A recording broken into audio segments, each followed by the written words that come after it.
Paris in the fall, the last months of the year and the end of the millennium. The city holds many memories for me, of cafes, of music, of love, and of death.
As I picked myself up, all I could hear was the ceaseless drone of traffic. Life went on around me, but the explosion was to change my life forever.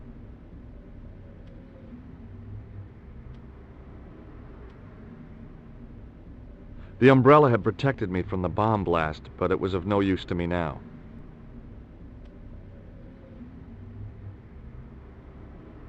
I contemplated crawling under the umbrella and pretending none of this had ever happened.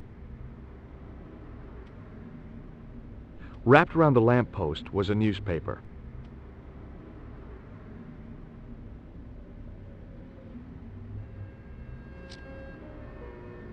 The leading article referred to the visit of a Nobel Prize winner from some unpronounceable Eastern European state. That was the only news story. The rest was rumor, gossip, and sensationalism. Then I noticed the writing at the foot of the page. It read Salah ad-Din, 1345.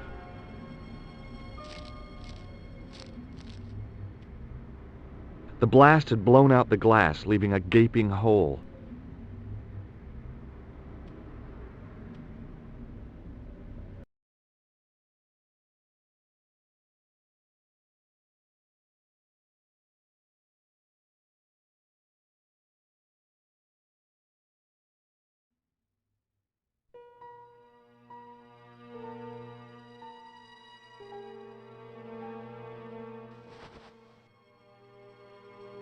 I tried not to meet his stare as I searched the dead man's pockets. No wallet, no papers, no credit cards. The guy's past was a blank page. The sight of the dead guy's staring eyes turned my knees to jelly.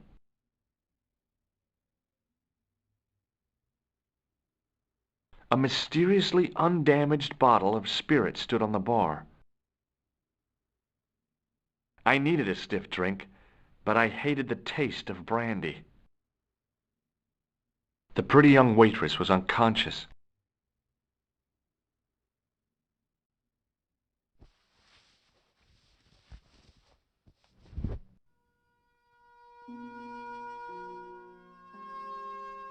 Oh, my head. Never again. How much vodka did I drink? Oh, no, don't tell me. What is your name, Sherry? George Stobart, ma'am. Oh, American. She asked the question quite innocently, but I could sense her reserve. It was something which seemed to afflict all Europeans. You look like you could use a little help. I could use a little drink. I feel sick, dizzy, and bruised. I don't even remember the party. Just relax and take it easy. You've been knocked out. You don't say. What happened? There's been an explosion. You should try not to move. Are you a doctor? No, but I used to play hospitals when I was a kid. Can you remember anything at all? No. I need a drink. Pour me a brandy. Is that straight or with ice? Just give me the bottle with a teat on it. I guess a little drop won't hurt.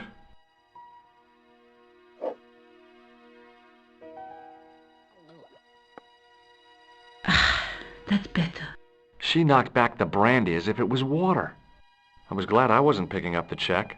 What about the old man? Is he dead? Yes, he is. Oh, mon Dieu. I've never seen a real-life corpse before, except for Grandmaman. That was different. She was family. Has he gone stiff? I shouldn't think so. He's only been dead a few minutes. Did you know the old man? No, monsieur. I never saw him before. How did the old man behave? Well, agitated. He kept looking about him at the door, at his watch. As if he was waiting for someone? Yes, I suppose so. He was worried about something, that's for sure. If you ask me, he was having an affair. He had that look about him, like a guilty husband. Do you remember what happened when the clown entered? I remember that horrible tune he played all right. It was like a funeral dirge. I'd never liked accordion music either. Did the clown speak to the old man? No, he just laughed at him. Then he grabbed the old man's briefcase and ran out of the door. Did you see what the old man had in his briefcase? No, he didn't open it. What did the old man do when the clown snatched his briefcase? Nothing. He just sat there like he was frozen. Did the old man try to stop the clown? Oh, he didn't have a chance. The clown dropped his accordion and ran out of the door. That's it. That's all I can remember. Did this newspaper belong to the old gentleman? I don't know. Someone has scribbled a note on it. It reads, Salah ed-Din, 1345. Does that mean anything to you? No, monsieur, nothing. About this newspaper. I told you, it means nothing to me. Stay here, mademoiselle. I'm going to look around for evidence.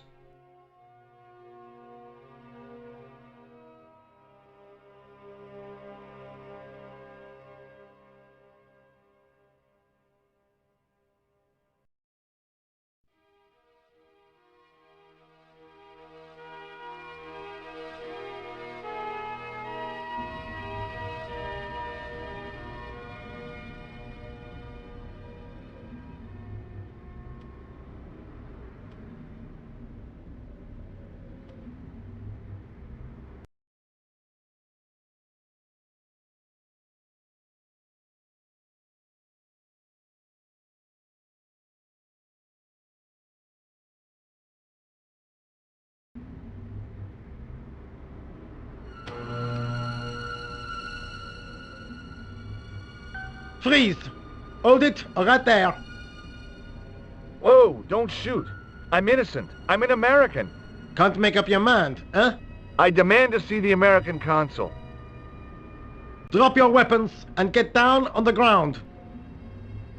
Put that thing away, Sergeant Moo. I apologize, monsieur, but I cannot permit you to leave. Am I under arrest? Ah, no, I would simply like to ask you some questions. En avant, to the café, marche.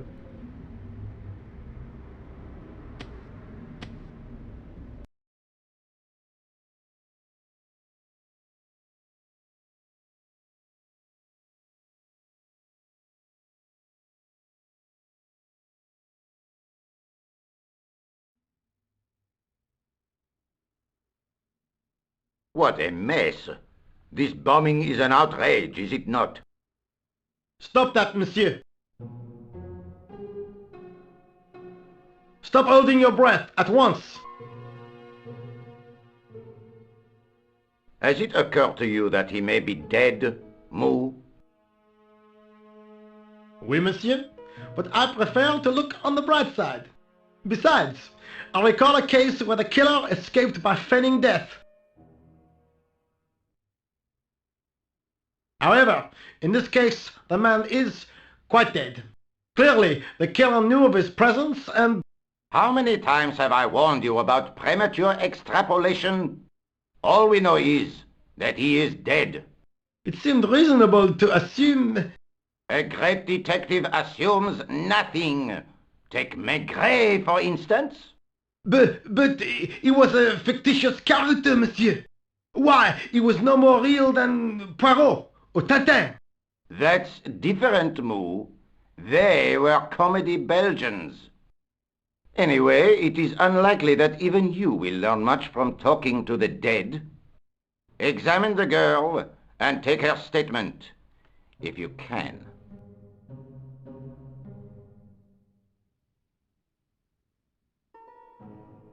I doubt if she is in a fit state for questioning, monsieur. It smells to me as if she has been drinking. As I feared, we have stumbled upon a den of iniquity, Moo. Leave her to me, sir.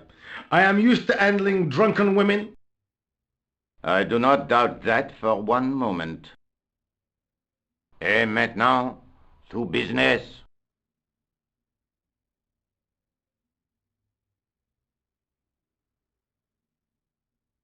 Your name, please?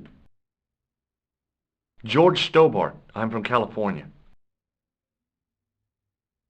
And what brings you to Paris, Monsieur Stobart? Travel. I'm touring Europe. You chose well. The city is most beautiful at this time of year, no? Yeah, I guess so, apart from the bomb blasts. Were you in the vicinity of the cafe at the time of the explosion? Yeah, I was sitting out on the sidewalk. I was lucky I wasn't killed. The inspector passed over my remark with no reaction. Did you see the deceased enter the cafe? Yes, I did. Was he alone? Yeah. And did he say anything to you? No, he was more interested in the waitress. Did you see anyone else in the cafe? Yeah, there was a guy dressed as a clown. He was carrying an accordion. An accordion? Bon, the picture is forming in my mind, and it is not a pretty one. Is the girl all right, Moo? She'll live if she survives the hangover. She doesn't remember seeing a clown, monsieur. That's odd, don't you think, monsieur? Who am I to believe, I wonder? Eh bien, I have heard enough. What do you mean? I am satisfied that you know nothing. You may leave. I hope this little incident does not spoil the rest of your vacation. What about my personal safety? Can't you at least give me some advice? What can I say? Stay alert and look out for suspicious characters. And don't cross the road until the little man shows green. Great advice. I honestly believe you are in no danger, monsieur. Should you remember anything of importance, please contact me. My card.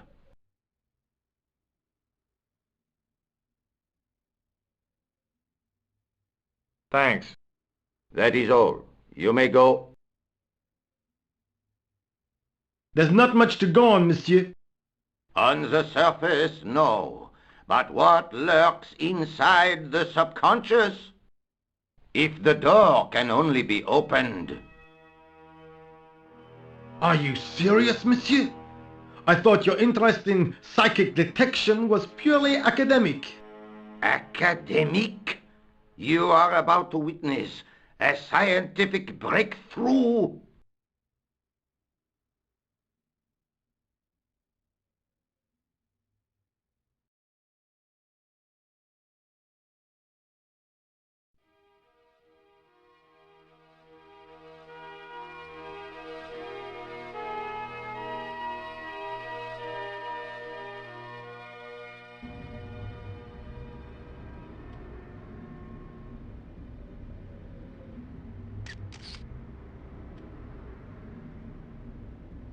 The girl presented a confident but sullen mask to the world, an expression more suited to the face of a delinquent youth.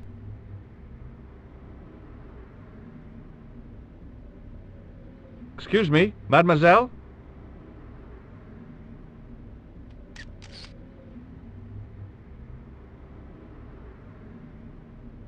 Hi, my name's George Stobart. Oh, an American by the sound of it. Yeah, that's right, on holiday in Paris. Some holiday, huh? You were here when the bomb went off? Sure was. Sat right out front of the cafe. Did you notice a middle-aged man, maybe 60, with an hat and overcoat? I couldn't believe it. She hadn't even asked how I was feeling.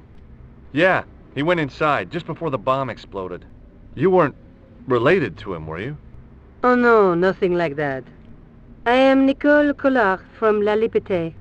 What's that, some kind of nightclub? No, it is a newspaper. You're a reporter? I'm a freelance photojournalist. Say, you could interview me about the bombing. You know, an eyewitness account. Minutes after the outrage that shook the whole of Paris. You know, real-life drama, human interest, that kind of stuff. I'll just stick to the facts, thank you. Did you see who planted the bomb? I know it sounds crazy, but he was dressed like a clown. Oh, God, it's him again.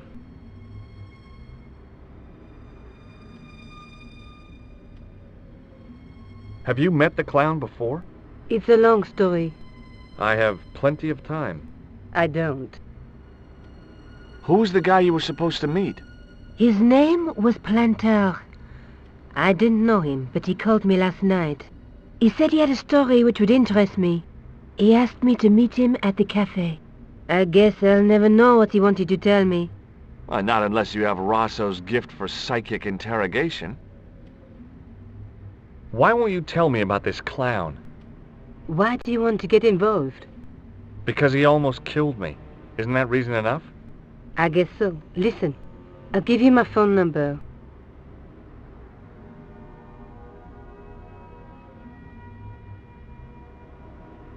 You help me with my story, and I'll let you in on what I know. And let's get one thing straight right now. This is strictly business. Okay, it's a deal. I have to go develop these pictures. À bientôt, monsieur. Fine, I'll, see you soon.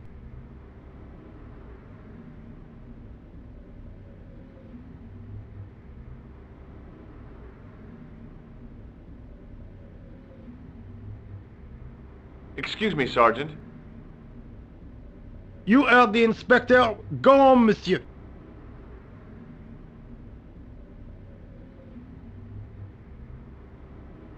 Look, Sergeant, the inspector gave me his card. Yes, monsieur. He wants you to advise him if you have any information concerning this case. Well, I'd be glad to talk with him, but I don't want him working his psycho weirdness on me. Ah, no, monsieur. You are confusing the science of parapsychology with witchcraft. Oh, yeah? What's the difference? We don't do sacrifices. I found this in the street, Sergeant. That, monsieur, is a newspaper, no? There's a note written on it. Salah Eddin, 13:45. Ah, so the meeting with the clown was planned. How do you make that out? The time of the explosion was between 1:30 and 2 o'clock, n'est-ce pas? I guess so. But what about the name? Aha! That stumped you, hasn't it? I have never been stumped, as you put it, in my life, monsieur. It is the name assumed by the clown, no? Salah Eddin the Clown? I don't think so. Did you find the victim's briefcase yet? No, sir. The inspector gave me specific instructions to guard this door. Until he countermands these orders or backup arrives, here I stay.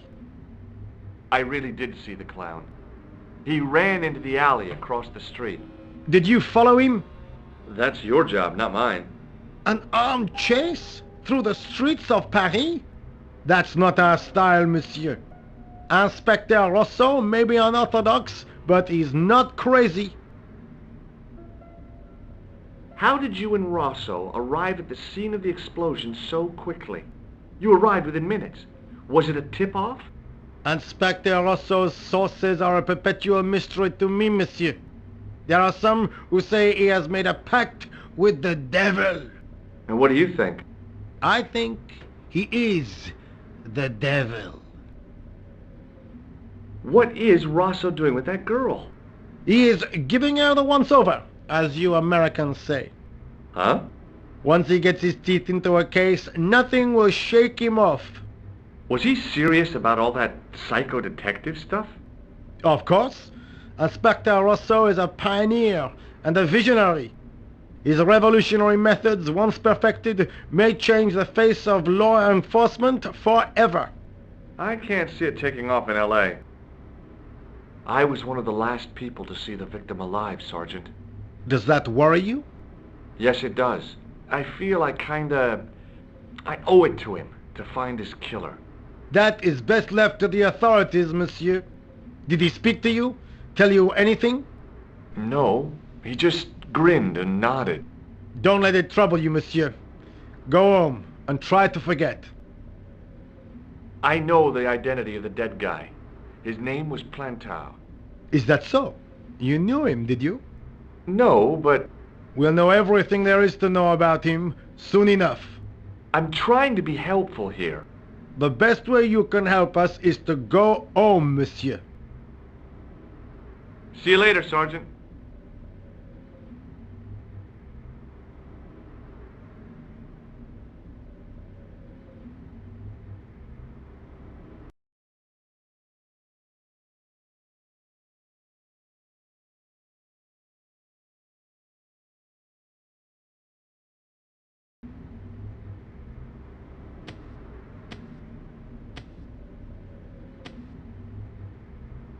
There was nothing inside the tent except a large toolbox. The muscular workman wore a morose expression, like a silent warning to leave him to get on with his job.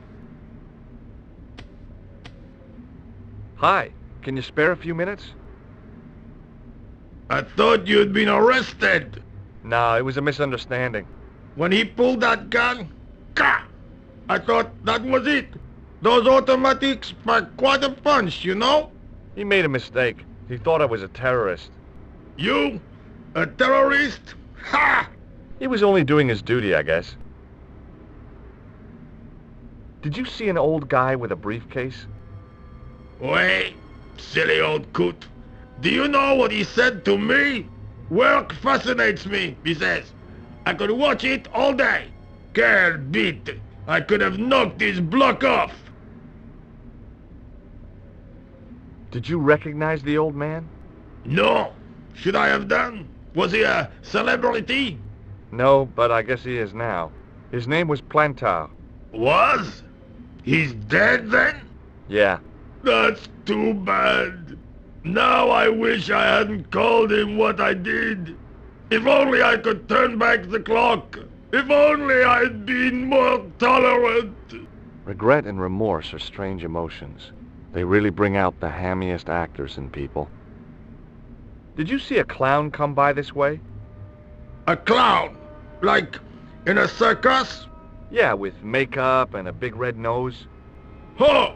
Those guys are funny, aren't they? Not in my experience.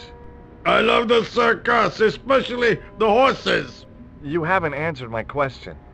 Have you seen a clown? You think I've got time to watch everyone who passes by? Some of us have to work for a living. Look, I know you're busy, but surely you'd have noticed a clown. I told you already. I didn't see a thing. He was wearing multicolored baggy trousers and makeup. He'd be a poor sort of clown if he didn't. Would you like to read my newspaper? I haven't got time to read that. Can't you see I'm busy? You could read it on your lunch break. 10 minutes is all I get. And if my boss had his way, I wouldn't get that. He'd have me on a drip, so I didn't have to stop to eat. Oh, take the newspaper and quit complaining. Bah! Look at this!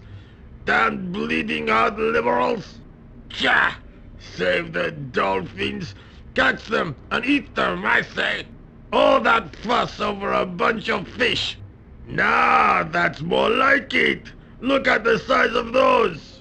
Like champagne bottle corks, no? Ah, what's this? Saladin running in the Prix de l'Arc de Triomphe. It's a racehorse? A horse? A legend! Bucephalus reborn, mon ami! Like a streak of lightning she is!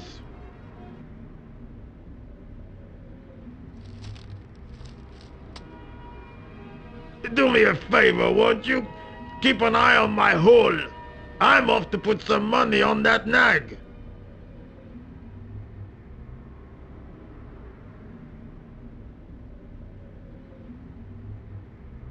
There was nothing inside the tent except a large toolbox.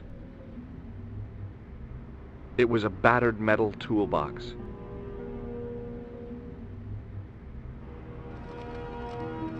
I found a T-shaped tool in the box. I didn't know what it was, but it looked useful.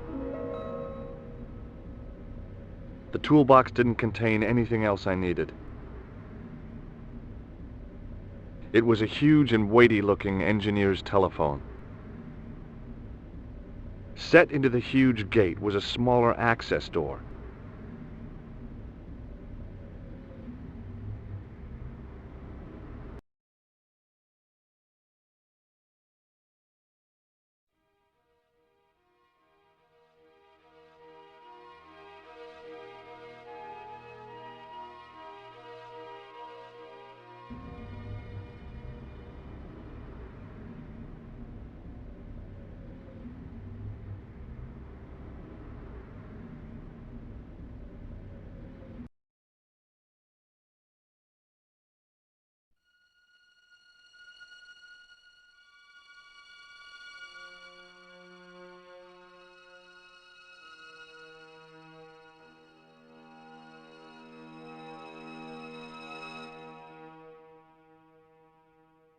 It was an iron cover concealing the entrance to a drain or sewer.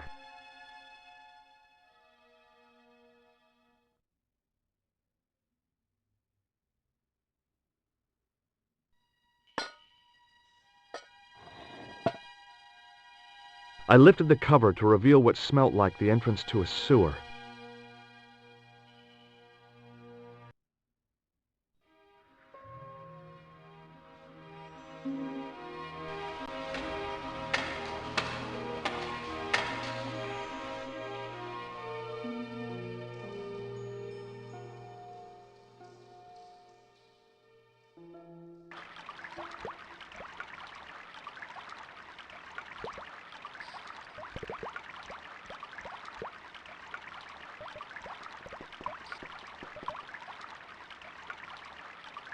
It was a shiny red plastic ball sat incongruously on the slippery green-slimed floor.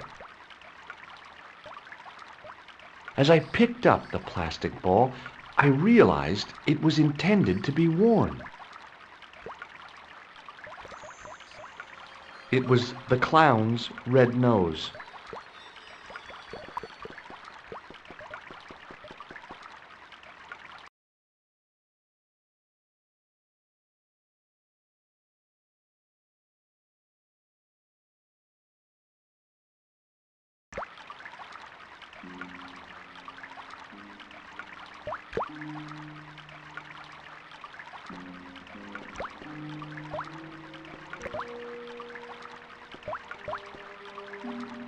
It was a small scrap of cloth caught on the rusting spike.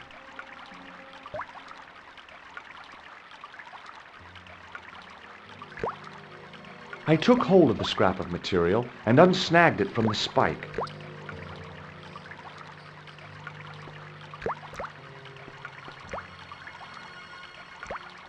It was a soggy, crumpled paper tissue.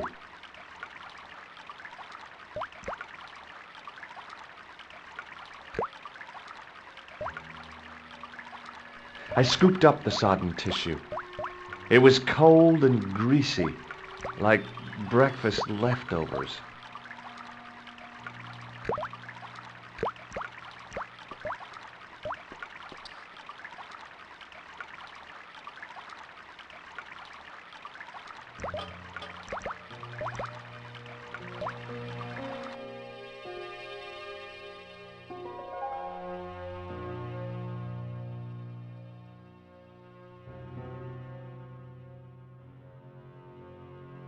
Hi there.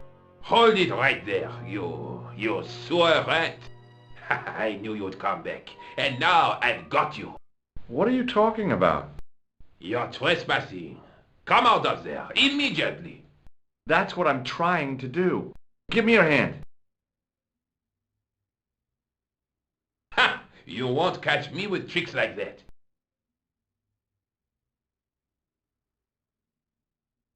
Keep your distance, monsieur. Okay. Now, what were you looking for?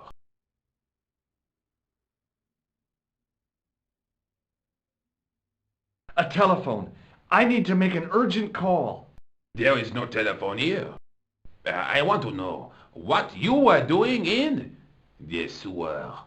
Didn't you hear the explosion? In the sewer? A deadly cocktail of combustible gases and chemicals, most likely. No, at the cafe. A deadly cocktail of accordion music and villainy. Most definitely. What? The cafe? Blown up? Mon Dieu! That is awful.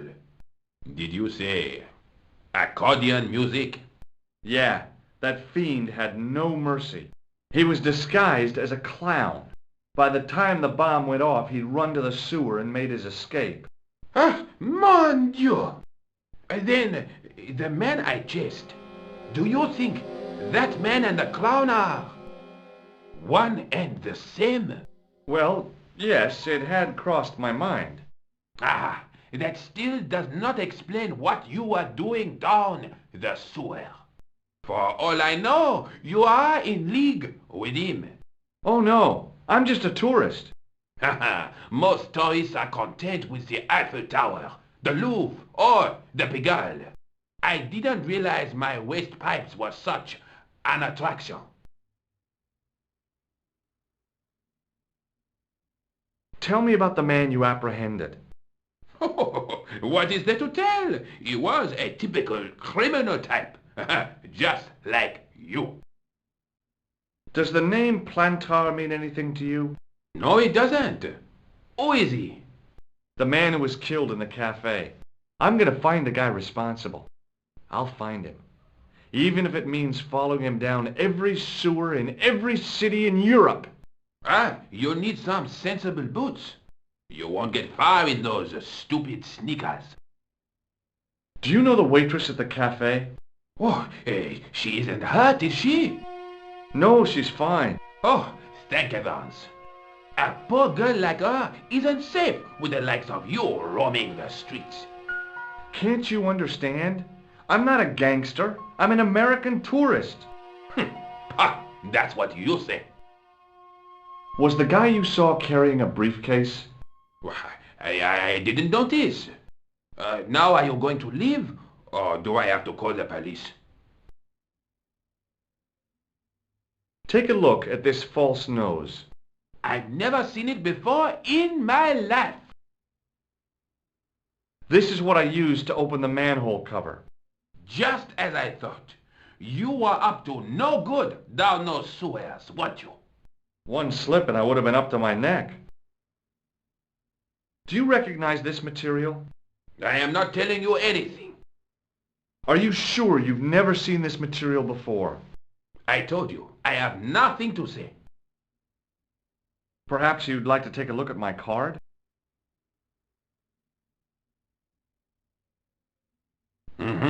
What is this? Inspector Augustin Rousseau? What does that say? Hominoid Division? A homicide. I think the ink's smudged. Then you are not a tourist. Okay, I'm not. I lied to you, and I'm sorry. Don't apologize, monsieur. You know, I had a feeling there was something different about you. It is your posture, your poise. Oh, yes. There is no mistaking the bearing of a disciplined man. And I should know. I was in the army, you know. When I was your age, I was fighting for my life in the African desert. How can I help you, Inspector? Let's start over from the beginning and tell it just like it was. What does this tissue mean to you? Nothing, monsieur. It's disgusting. What on earth possessed you to show it to me? Someone had emptied their nostrils into it. Did I show you this tissue? Oui, monsieur. Does this piece of material mean anything to you? That is the same cloth as the jacket I found. I'd recognize that pattern anywhere. This is the material from the jacket you found, right? Yes, monsieur. Without a doubt. Did I show you my tool? Oui, monsieur. Just like mine, except that it is much smaller. Take a look at this false nose. Aha! That looks like a clown's nose to me. Precisely. He must have dropped it in his panic. Unless he wanted you to find it. Why would he want to do that? To put you off the scent. Tell me about the man you apprehended. He was a mean one, monsieur. He grabbed me in an armlock, his face suddenly next to mine.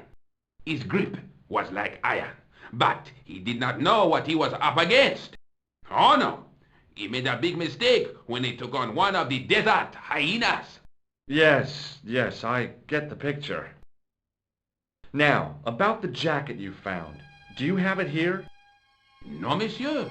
One of the sleeves was badly torn, so I sent it for repair. A pity, because otherwise it was a fine piece of quality tailoring.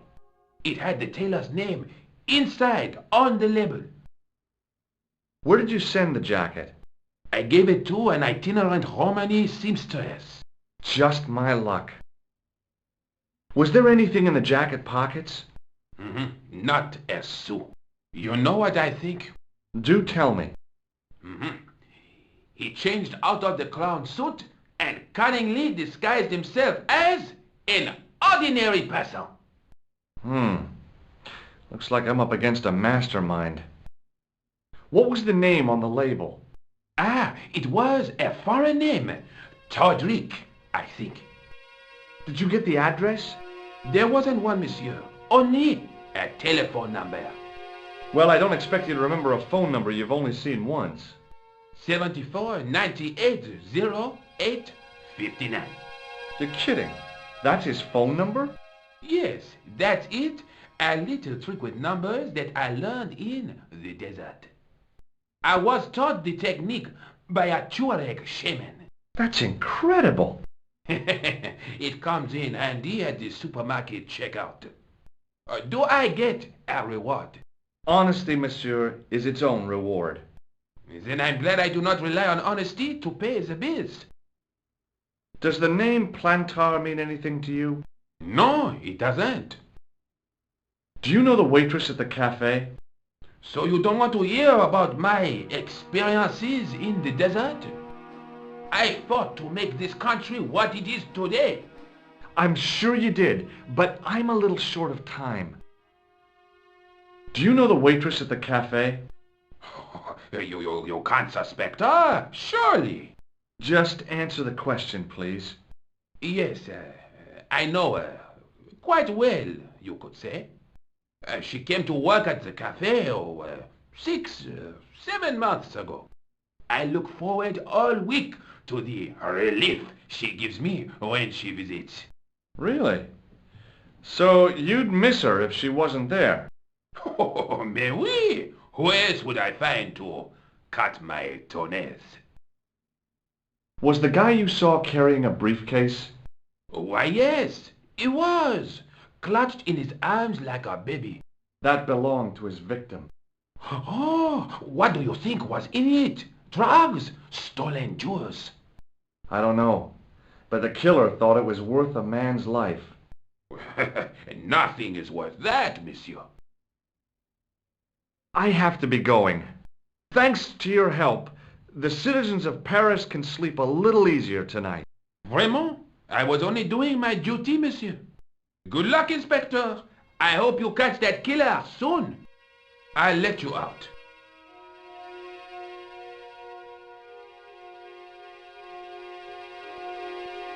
I hope you find your man, Inspector. So do I.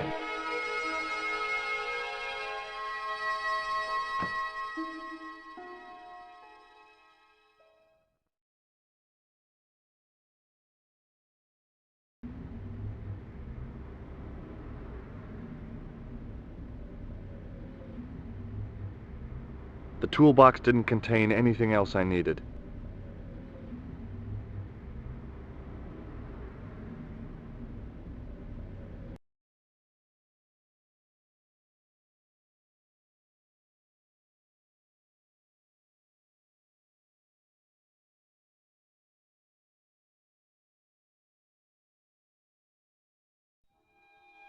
Bonjour, Kula.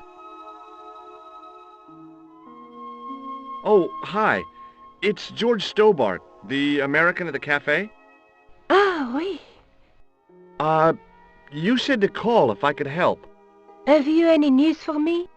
You bet. I met a witness who spoke to the clown. And I know where the killer gets his suits. No kidding. Hey, I'm impressed. You are? Well, it wasn't easy. Look, why don't you come here to my apartment? Fine. Where do you live? 361 Rue Jarry. Okay, I'll come right over.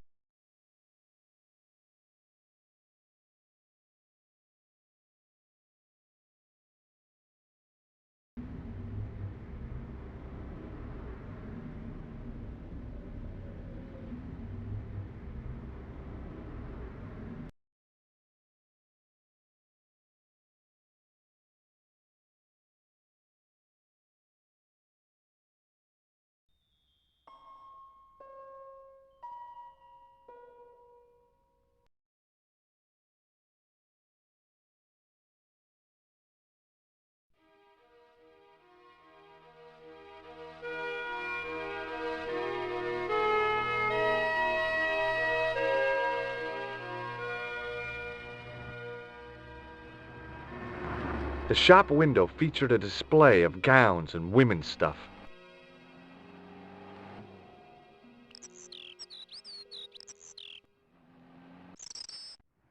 The door was shabby and in need of a coat of paint. I couldn't imagine the Collard woman living here. I pushed against the door, but it seemed to be locked.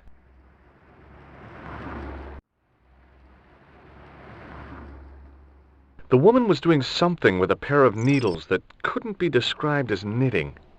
She was a cheery old soul, the kind you'd walk across the street to avoid. Oh, hi. Bonjour, monsieur. Would you like me to foretell your future? No thanks. I'm very good, and it only takes a minute. Thanks all the same, but I'm not superstitious. Besides, if it only takes a minute, that's not much of a future to look forward to. Are the flowers for sale? Oui, monsieur. Okay. I'll take a bunch of those white ones. I wouldn't do that if I was you. No? They are lilies, monsieur. Some people associate them with death. Yikes. Well, thanks for telling me. What other flowers do you have? Dahlias? What do they signify? Insecurity. I don't want to give her the wrong idea about me. What about the tall yellow ones? Those are iris, the flame of passion.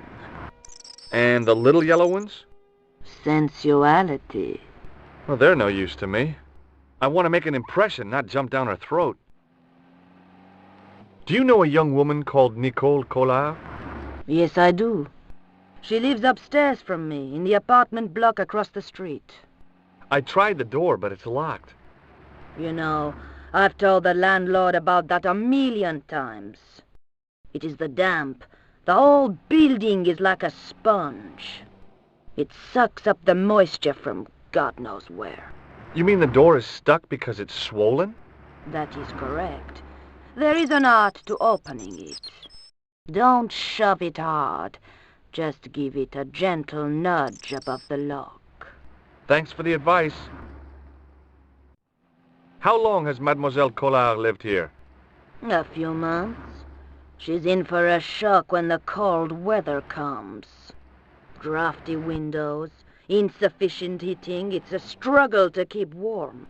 The only reason I stay is because the rent is cheap. Your young lady, she deserves better. I thought Mademoiselle Collard was a successful photographer. Not as successful as she makes out for all her fine clothes. Oh, I've heard her crying herself to sleep at night. That's awful. Now don't you let on that I've told you. She's proud, that one. Too proud, if you ask me. I've changed my mind. Will you tell my fortune? You're going on a long journey. My, oh my. What a surprise. Can you tell me anything I don't already know? 10 francs, please, my dear. 10 francs? That's a rip-off. Please yourself. How does this fortune-telling routine work? If I knew that, I wouldn't be selling flowers for a living. Haven't you ever wondered why you were blessed with the gift? Well, it's a bit like satellite television, I suppose. Some of us are born with a built-in receiver dish. I just happen to be one of the lucky ones.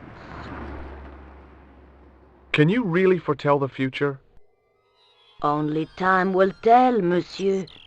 The strange thing is, I can't seem to see myself in the future.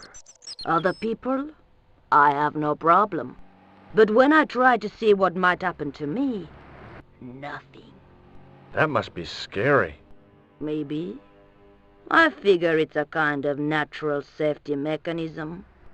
Either that, or I don't have a future. Do you recognize this nose? Non, monsieur. Do you recognize this nose? Non, monsieur. What do you make of this tool? Is it something a dentist would use? No, it's for raising manhole covers. Formidable. Did I show you this tool? Yes, my dear. What can you tell me about this material?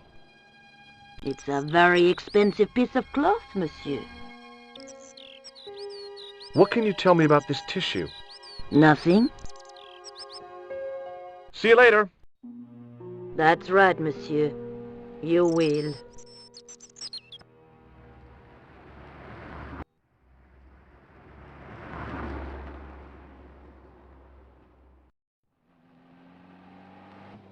Remembering the flower seller's advice, I pushed the door gently just above the lock.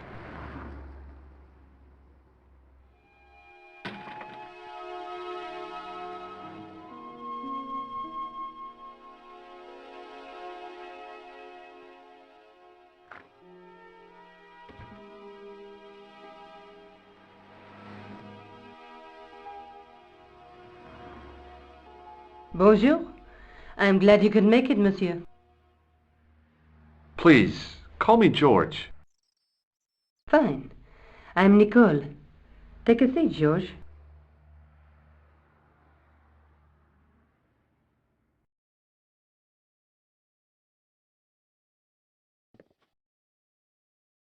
Eh bien? And what have you been up to? I've been exploring the sewers beneath the cafe. I thought I could smell something bad. The clown used the sewer to escape and to change out of his costume.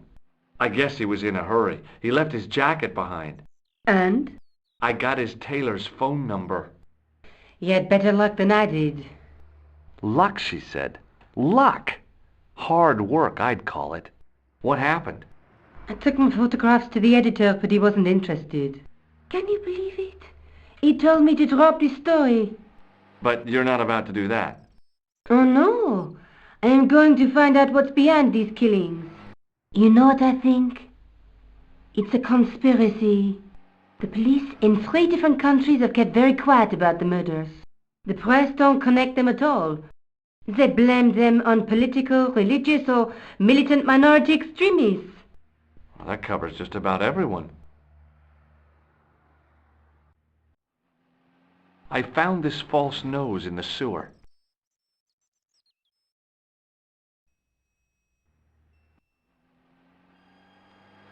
Hey, what's this inside it? The contents of someone's nose? Don't be gross, George. It says La Risée du Monde. Masks and costumes. It's a costume shop near the Gare Saint-Lazare. I'll check it out. Maybe the owner remembers who hired the clown costume. Why don't you put it on, George? No way am I wearing this. I'd look really stupid. Besides, he might have had a cold.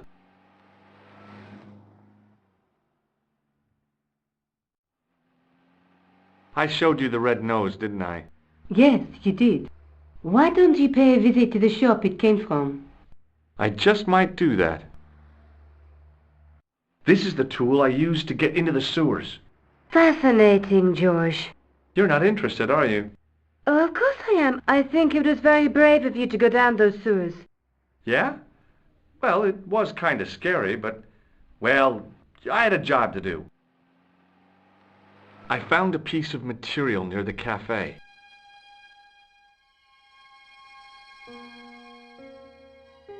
When I showed it to the concierge, he recognized it right away.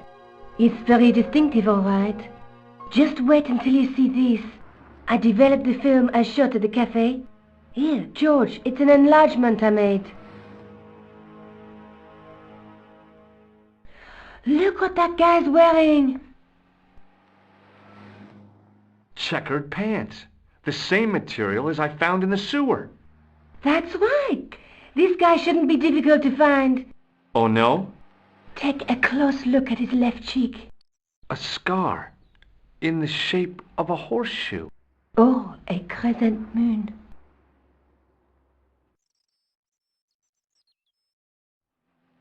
How come you enlarged this photograph of me?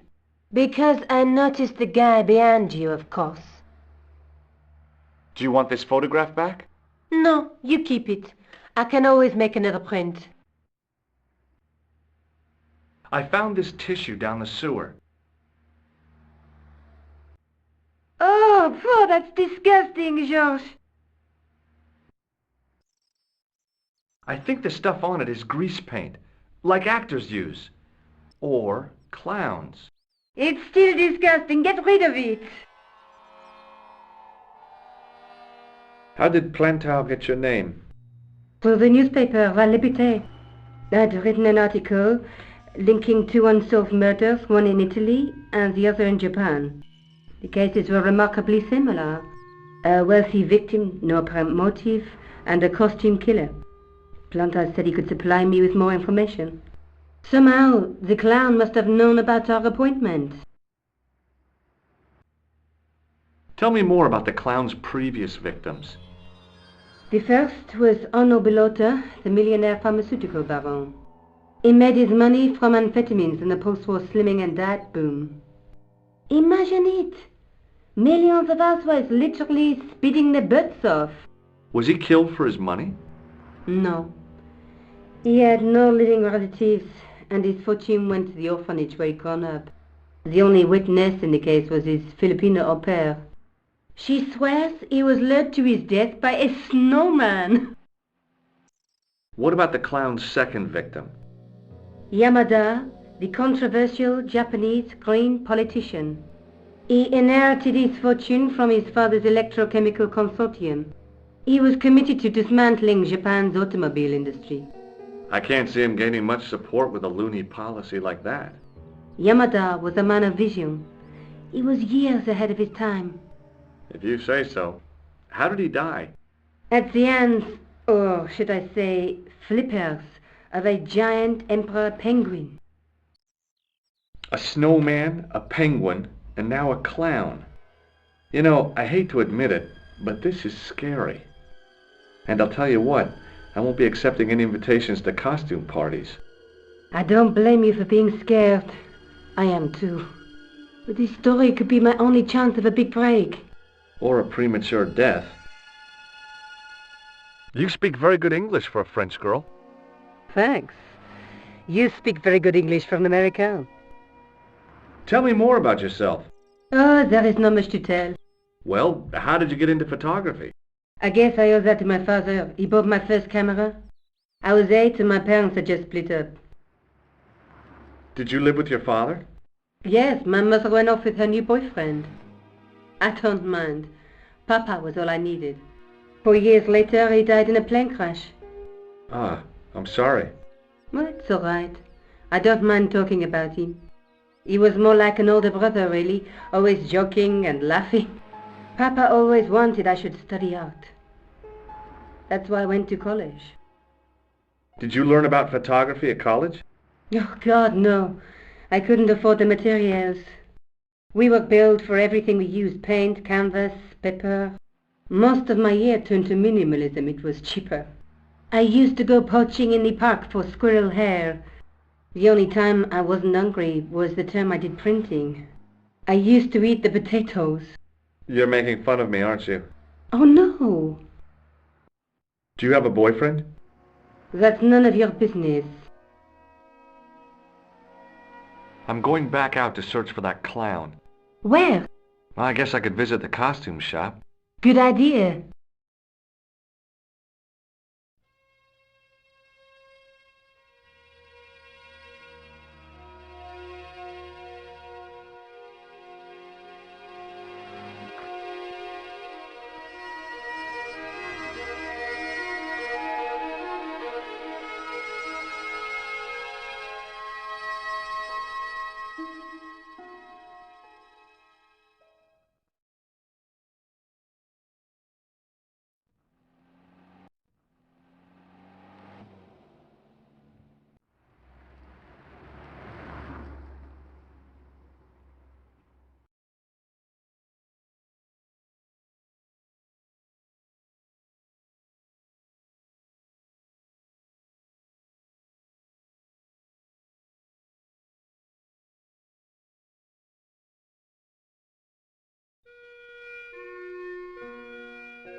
The dummy wore a traditional Pierrot costume.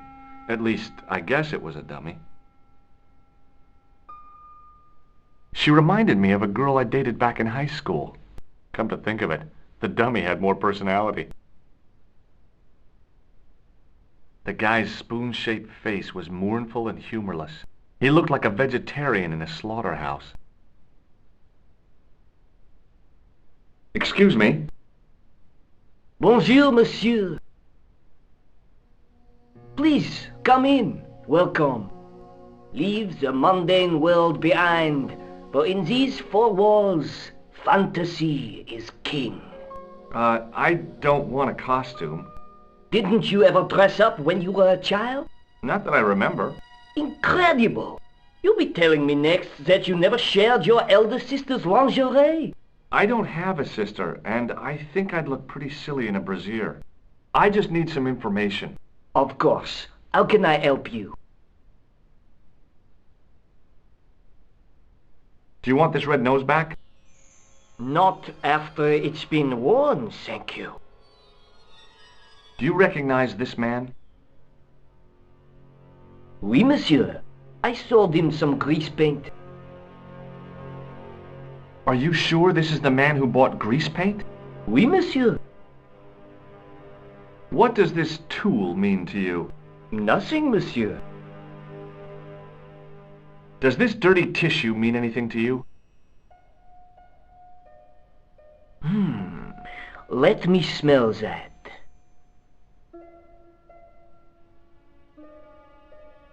Bestheimer's number 7 white pancake.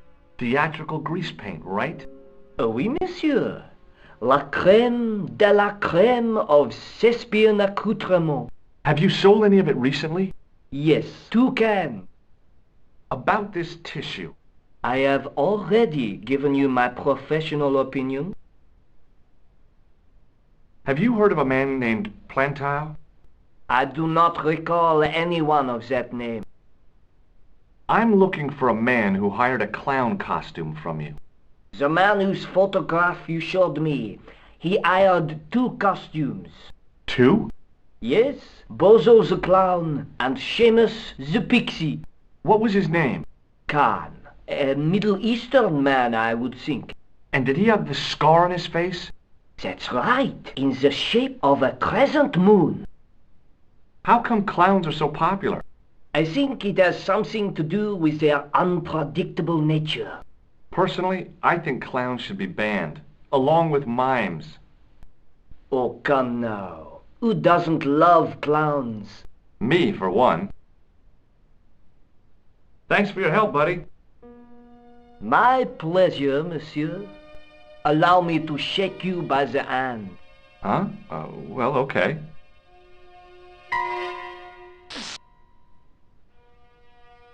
What are you trying to do, kill me?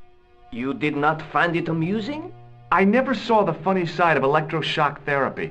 Eh bien, it is yours to keep. A gift? Do I need a license? No, but I give you a word of warning, monsieur. What? Remember to switch it off before you visit the toilet.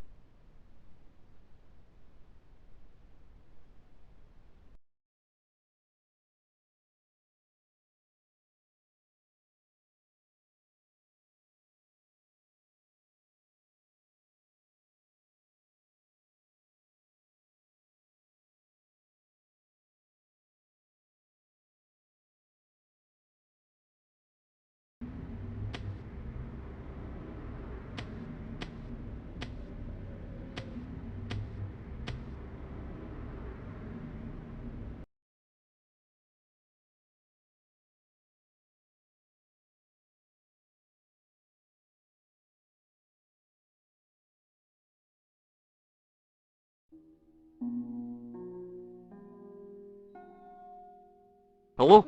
Who is this? Hi. My name's George Stobart. You don't know me. Correct, Mr. Stobart. I don't. What can I do for you?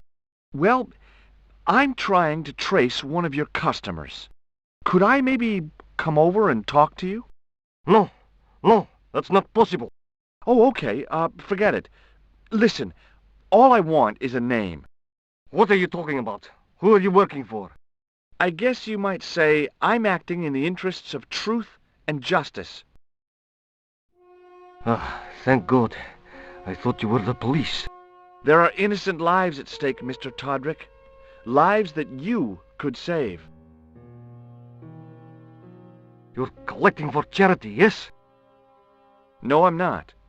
All I want from you is information. Go on. I'm listening.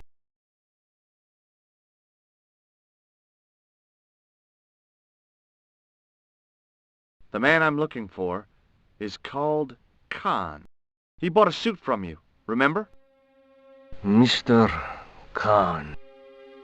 Yes, I remember him. Yes, I delivered the suit to his hotel. The Hotel Ubu. I don't remember the room number. It was upstairs. The second room on the right-hand side of the corridor. Thanks, Todrick. That's all I wanted to know. Now I've got you, Mr. Clown.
The man looked like an amiable Bigfoot.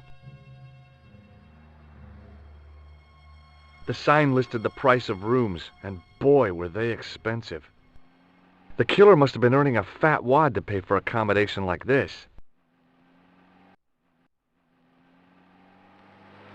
Excuse me? Yeah? Do you happen to know a guy named Khan? That ain't nobody I know. I'm sorry to be a burden on your brain. You ever meet a guy called Plantow? No, I ain't. You missed your chance. If you're quick, you'll catch him at the coroner's. Have you seen a guy dressed as a clown? No, I ain't. Don't tell me I missed him. Oh, that's too bad. I love the clowns, don't you? I've seen daytime television that was funnier. I love it when the little guys get hurt. That figures. Custard pies, hose pipe down the pants, then smack! A plank in the kisser. See you later. Not if you see me first.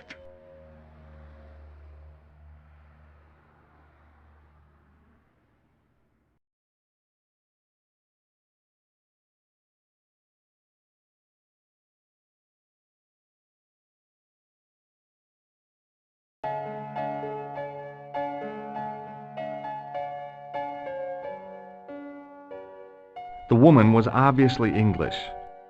She had all the qualities of Boadicea, Elizabeth I, and Margaret Thatcher rolled into one. It wasn't a pretty sight.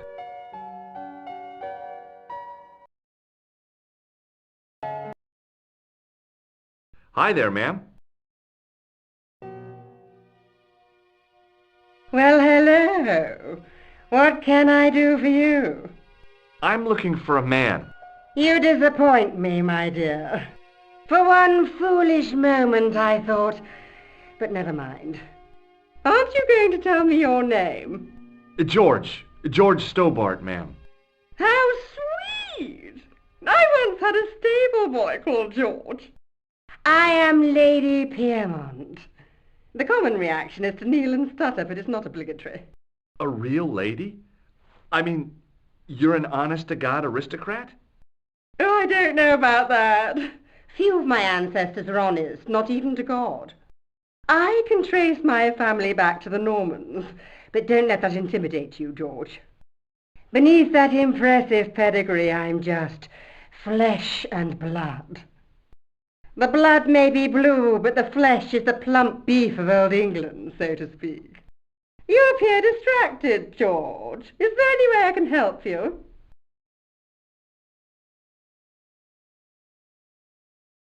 I'm looking for a murderer. Good heavens! You're a private detective. That's correct, ma'am.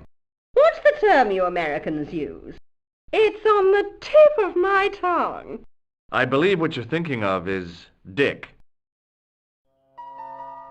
Precisely. Have you come across a man who calls himself Khan? I am familiar with only one person named Khan.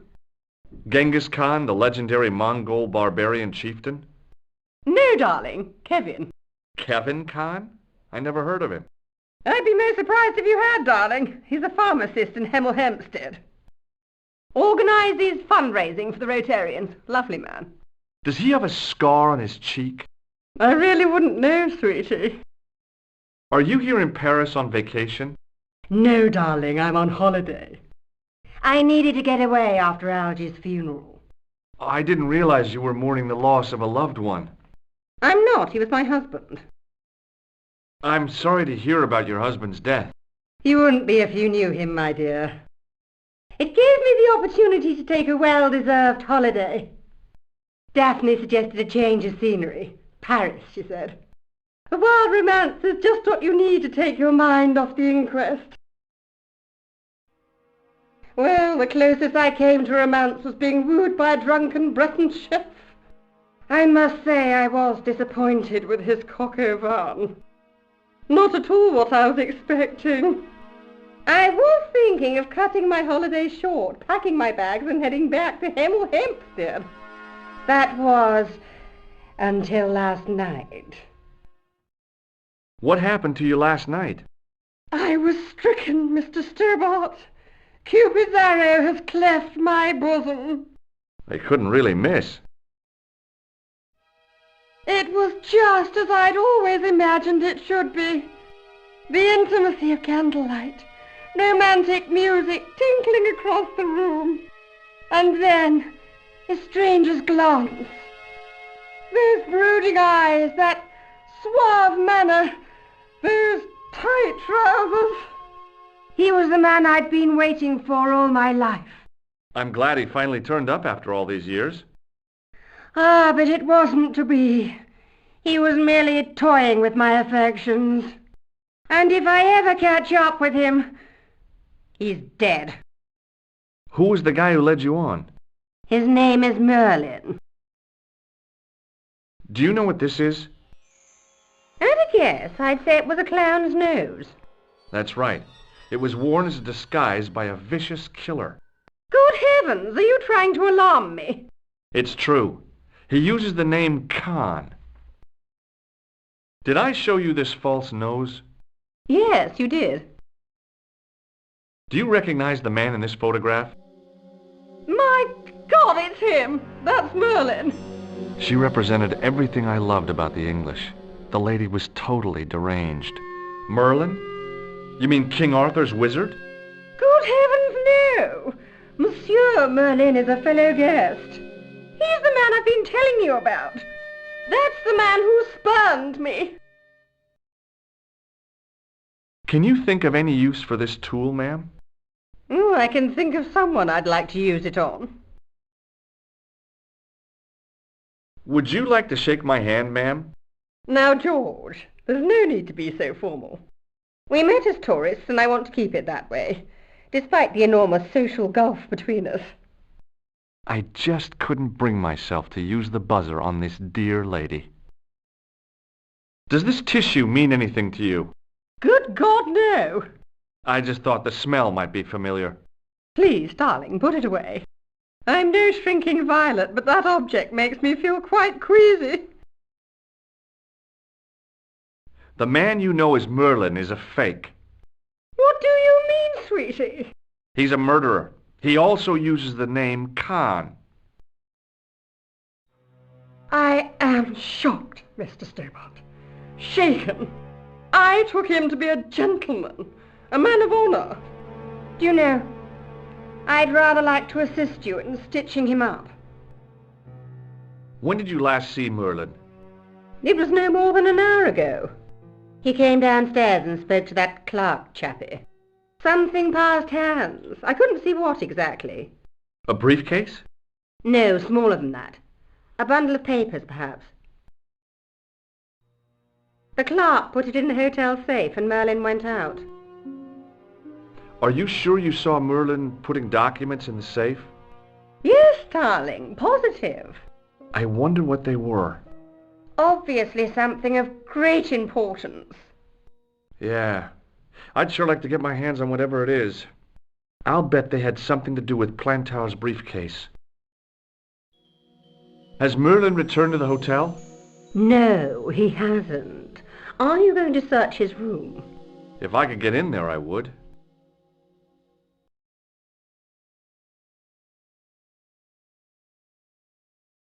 I have to go, ma'am.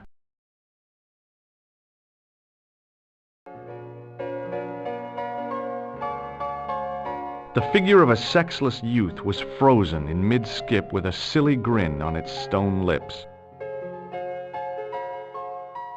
I recognized the guy. It was the Nobel Prize winner from the country whose name I couldn't pronounce.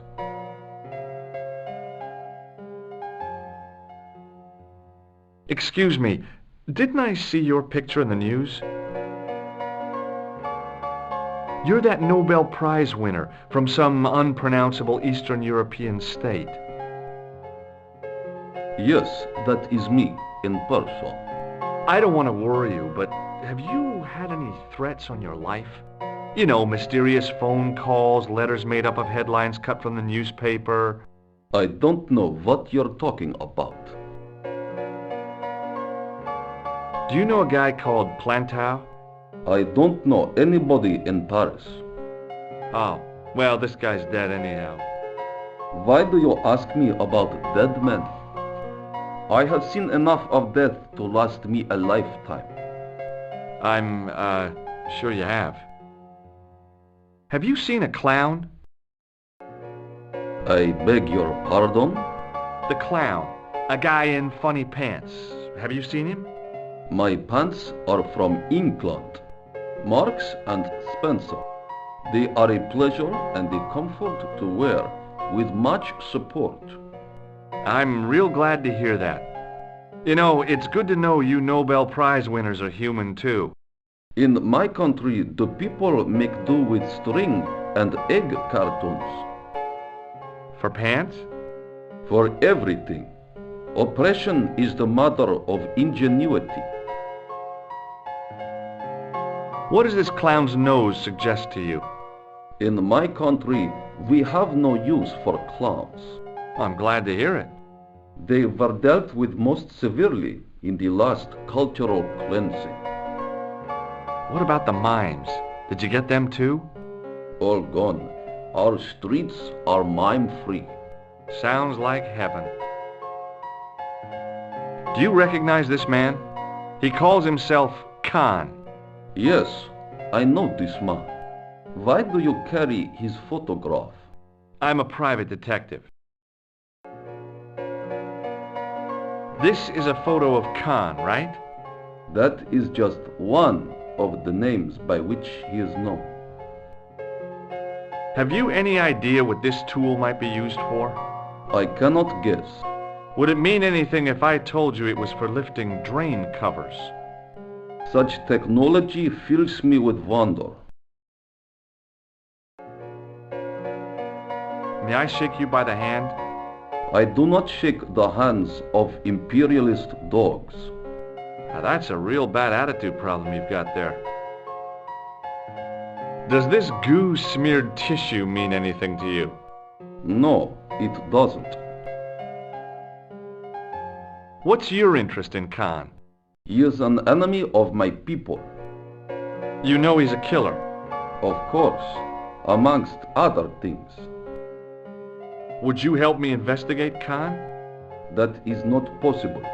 My instructions are to observe.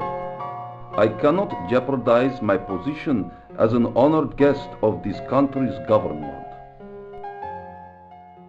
Thanks for your help. Goodbye.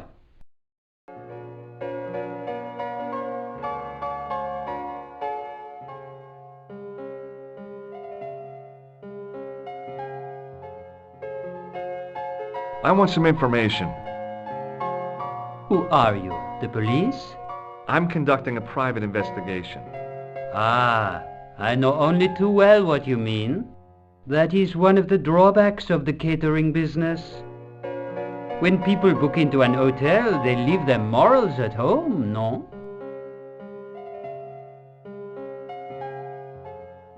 Do you recognize this red nose? No, monsieur. Do you recognize the man in this photograph? Yes, monsieur. That man is one of our guests. What name? I cannot tell you that. What do you make of this tool? Stunning, monsieur. I bet you handle it like a professional. Hey, shake my hand. I'd rather not, monsieur. I'm still sore from the shock administered by one of the guests. He was secretly concealing an electrical device in the palm of his hand. Practical jokes are so puerile, don't you think? Oh, yeah, sure. What do you make of this tissue? Do you wish me to dispose of it for you, monsieur? Hey, no! It could be useful. I'm holding on to this. As you wish, monsieur.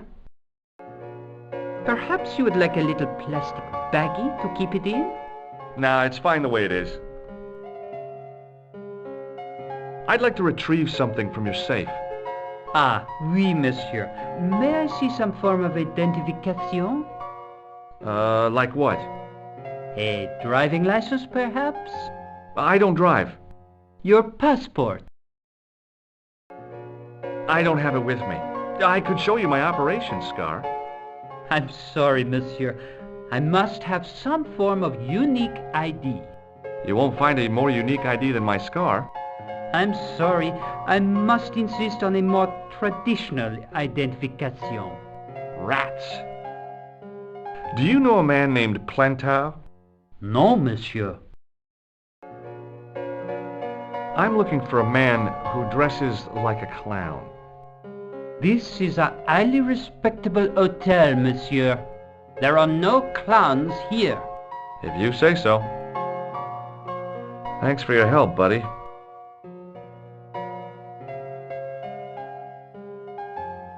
Hanging from a brass hook was a key and a plastic tag.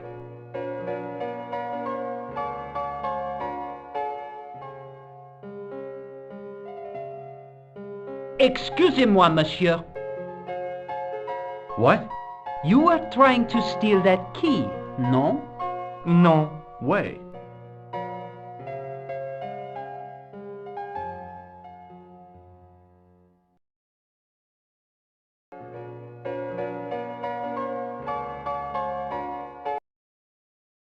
Hi, ma'am.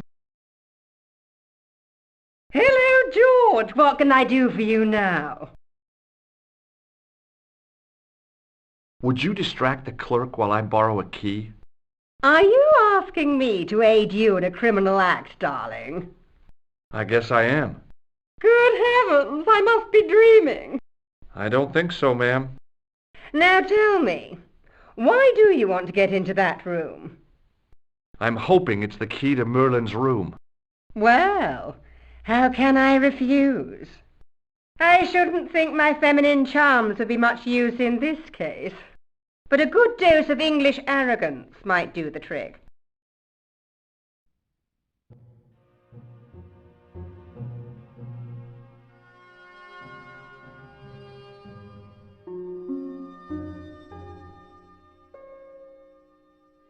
I say! You there! Flunky! Oui, madame. Listen carefully. You do understand English, don't you? But of course, madame. Good.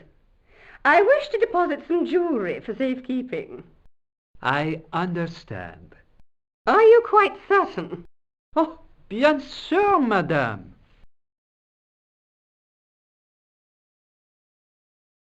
Over to you, my dear.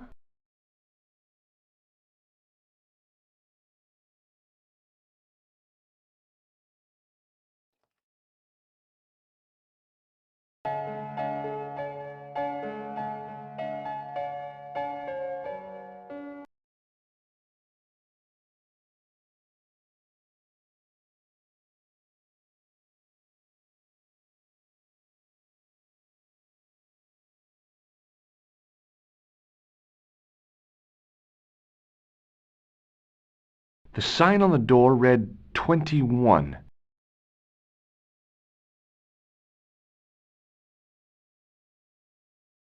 It was a key ring bearing one large brass key and a tag which read Hotel Ubu.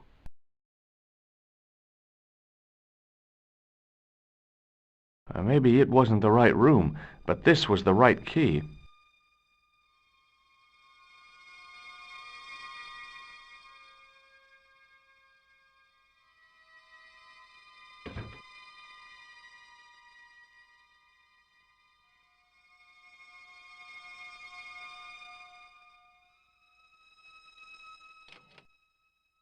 The cabinet was empty, but it smelt of onions. No kidding, it really did.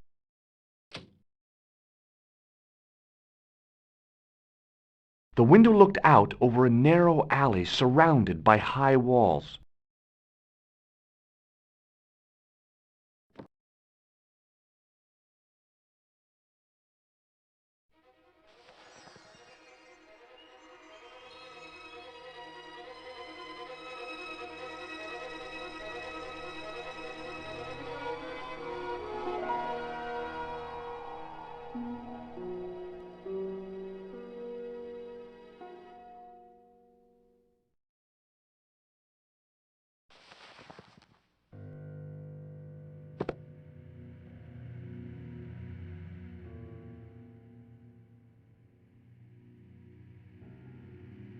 The cabinet had no drawers, just a single door.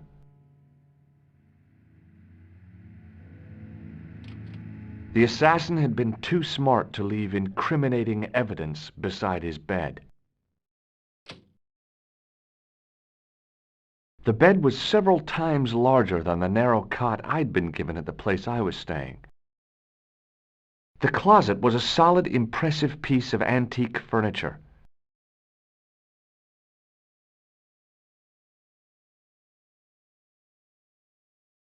The bed was freshly made, and the crisp white sheets told me nothing about the killer's habits.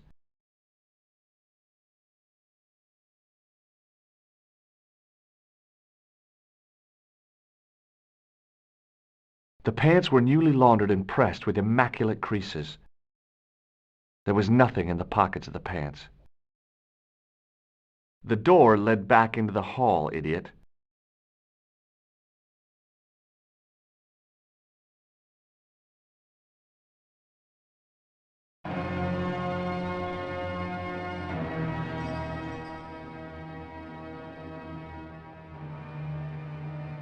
I had the kind of feeling in my stomach that would usually send me running to the bathroom.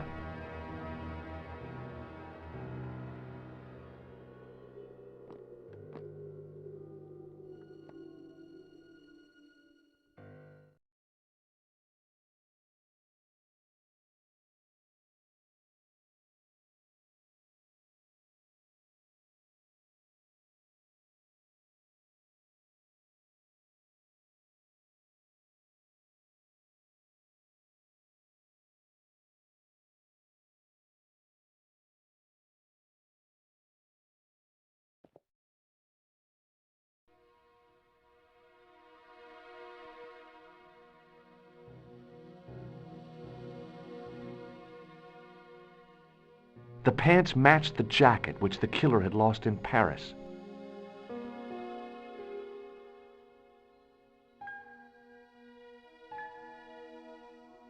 I couldn't believe my luck when I found two items in the pockets of the pants.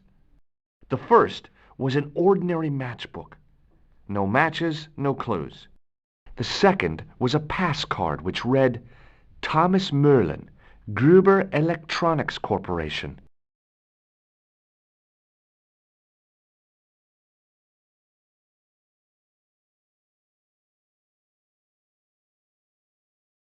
The matchbook bore a pattern of swirling color and the words, Club Alamut.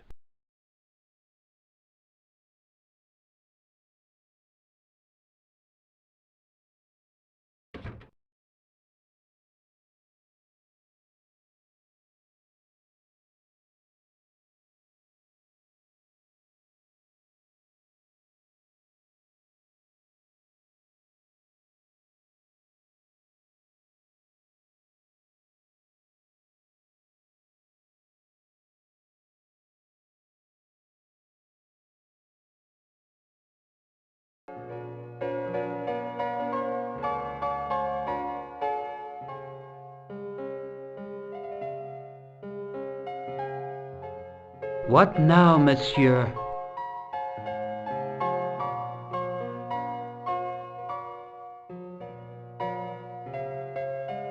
Does this pass mean anything to you? That is Monsieur Merlin's property. That's right. Merlin the murderer. I want to see what he's left in your safe. Impossible. I cannot betray his confidence, no matter what you say he's done. You're making a big mistake. Maybe. I can live with that. Does this matchbook mean anything to you? No, monsieur. Thanks for your help, buddy.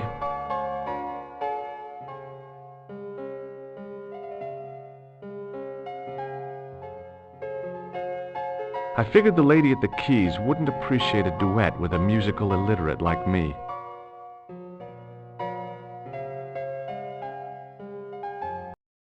Hi, ma'am. Hello, George. What can I do for you now? I found this pass in Merlin's room.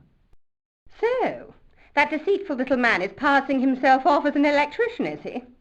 Uh-huh. This guy probably has 1,000,000 faces. I showed the pass to the clerk, hoping he'd give me Merlin's papers. But he wouldn't buy it. He's too scared. I'll give him something to be scared of. Follow me, George!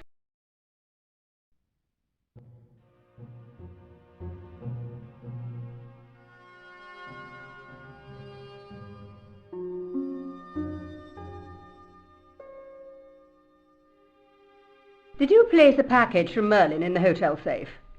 I did, madame. And did my friend here show you Merlin's identification? Indeed he did, but... What's the problem? He isn't Merlin. A mere academic detail. Give him the package. But that is against the law. I happen to be a justice of the peace, you silly man. I am the law. If he tries anything, shoot him, George. My pleasure, Lady Piermont. One moment, please.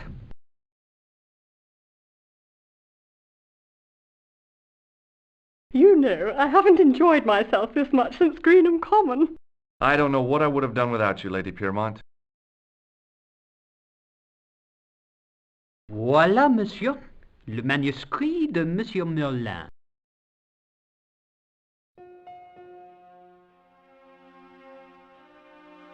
Thanks.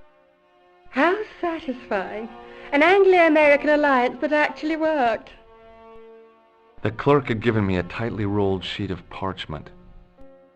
I decided not to unroll it until I was safely back in Nico's apartment.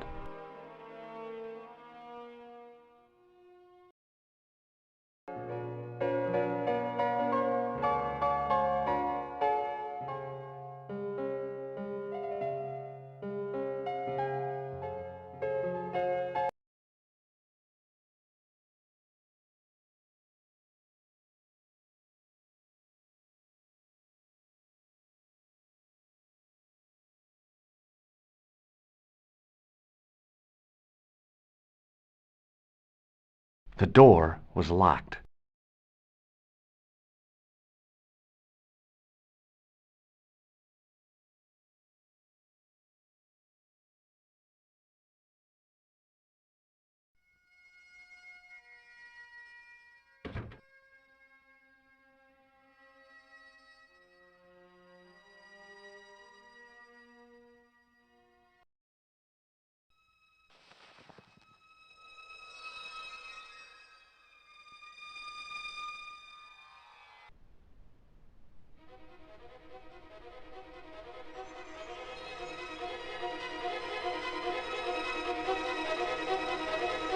It was the ancient manuscript which Khan had stolen from Plantow. I knew this was no way to treat an ancient manuscript, but I couldn't let it fall into the hands of the goons waiting outside.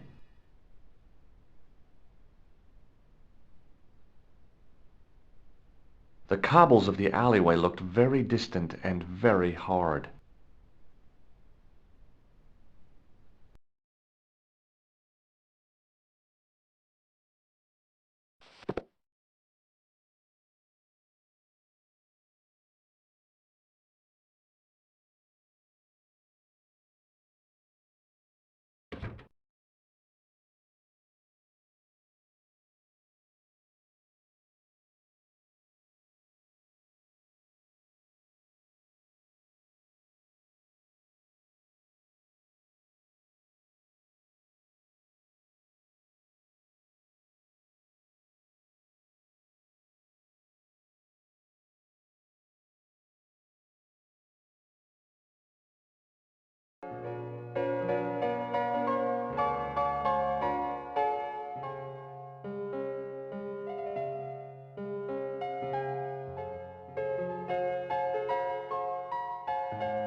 Just a minute, monsieur.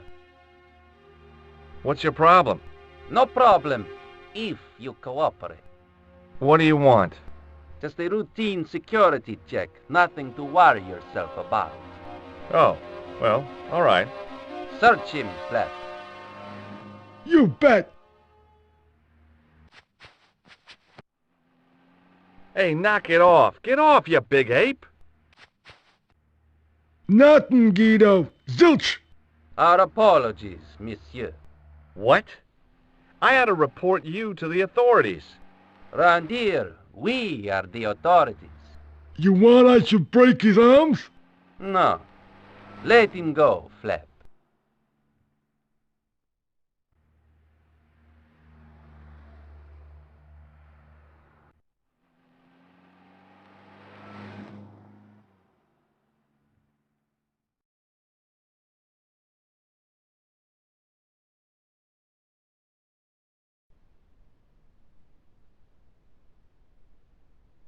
If the manuscript was what Flap and Guido were after, they were going to be disappointed. I couldn't wait to get back to Nico's apartment and check it out.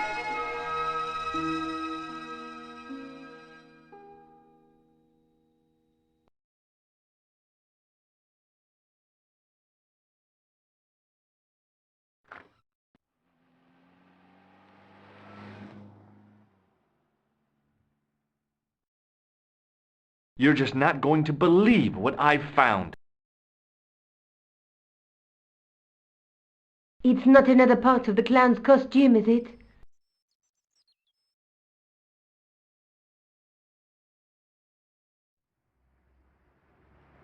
It's a medieval manuscript. Khan left it in the safe at the U-boot. It's incredible. Is this what he took from Plantark? It could be, which means it's worth enough to kill for.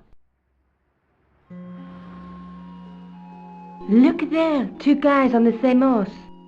Oh, yeah. Maybe they couldn't afford one each. What of it? Have you ever heard of the Knights Templar? Their official seal was an image of two knights sharing a horse. Whatever this manuscript means, it's connected with the Templars. How come you know about these knights? I learned about them while writing an article on the Crusades.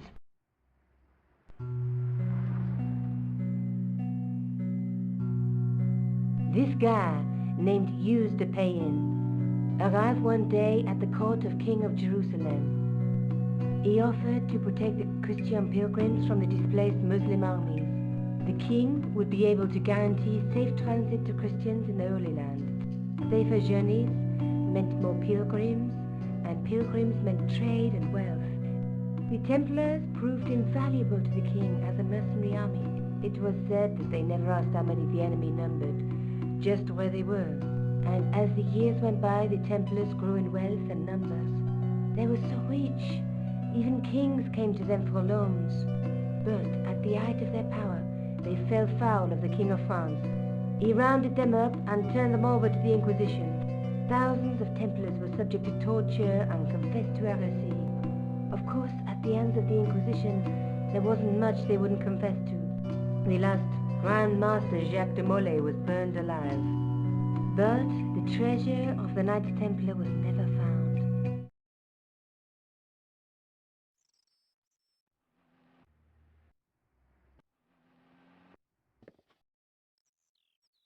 Jeez. So the treasure is hidden, waiting to be discovered? If there ever was a treasure, it's been lost for 600 years. Anyway, we're supposed to be investigating a serial killer, not a medieval treasure trove. But maybe that's what the clown and his accomplices are after. Maybe this manuscript is the key. You'd better leave it here for safekeeping. Think about it, George. One guy's already died for it, as you said yourself. Besides, that parchment is fragile. Okay, I'm convinced. You keep hold of it.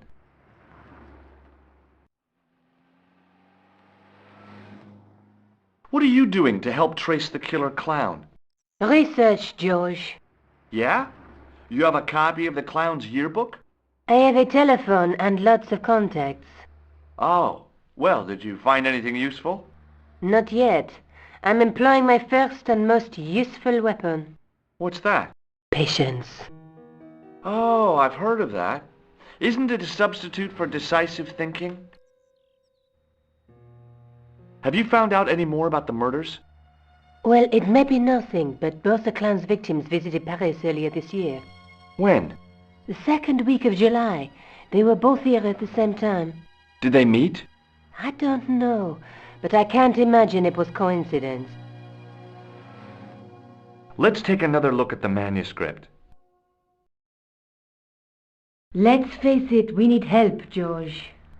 Someone who knows about these things. Who do you suggest? Indiana Jones? I know a guy who specializes in medieval studies. His name is Lobineau. Huh. Some stuffy old fossil who gets horny over ancient relics, I suppose. Far from it. André isn't the stereotypical professor you have in mind. Where can I find this Lobineau guy? At the Kroon Museum. I'll give you the address. There's a woman looking at her reflection in a mirror, but the reflection has 3 hideous faces. She reminds me of the wicked queen in Snow White. She was the one who said, "Mirror, mirror on the wall," wasn't she? She made me cry so much when I was a kid, Mom carried me out of the movie theater. She didn't frighten me in the least. Like I said, I was only a kid. I didn't like the crocodile in Peter Pan either. A knight with a crystal ball. Now, there's something written on the scroll beside the knight. Yes, but it's written in Latin. Per disciplinam mea lux videbis. By my teachings, you will see the light. You speak Latin? Where did you learn a trick like that? A trick? I studied law, okay? I can read Latin. My, you're touchy. Tell me that again. Through my teachings, you will be enlightened. There's a guy working on a loom. He's weaving a carpet or a tapestry. Or a duvet cover. It's a clue to a place, I reckon. Somewhere famed for weaving and ships. Where folk live in barrels? It beats copper boxes. There's a guy with a sword and a bull. The only mythological bull I know of is the Minotaur, but he was only half bull. I don't think I'd like to be half a bull, even if it was the bottom half. What's that object between them? It looks like a gem on top of a tripod.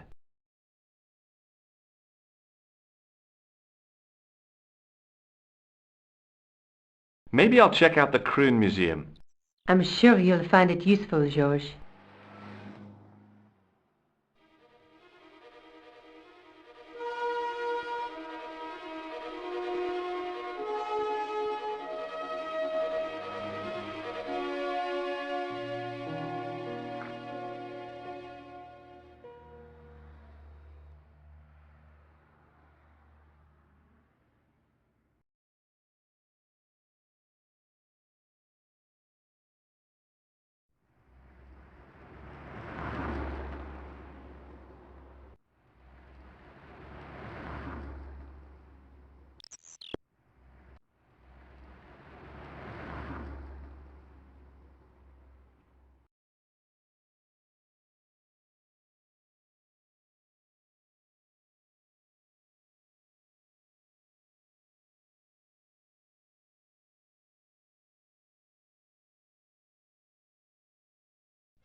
Through the grimy glass, I could see several large shapes in a gloomy room. What they were, I couldn't imagine. I considered smashing my fist through the pane, wrenching open the window, and vaulting triumphantly into the building.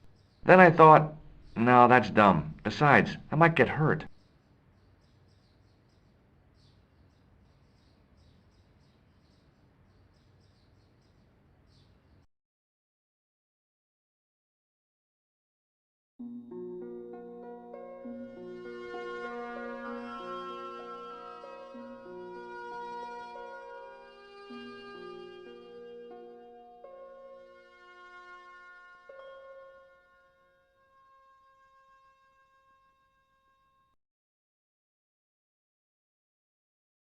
The attendant had an air of self-importance and the kind of steely eyes that never seemed to blink.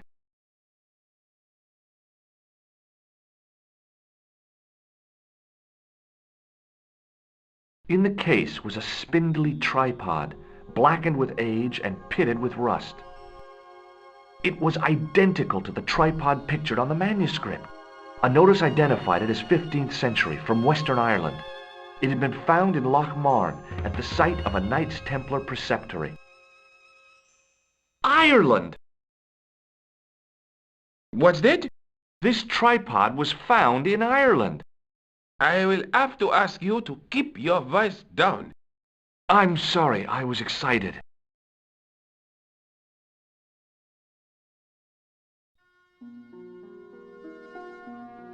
Eh, no! No, monsieur. No.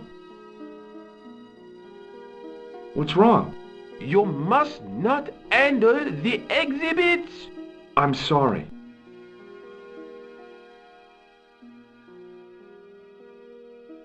Pardon me? Oui, monsieur? Are you Lobineau? Oh, no. Fancy you mistaking me for him. No, I am the deputy custodian. But Lobineau does work here. Work? I wouldn't go so far as to call it that. He studies here most days, but as you can see for yourself, not today. Can you give me any further information about the tripod? Certainly, monsieur. It's infamous. That tripod, that belonged to John Dee. What's the importance of John Dee's tripod? Dee was the most famous escapologist of the 16th century, the Houdini of his time. Don't you mean alchemist? Escapologists use ropes, chains, and handcuffs, not tripods. Well, whatever he was, that is the tripod he used in his experiments. What kind of experiments did John Dee perform with his tripod? Oh, the usual. Didn't you study chemistry at school? Yeah, but we skipped over thaumatology. Can I take a closer look at the tripod? What? Get it out of the case? Ah, no! That tripod is protected by a sophisticated surveillance system. How sophisticated? A painfully loud alarm bell.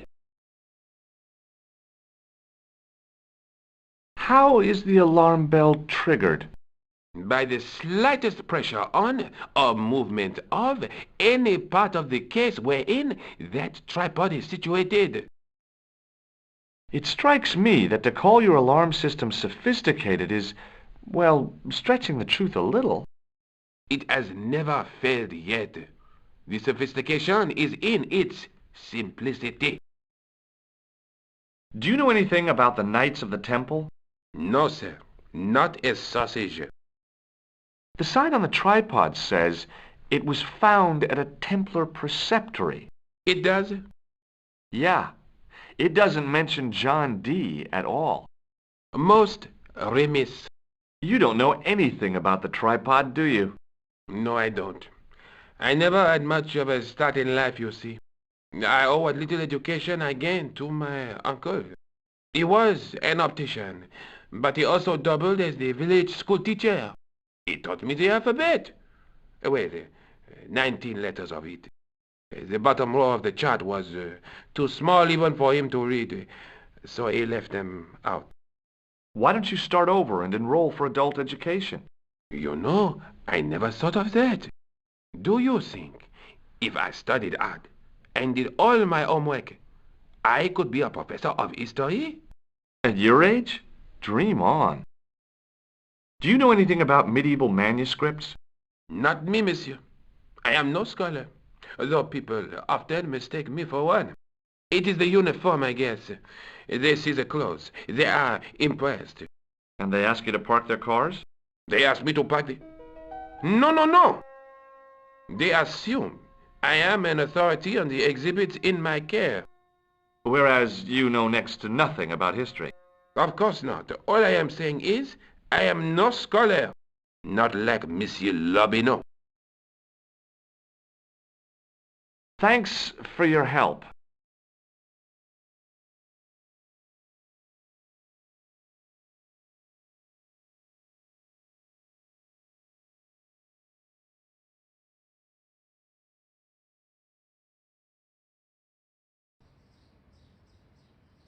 The tripod was definitely the one on the manuscript. The Templar connection confirmed it. I was tempted to go to Ireland to check it out.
Hi, George.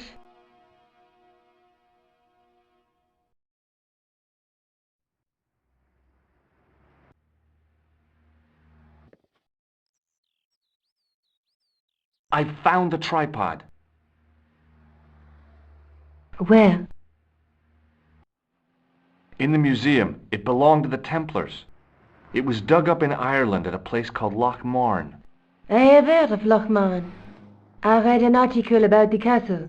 Take a look for yourself.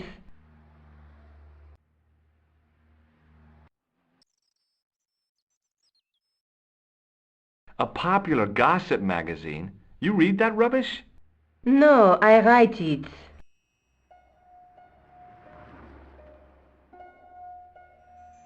Professor Nigel Pegram, excavating the medieval castle at Loch Marne. That's strange. What?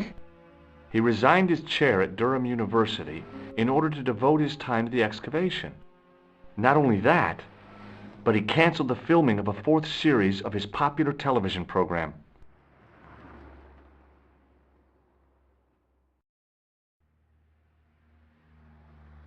This site at Loch Marne must be awful important to him. He's a professor of history. They're all cuckoo. All the same, I'd like to talk to this Professor Pegram. How do you feel about a trip to Ireland? Disappointed. Huh? That I won't be going. I want to follow up the Bellotta case. If you really think Pegram's dam is important, why don't you visit Loch Marne? On my own?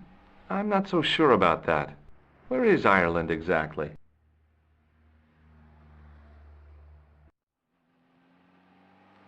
What do you know about Professor Pegram?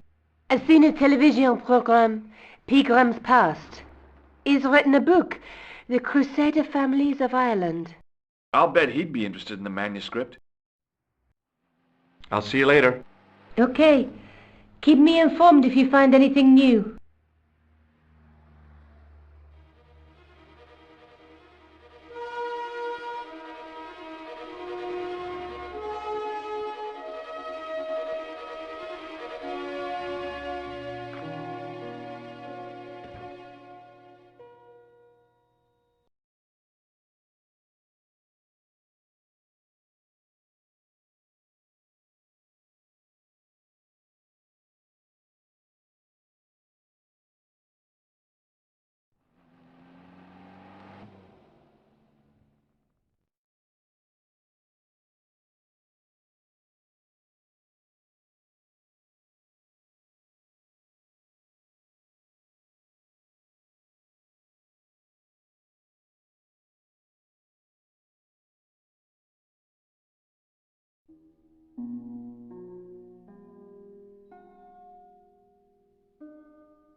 Several hours later, I arrived in Ireland, the Emerald Isle. I'd been lucky to get a bus from Dublin to the tiny village of Lochmarn. On the way out, the driver told me there was only one service a day.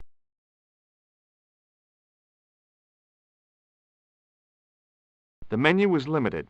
It read, "No food today." I didn't care. I'd lost my appetite somewhere over the Irish Sea. The lad was doing his best to express his adolescent aggression.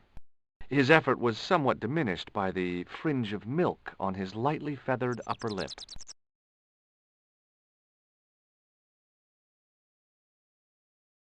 Hi there.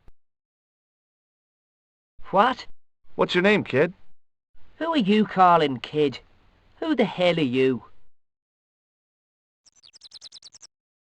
Rosso's the name. Murder's my game. Are you a detective? Let's just say I'm here to find the truth. Cool. Just like on the telly. Cut the crap and tell me your name. Liam McGuire. What are you doing hanging around the bar, McGuire? I'm on the run. From me dad. Why? Did you do something bad? I ain't done nothing, boss. You can tell me, kid. Is it your dad? Oh, sir. He drinks every last penny down his evil throat. And there's me poor old mother, bedridden and dying of presumption. I tried to buy her medicine. Chopped firewood for Father Mahoney till me fingers bled. The old skinflint cheated me too, but I took the pennies he gave me back home. Look, Ma, says I, see what your darling son has earned with his own sweat and blood. When suddenly, me dad appears and grabs the loot.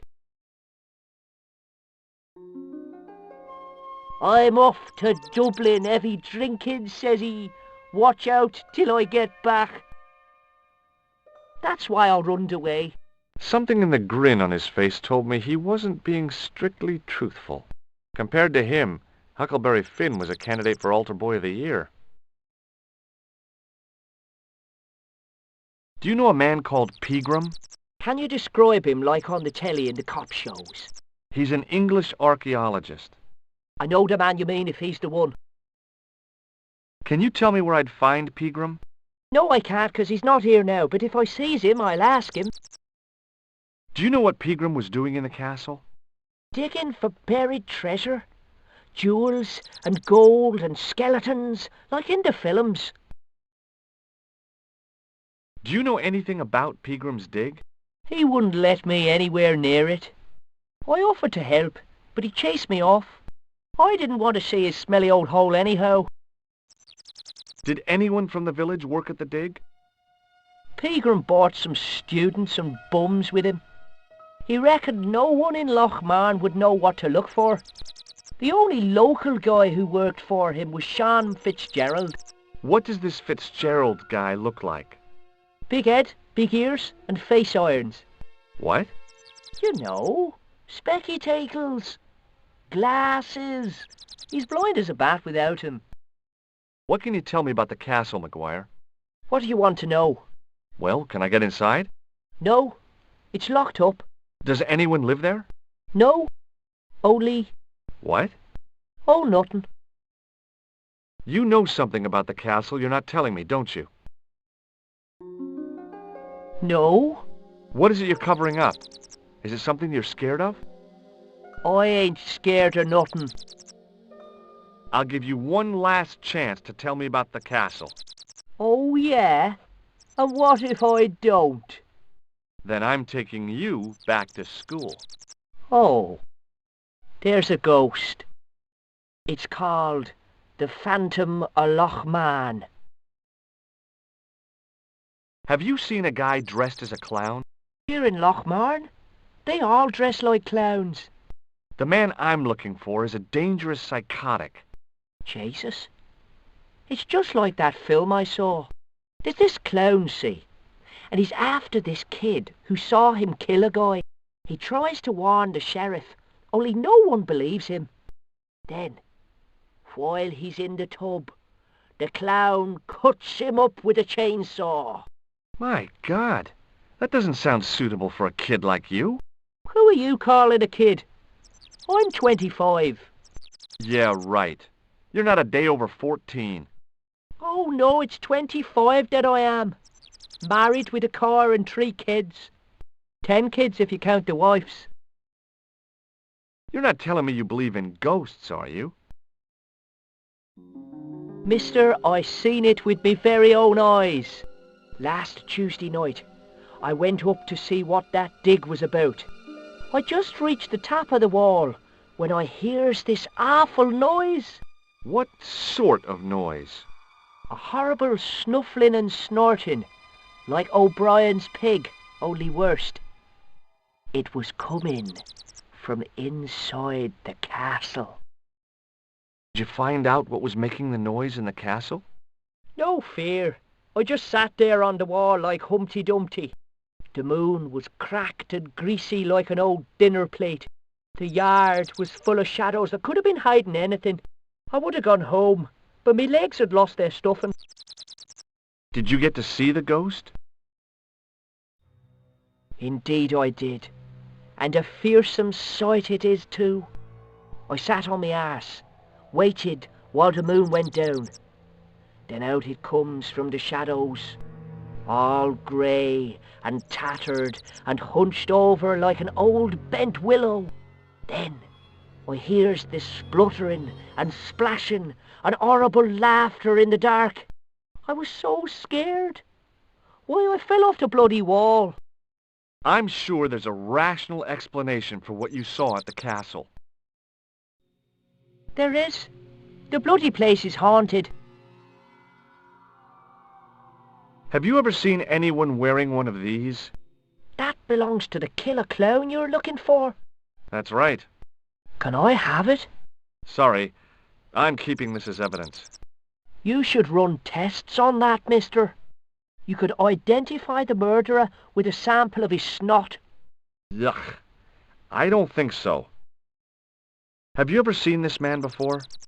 What a slimy character. No, I never seed him. Take a look at this, McGuire. It's an ID card. What of it? Ever heard of Thomas Merlin or the Gruber Electronics Corporation? No. What do you think this tool is used for? Lifting drains. Dead right. How did you know that? Work experience course at school. They gives me a choice of going down the drains or up the chimney. You're kidding. Do you recognize this matchbook, McGuire? No, sir. I never seen it before in my life. Give me your hand. Get lost. Oh, come on. I just want to show you a little trick. No way, mister. I don't do tricks. Father Mahoney told me I'd burn in hell if I did. I just want to shake your hand, that's all. Oh, all right. Gotcha. Neat, huh? Didn't feel a thing. What does this tissue mean to you? Nothing. See you later, kid. Okay, mister.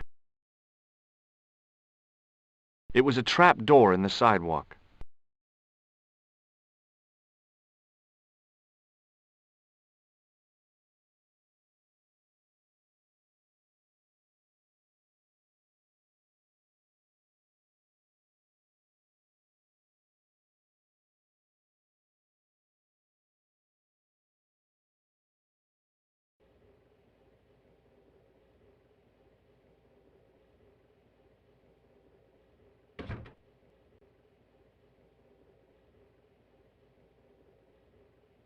I recognized the guy from McGuire's description. He was real twitchy.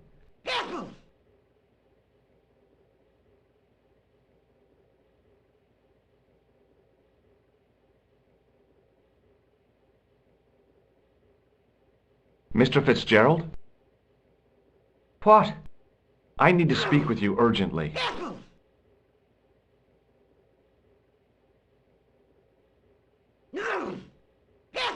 What's the problem?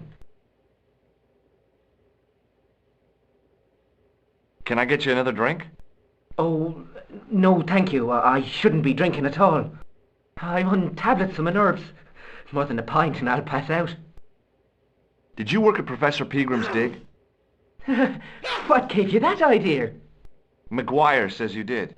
You don't believe that damned hooligan, do you? Why not? His probation officer could tell you a tale or two.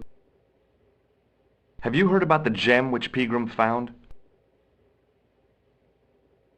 I heard a rumour, but you can't believe everything you hear or see, can you? Where can I find Professor Pegram? I heard he's gone fishing. I don't know where. What can you tell me about the castle? There's nothing there. Just an old ruin. How old? I really couldn't tell you. Have you ever explored the castle yourself? I used to play there sometimes, when I was a kid. Then one of the little uns fell off the wall, broke his head and died. We didn't go there anymore. You haven't been up there recently? No. What does this red nose suggest to you? Blood. Why's that?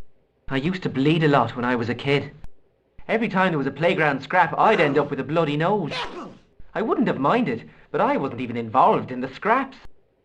Do you recognize the man in this photograph? No. At least I don't think so. Look closely. He has a scar on his face. No, I'm sure I don't know him. Check out this pass. Yeah. It's yours, is it? Not exactly. Do you recognize the name? Thomas Merlin? No. Never heard of him. What do you think this tool is used for? Something to do with horses? Wrong. It's for opening manhole covers. Oh, really? Well, you learn something every day. Does this matchbook mean anything to you? No. Shake my hand. It's a trick, isn't it? Damn it, you're right. I can't seem to fool anyone. What does this tissue suggest to you? Nothing. See you later.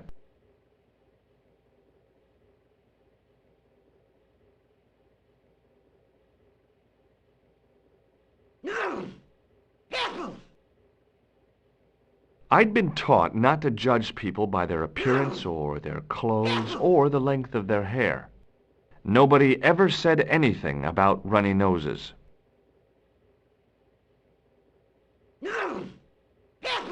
Hi there, old-timer. What? Nasty cold you've got there. As soon as the words left my lips, I regretted them. Is there such a thing as a cold which isn't nasty? I put the question to Father Mahoney. Father, says I, why were we born to suffer snot? What did he say? He said, it's my reward for being out all night like a sinner. Pious prig. Anyway, this is no ordinary cold. 'Tis the hay fever. Pollinosis? Thank you. You're not a policeman, are you? Excuse me? Police? No, I'd know it if you were. Do you know Pegram, the archaeologist? That's the scrawny fellow who was poking around at the castle, isn't it? No, I don't know him. Were you aware that Pegram was conducting an archaeological dig? I don't meddle in other people's affairs. They don't interest me. Do you know where I can find Pegram? I told you, I never heard of him. Can you tell me how to get into the castle? Don't even think about it, me bucko. Lochmarn Castle is haunted. That's what the kid outside told me, but I don't believe it. Then you're a fool. Have you ever seen the ghost? To be sure, with me very own eyes. Can you describe the ghost? It was horrible. A wee stunted beast, long beak, straggly, flappy wings. Are you sure it wasn't a wild animal? A rabbit or a skunk or something? Skunk? In Lochmarn? That'll be the day. No, That was a ghost, to be sure. I think I know what you saw on the castle wall. I know what I saw. I don't think so. It was the kid, McGuire. What? He was up on the wall last Tuesday night. He thought you were the Phantom of Lochmarn. Oh! Ghosts don't bother me. I still want to visit that castle. You can't. It's not open to the public. There's no one around to stop me, is there? That's right. Nothing human, anyhow. Can I buy you a beer? Very kind, I'm sure. But I don't drink the stuff Leary sells. What's wrong with it? I've seen what it can do. I'll see you later.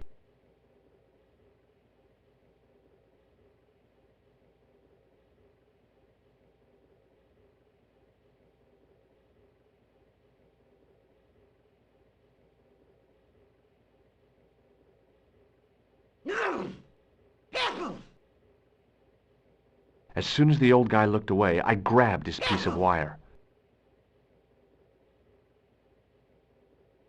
The white whiskers on the bartender's flushed face were like garlands on a Christmas tree. The resemblance ended there. The top of his head was too slick and shiny to act as a perch for a Christmas angel.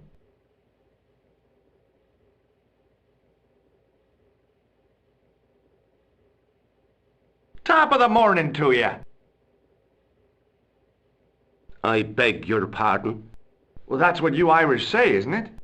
Do you want something? Or are you just flaunting your xenophobia? Well, I was trying to be sociable. Is it a room you're after? That's not a bad idea. Do you have a vacancy? I could, if you don't mind waiting until the last guest checks out. No problem. When will that be? When the undertaker comes to collect him. Do you know Sean Fitzgerald very well? I know him enough not to sell him more than 2 pints. He's like a kid when he gets a few beers inside him. I'm not surprised. He's on medication for his nerves. There's nothing wrong with his nerves. He's just screwy. Do you know a man called Pegram? Indeed I do. Are you a friend of his, by any chance? Oh, no. I'm just trying to track him down. Me too. That son of a bitch should be locked away. Did Pegram stay here? That's right. In the best room in the house. That's the one with the bed. Can I see Pegram's room? It's been taken by one of the brothers from the reformatory. They come every year for spiritual refreshment. That's a good one. Their idea of refreshment is a gutful of stout. I wouldn't want to disturb a man of God, especially not a big fella from the bad boys' home. I don't blame you, Mick. That brother's got muscles like a muscle man. Have you served any, clowns recently? No. You're the first today. Seriously, I'm looking for a man dressed in a clown costume. Would he be having a little white dog with a black patch over the eye? I shouldn't think so. What can you tell me about the castle? You're the second person to ask me that today. I don't know anything about the castle. It's only an old ruin anyway. Who else was asking about the castle? He said he was a reporter. He was asking about the little people. I could have told him a tale or two about the little people. He might have paid me to hear what he wanted me to say. Anyway, I chucked him out on his arse. Good for you, Mick. That's the way to deal with journalists. I'll try a glass of beer, please. Is this your first pint of real ale? Well, I guess so. What's real ale, anyhow? Beer that's brewed from natural ingredients to traditional methods. It shouldn't be kept under pressure or refrigerated. And finally, it should have a good body and distinctive character. In other words, it's flat and worn with bits in, and it makes you fall over.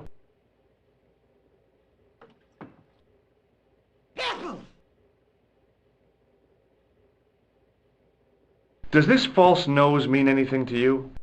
It's not Red Nose Day again, is it? I don't know. But this is part of a clown's costume. I know that. Good God Almighty! What do you take me for? Do you recognize this man? No, I don't. What do you want with him? I've got a score to settle. I don't want any trouble in the bar, mister. If it's a fight you're looking for, see Father Mahoney. A priest? A man of the cloth? Sure. And he teaches the boys how to box at the youth club. According to Mahoney, it develops character. Isn't that right, Pat? Didn't he teach you the art of pugilism? Doyle. Sorry, Michael. I was miles away. What did you say? Never mind. Does this piece of wire mean anything to you? Good God, man. Put it away. What's the problem? Don't play the innocent with me, mister. What you do with that wire is your own business, but don't drag me into it. Do you recognize the name on this card? No. Should I? Nah, it was a long shot. Here's something which might interest you. Huh? Oh, what is it? My passport to the sewers of Paris. Is that so? Did you see the snooker last night, Mr. O'Brien? We haven't got a television, Michael. I know that. Why is it, if you don't mind me asking? If God had meant us to watch television, we'd all be like Doyle. I take it no one wants to hear about my underground escapades. I'd rather drink me own beer. Do you recognize this matchbook? No, sir. Do you recognize this matchbook? No, sir. Hey, bartender? Landlord, if you don't mind. Sorry. Shake my hand, why don't you? Now, why should I do that? What have you got up your sleeve? Nothing. Come on, just shake my hand. Not just now, mister. I have to be careful on account of the health restrictions. Aw, jeez. Does this tissue mean anything to you? That's disgusting. Uh-huh. I found it in the sewers. What's the idea of waving it around in my face? You're worse than old Ron. Put it away, man. Thanks.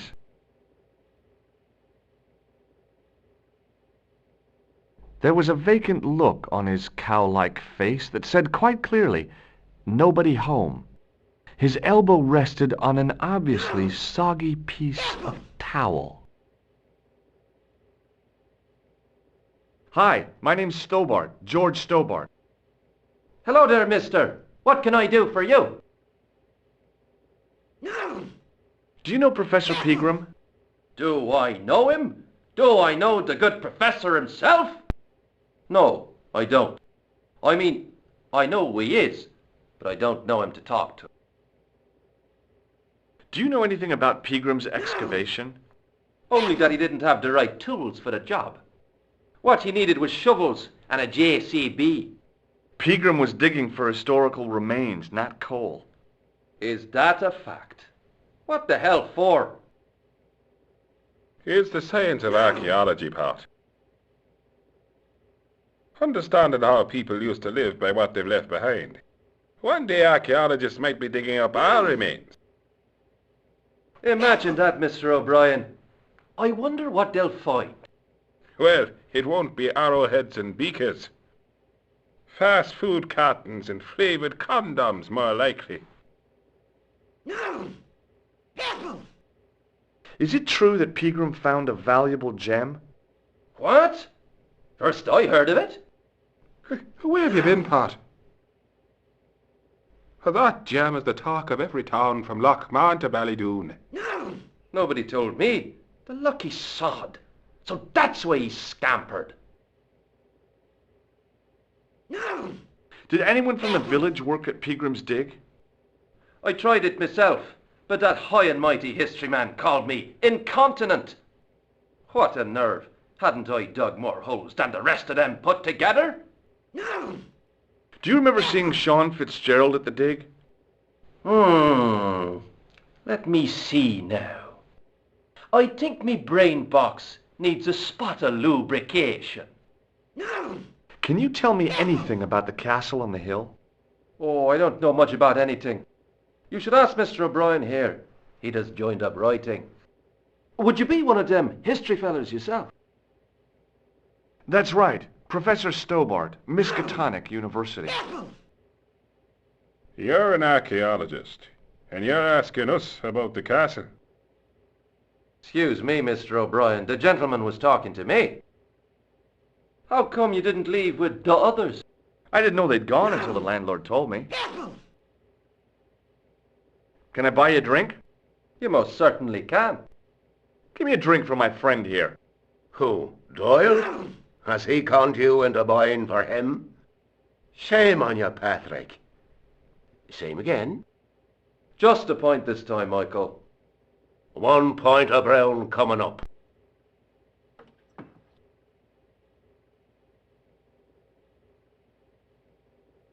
Do you remember Sean Fitzgerald now? I can picture the scene as if it was only last week. Come to think of it, it was only last week. Fitzgerald was there all right. Him and a bunch of students. He was speaking with the boss man. Bye for now.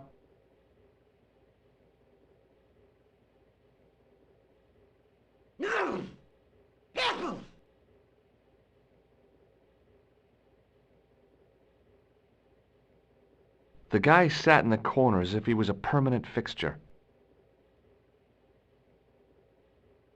Hello there. My name's George Stobart. Pleased to meet you, I'm sure. I'm O'Brien.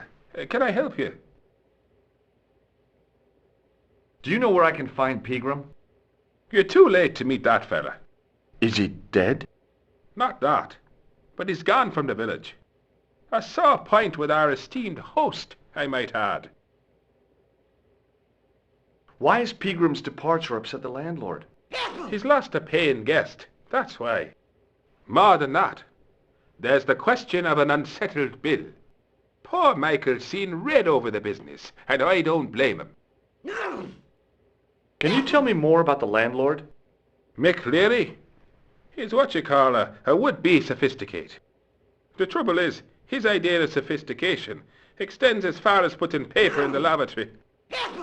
I never worked out why he did that. It's much too dark in there to read. That's true. Have you ever run your hand over the back of the door? The graffiti is written in Braille. Do you know where Pegram has gone? I'm sorry, but I don't. He upped anchor in the dark and shipped out before the dawn. Why did he do that? Who knows? A guilty conscience or a secret assignation. Whatever the reason, he'll not be missed in Lochmar. Maybe now the fuss about the gem has died down, we can get back to normal. What can you tell me about the gem which Pegram found? Now there's a gem which should never have been taken. A man would have to be full of greed to covet that stone. What's your interest in the jewel? You're not a reporter, are you? Oh, no. Thank the Lord for that. What can you tell me about the castle, Mr. O'Brien? It's a fine sight now, isn't it? Dates back to the 10th century, you know. Most of the existing building was added much later, of course. Are the ruins open to the public? Oh, no, it's much too dangerous. Anyway, there's nothing of interest remaining. Pegram thought otherwise, didn't he? Ah, but it's not difficult to get them history boys excited, is it? Give them a bone to play with, and they're happy as puppies. Was it Pegram who dug up the tripod at the castle? The same man, if he wasn't his twin brother. And can you guess what he did with the tripod? He sent it to a museum in Paris. I've seen it. Have you heard of the Phantom? More than that. I've seen it. And let me tell you, it's a dreadful spectacle. So it's not just a local legend. There really is a Phantom of Lochmarn. Oh, no. I was talking about the Phantom of the Opera. Goodbye for now.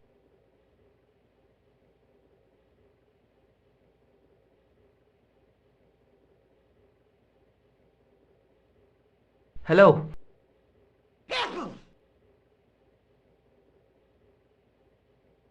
Doyle told me you definitely worked at the dig. You don't believe him, do you? Patrick Doyle is a moron and a scoundrel. Even so, he saw you talking to Pegram. You can't prove that, mister. See you later.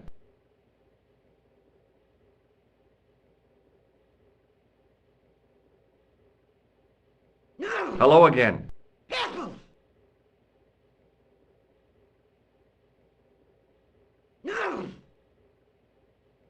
What?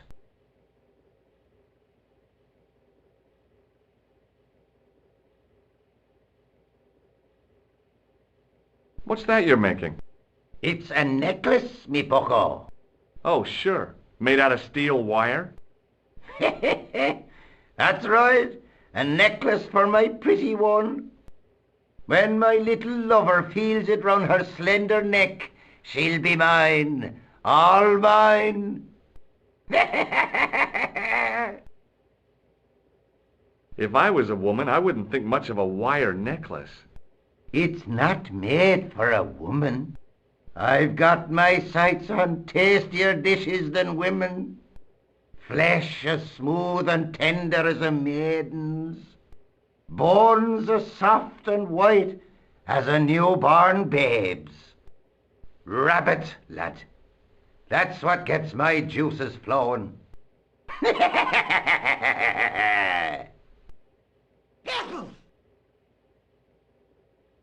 Ah, so you're making snares to trap rabbits.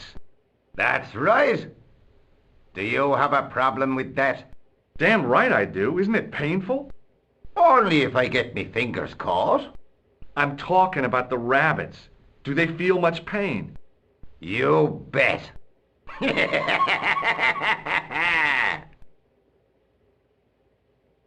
I'll see you later.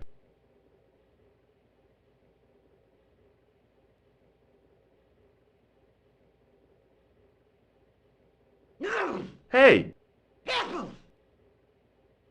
Hello there again, mister. What does this false nose mean to you?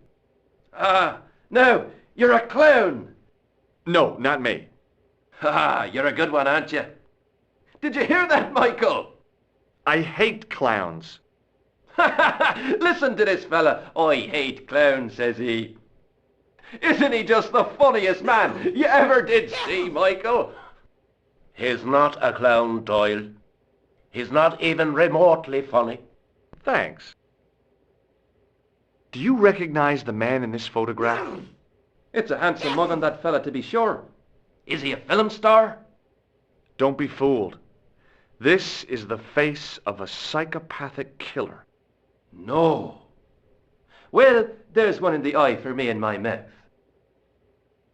Does this piece of wire mean anything to you? Not me, mister.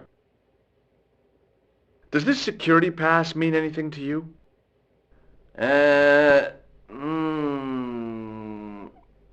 Well, no. What do you make of this tool? It's for lifting manhole covers. That's right. I found it in Paris. Well, you look at that. A French sewer key.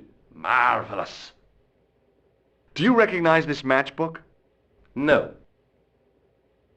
May I shake your hand? No, you can't. Well, how come? Because I'll spill me beer if you do. Does this tissue mean anything to you? No. But you should show that to my granny. She could tell you fortune from it. From a soiled tissue? Sure. Some people read tea leaves. My granny reads handkerchiefs. Bye for now.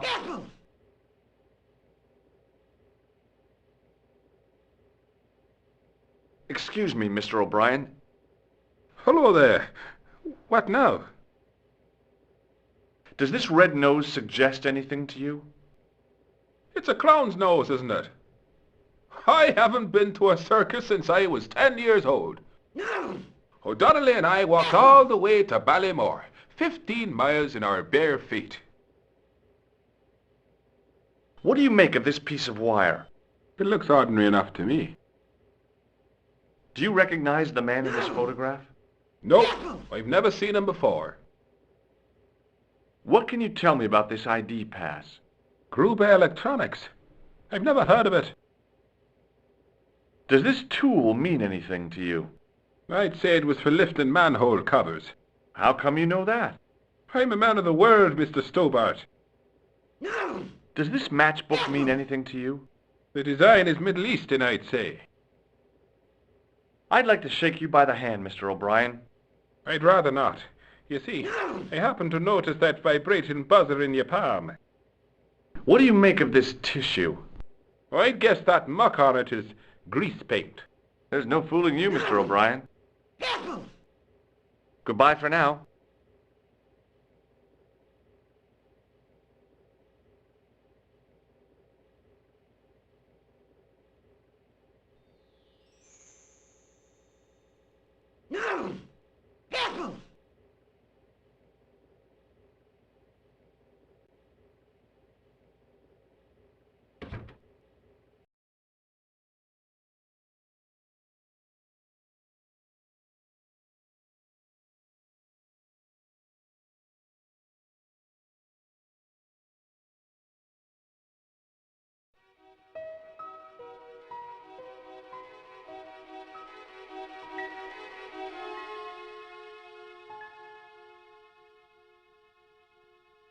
Hey, McGuire. What do you want to know?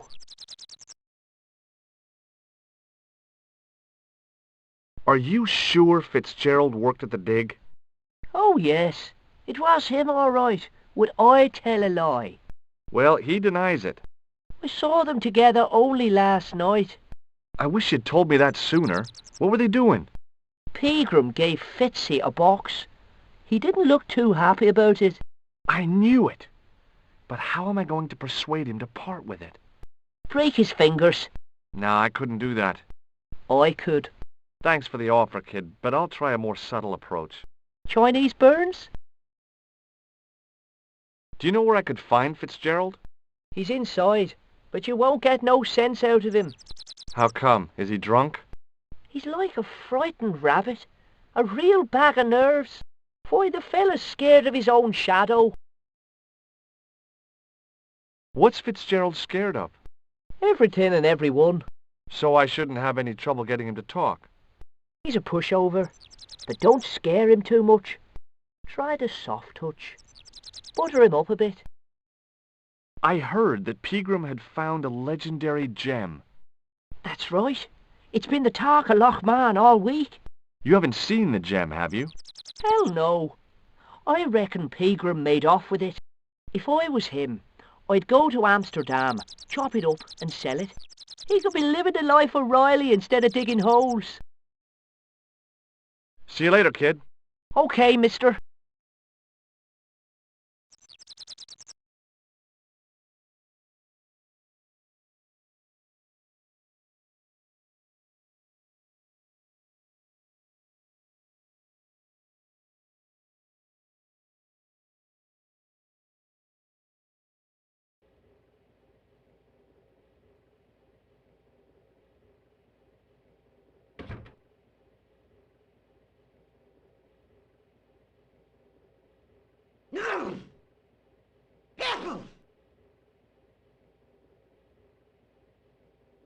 Hello.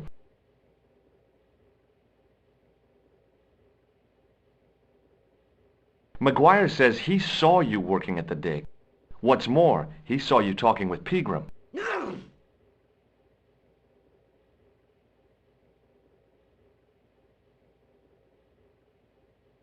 I knew this would happen.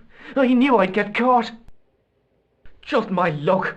Grasped up by a delinquent and a dimwit. I need to talk to Professor Pegram, if he's still alive. What do you mean? Is he in danger? Yeah, You too, if I'm right. You're not from the Social Security. Hell no. What makes you think that? Well, I was claiming benefits at the same time I was working for Pegram. I'm not in a position to make judgments, Sean. That's between you and your conscience. All I want is to talk to Pegram about the gem. But he's not here! I know that. But he left that package with you, didn't he? So where did Pegram go? I don't know. I swear it. He came to see me early this morning. Said he was leaving.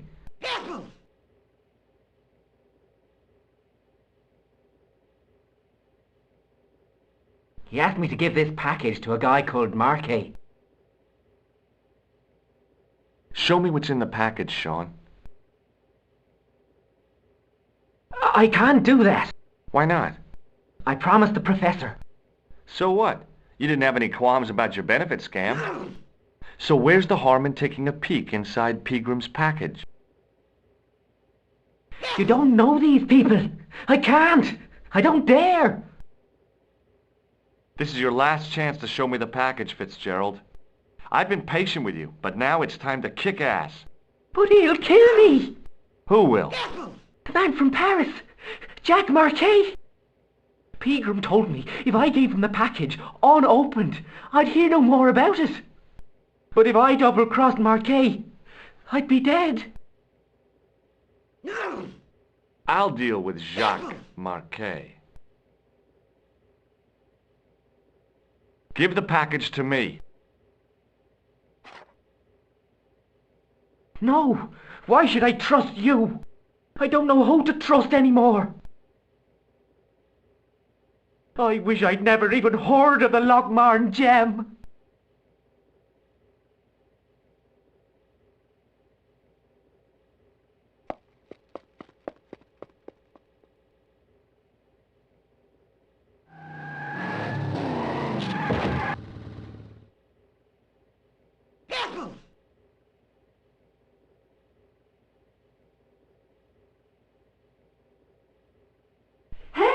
I just seen a big red... Get out of here, Maguire. Come back when you're old enough. What's the lad howling about? A big red sports car. Sean Fitzgerald's been runned over. Get out! Noisy little tyke. Maybe you should send out some medicinal brandy, Michael. Oh, yes? And who's going to pay for it? Not me. Me too, neither.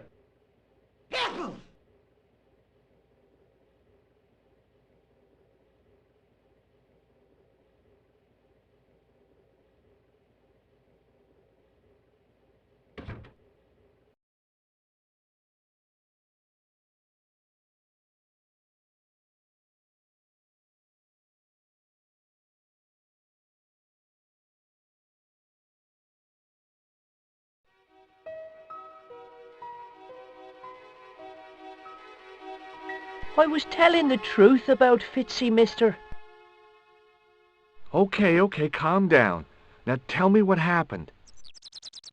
I was standing here, minding me own business, when I saw this beautiful red sports car coming up over the hill.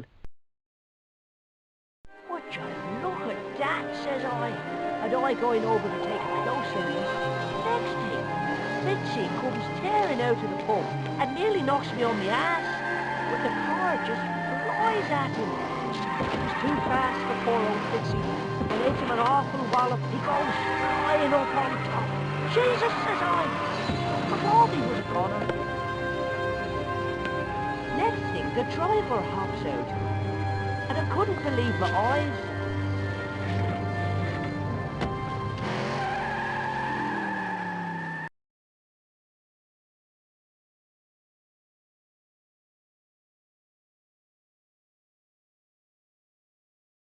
He was dressed like a bloody pixie.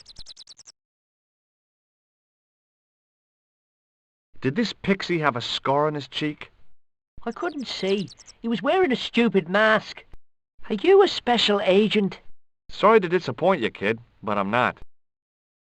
Did Fitzgerald drop anything when he was hit? I didn't see. It all happened so fast. See you later, kid. Okay, mister.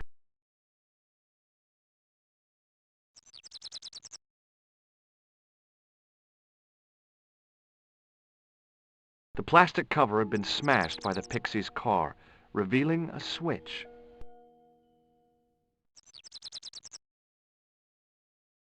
I pushed the switch down, but in doing so it snapped off in my hand.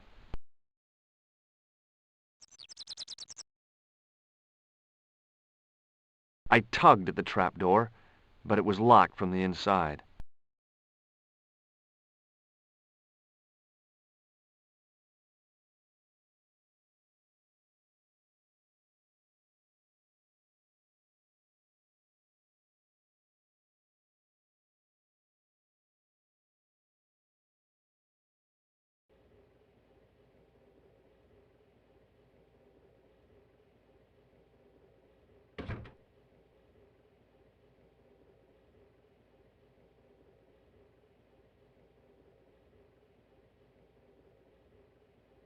I was about to reach for the pump when a rash move like that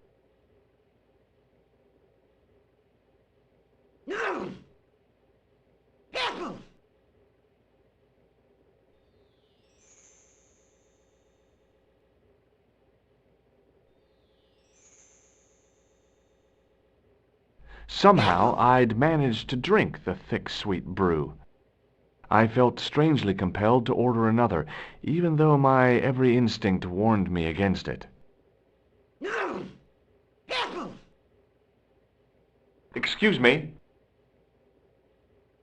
Yes, sir?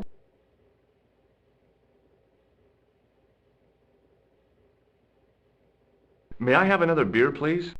Certainly, sir. Same again? Yeah, please.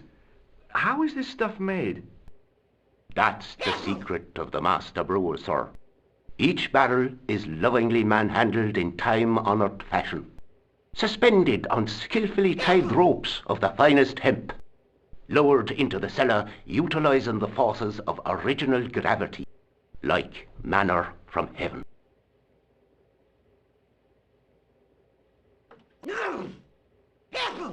I'm sorry, but the pump appears to be broken. I could fix it for you. I don't think so. This is a job for a professional electrician.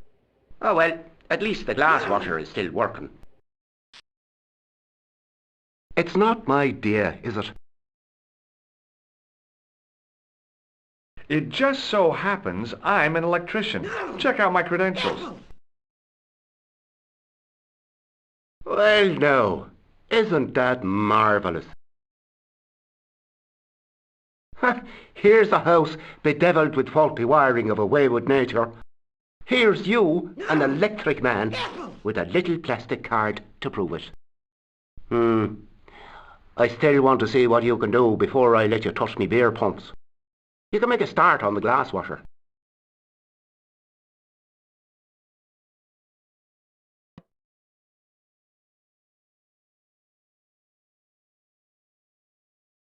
When you finish that, will you take a look at the pumps?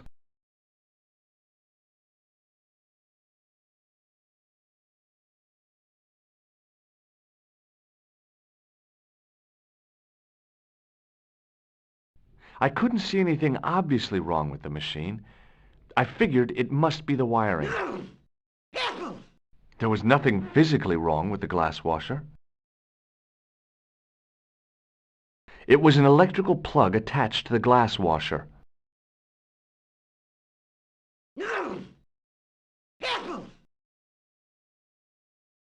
I used all my knowledge of electrical engineering to examine the plug. Seemed fine to me.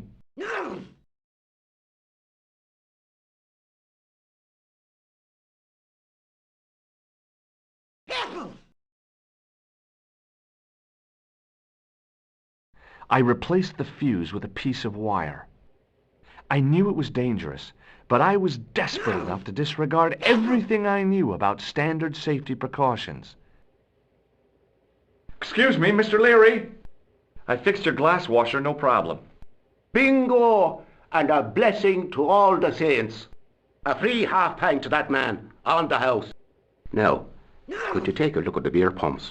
Well, I guess so, but I'm not making any promises. If you can't fix them, I'll have a riot on me hands. The pumps are in the cellar, right? That's right. You'll find a flashlight down there somewhere.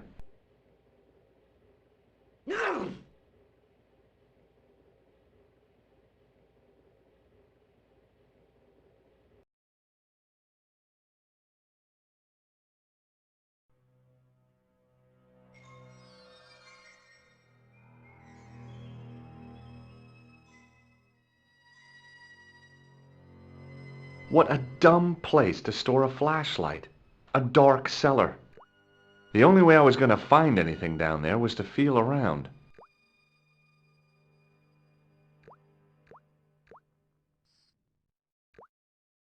My hand closed on a long metal rod. I pushed the lever and heard the grating of metal, but nothing appeared to happen.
I lifted the trap door, and an overpowering smell of stale beer rose from the cellar below. I looked down on a stone-tiled floor, way too far to jump.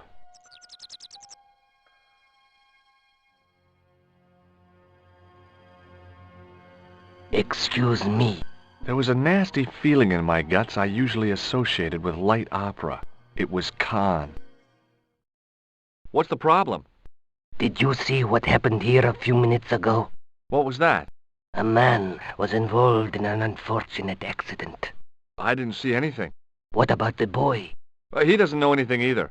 The kid, well, you know how it is in these rural communities. Not enough genes to go round. I prayed McGuire had the sense to keep his mouth shut. Was the guy hurt bad? He's been taken care of, but he thinks he dropped a small parcel. You didn't happen to find it, did you?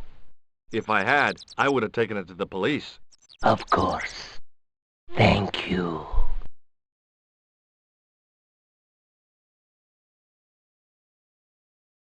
The trap door gave access to the cellar of the bar. It wasn't my nerves that stopped me jumping. It was my damned legs. They wouldn't move.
Then I noticed a flash of light, something sparkling beneath the open trap door.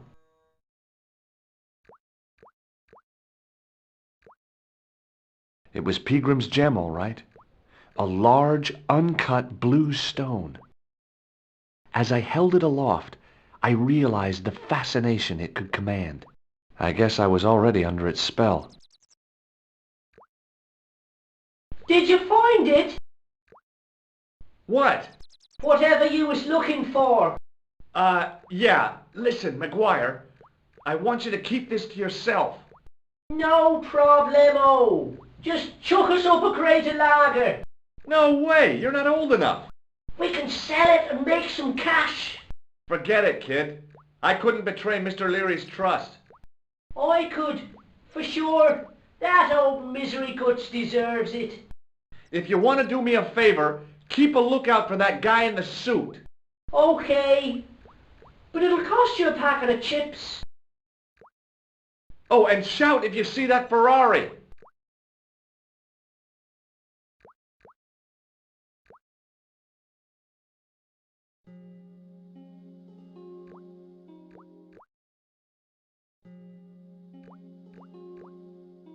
It was a rusty faucet.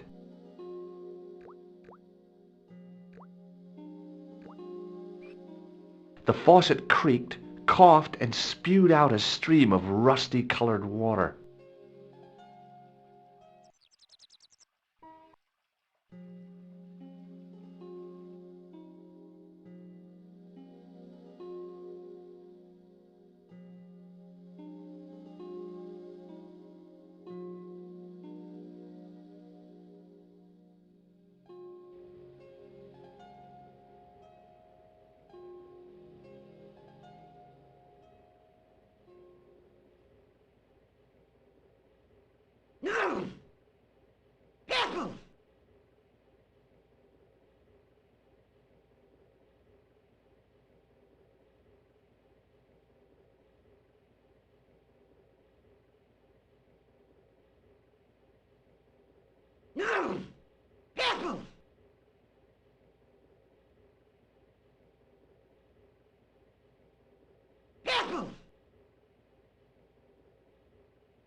It was a beer-stained piece of toweling.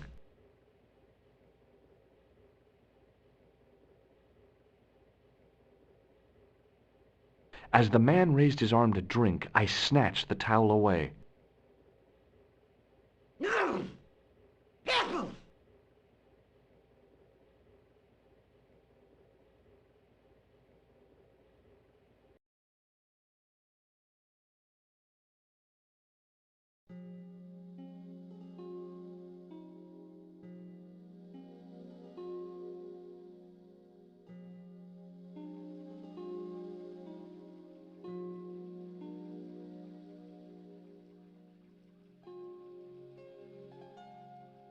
It was a rectangle of toweling printed with the words, Nagopaline Stout builds body.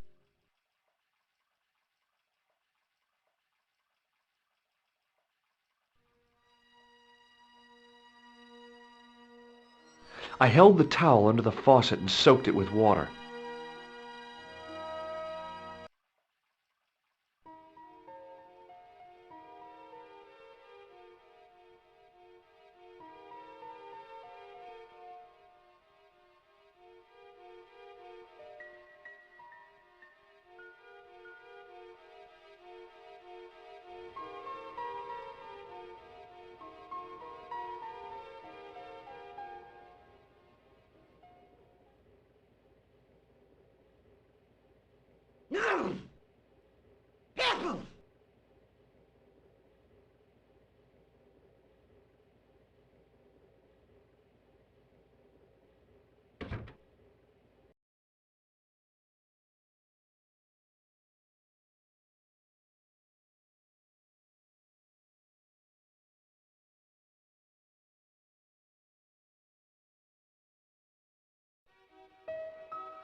The farmer's craggy face was set in a mask of aesthetic appreciation. His feet were set in a pair of manure-caked boots. Hi, do you speak English? Well, now, what if I was to say no? An implication of cognizance shrouded in denial. A pretty poser of a paradox indeed. I gave him the look I'd perfected when I was 12 and was going to be the greatest hypnotist of all time. It was a killer. Are you attempting to hypnotize me, or is it the constipation you're suffering? I was a little out of practice.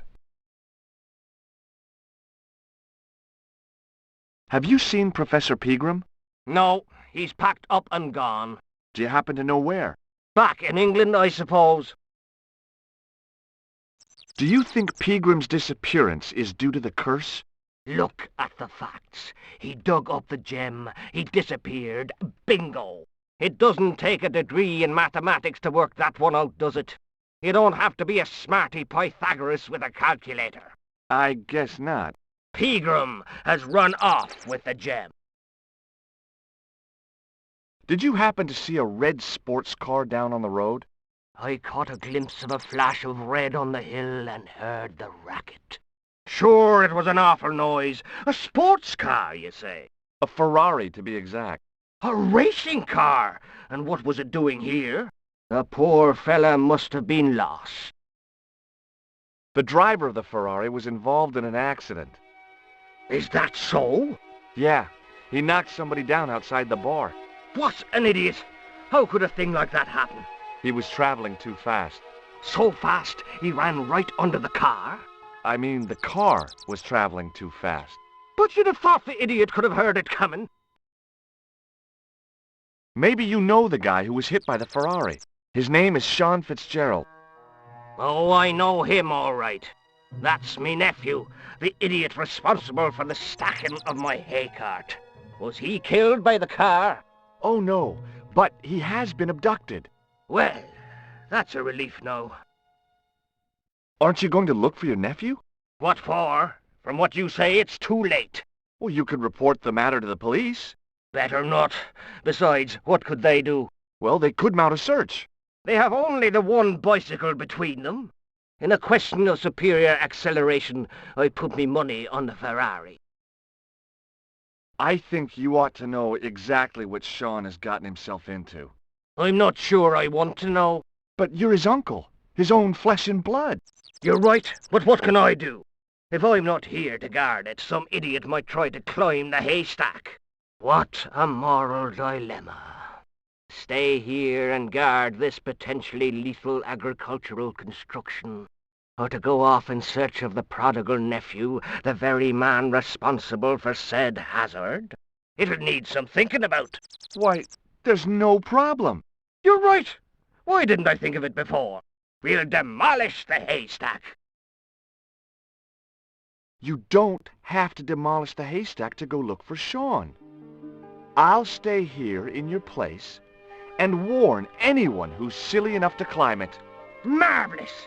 I think I should start me inquiries in the bar.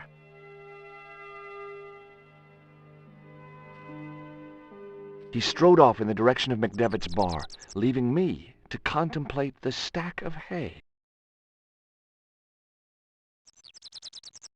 On the back of the cart was a crazily stacked tower of hay bales, leaning precariously against the castle wall.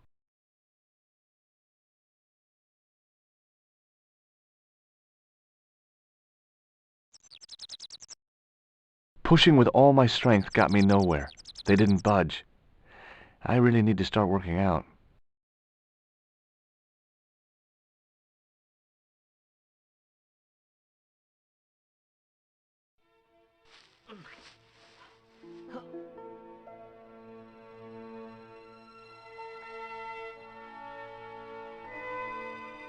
The stack of hay stopped, short of the top of the wall.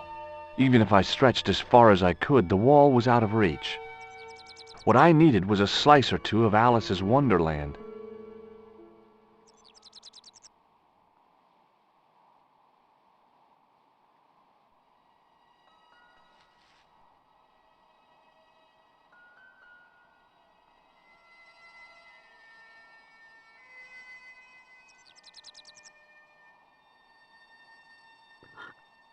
I inserted the end of the lifting key in the mortarless crack and gave it a firm shove.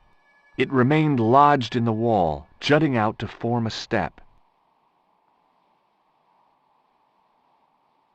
I tugged at the lifting key and found it was held quite securely.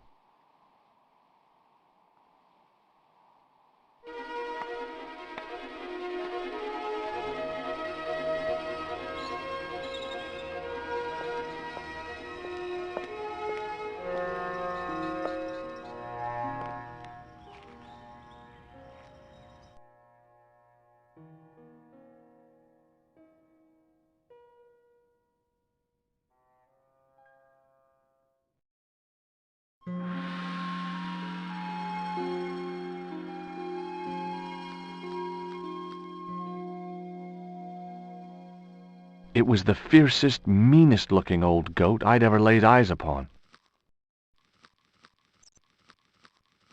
The top of a ladder rose out of the squarely dug hole.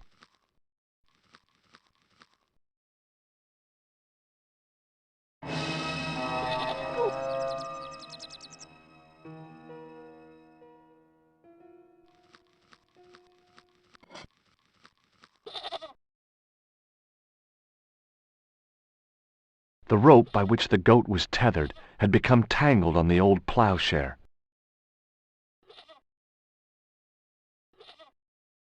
It was a rusted piece of iron, maybe part of a plow or something.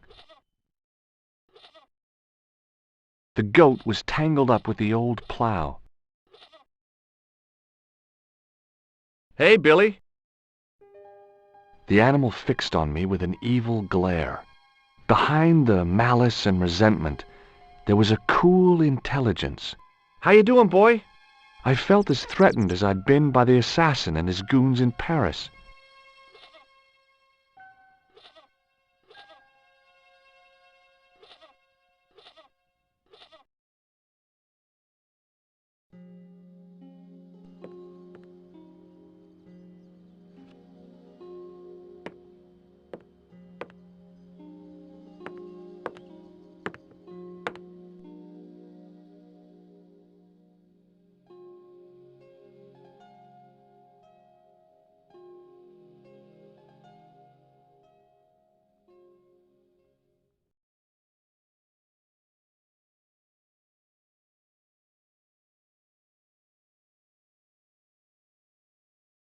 The sack contained a fine white powder. As I dipped my fingers into the soft white powder, I realized what it was. Plaster of Paris. I'd used it in kindergarten to make casts of animal paw prints. Behind the altar was a carved panel decorated with animals, birds, and plants. I tried in vain to move the panel. There was a pattern of 5 holes arranged on the wall. They'd been drilled there deliberately. The only object on the table which interested me was a small sack. The bench had probably been used by Pegram and his archaeological team. It was a statue which had fallen from its place on the wall. 5 fingers of stone projected from the back of the carving.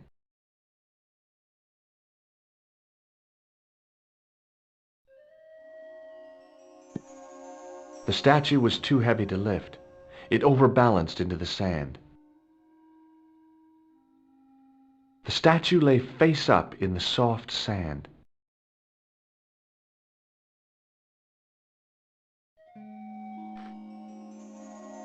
As I swung the stone upright, I noticed it had left a pattern of holes in the sand.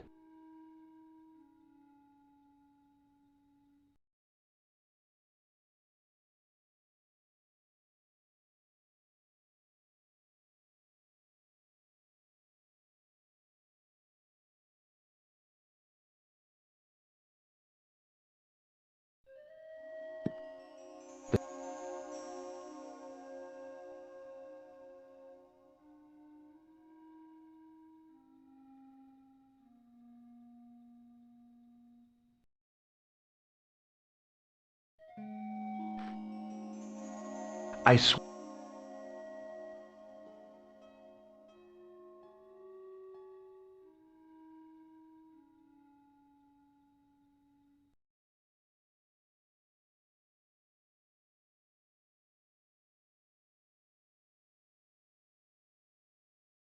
I sprinkled the plaster on the sand until the holes were filled. The towel had dried out and was barely damp.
The farmer was drinking and chatting with his pals as if nothing had happened.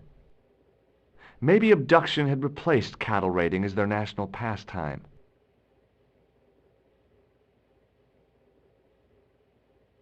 Hello. Hello there. Let me introduce you to my pals. We've already met.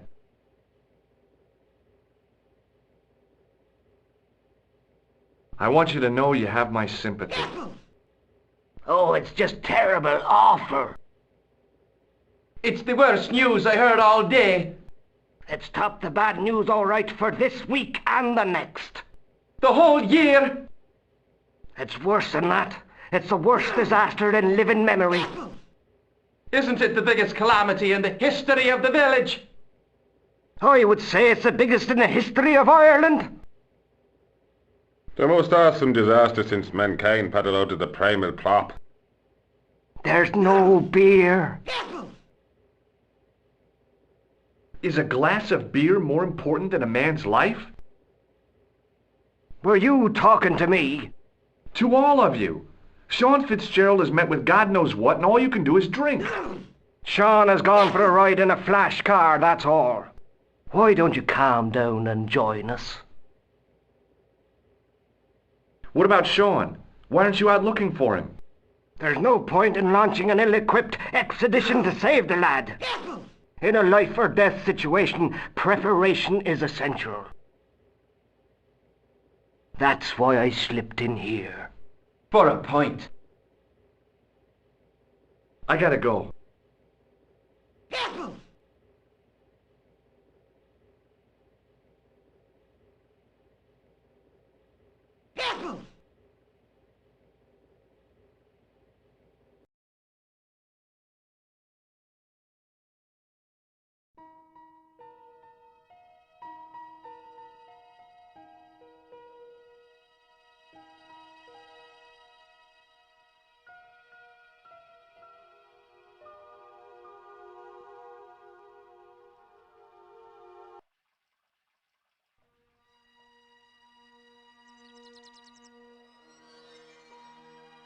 I held the towel under the faucet and soaked it with water.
The trickle of water was quickly absorbed by the plaster.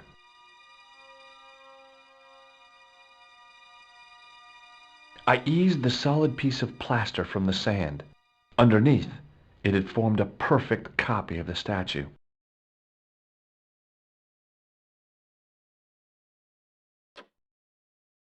The hardened plaster cast fitted snugly into the 5 matching sockets.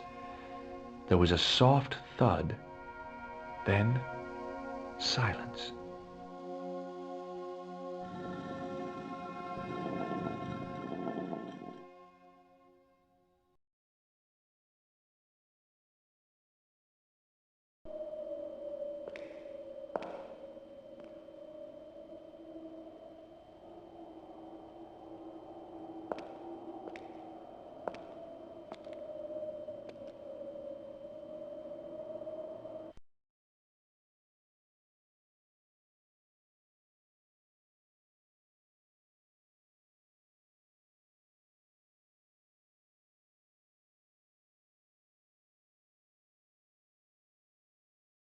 So, where did you stay last night? At McDevitt's. I got to drinking with Doyle and a couple of the guys. That explains why you look so ill today. Did you get any sleep at all? Not much. I had to share the room with another guy. Did he snore? Hardly. He was dead. Then Leary woke me in the middle of the night to help bail out the cellar. The cellar was flooded? Yeah, some idiot had left the faucet running. And you say Pegram has disappeared? Without a trace. But my visit wasn't a complete waste of time. Pegram's gem? The Templar's gem. Whoever Jacques Marquet is, he's in for a disappointment. Jacques Marquet? He's the guy who should have collected the gem from Fitzgerald. What are your plans? I want to find out who, what, or where Montfaucon was. All I've got to go by is the name and a picture of a hanged man. Let's take another look at the manuscript.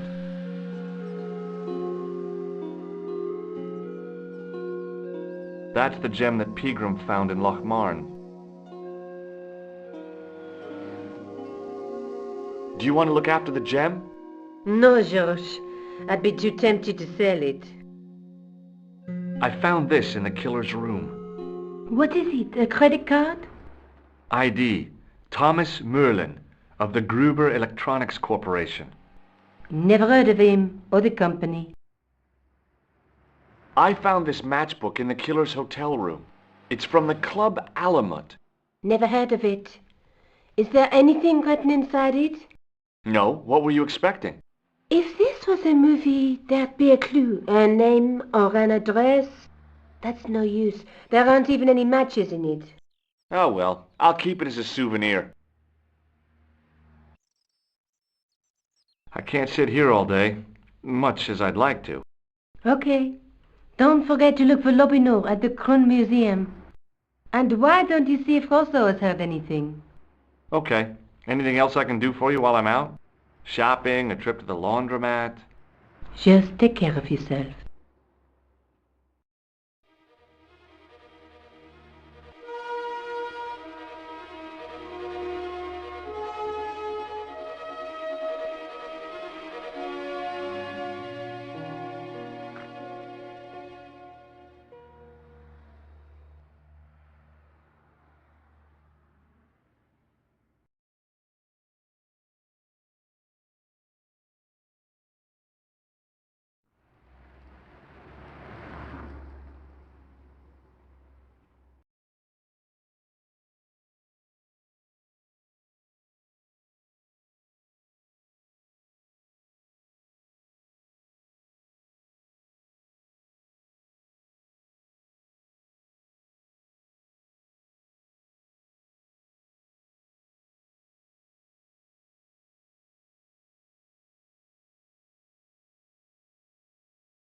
It was Rosso's sidekick, Sergeant Moo.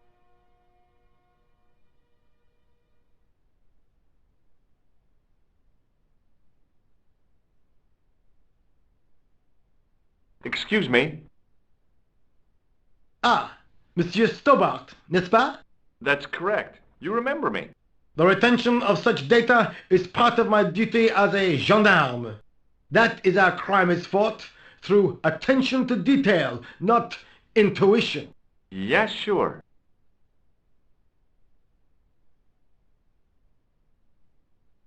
Have you heard of a man called Marquet? Yes. He used to be known as the Mole of Montmartre. I heard he's been hospitalized, probably by one of his rivals. Which hospital was Marquet taken to? The Hagenmeyer Clinic, in the Avenue des Hérissons. Why was Marquet known as the Mole of Montmartre? Because he lived in Montmartre, I suppose. Yeah, but why the mole? I don't know. Maybe he ruined people's lawns. I'd like to report an assault. Yes, monsieur? Where is the victim? I'm the victim. I've been harassed by a pair of thugs. I see. And where did this alleged assault take place? Outside the Hotel Ubu. They stopped me as I was leaving and went through my pockets. Could you describe the suspects, monsieur? One looked like a gorilla, and the other looked like a weasel. Their names are Flap and Guido. Bon. I'll get them this time. What are you going to do about Flap and Guido, Sergeant? I'm going to bust them, monsieur. For years I have been hoping to pin something on that pair. Now's my chance. I'll show them, and the inspector. Thanks, Sergeant. Thanks for taking me seriously. I'm only doing my duty, monsieur. Do you know a man named Khan? He's a shifty-looking guy with a scar on his left cheek. No, monsieur. Has this man any connection with the bombing of the cafe? Yes. I believe Khan was the name he used when he hired the clown costume. Is Rosso here? Yes, he is. You wish to speak to him? Yes, I do. One moment, monsieur. Stobart is here to see you, monsieur. Did he say what it was about? No, monsieur. Very well.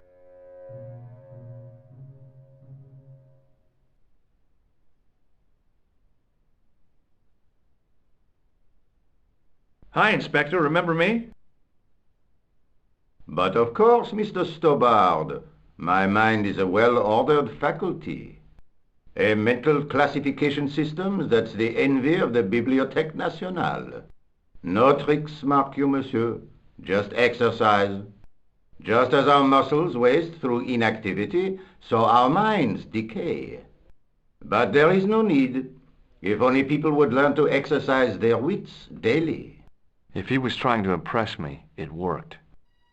He was pompous and patronizing, but he had style. Eh bien, if you called about the bombing, you're too late. Investigations have been closed.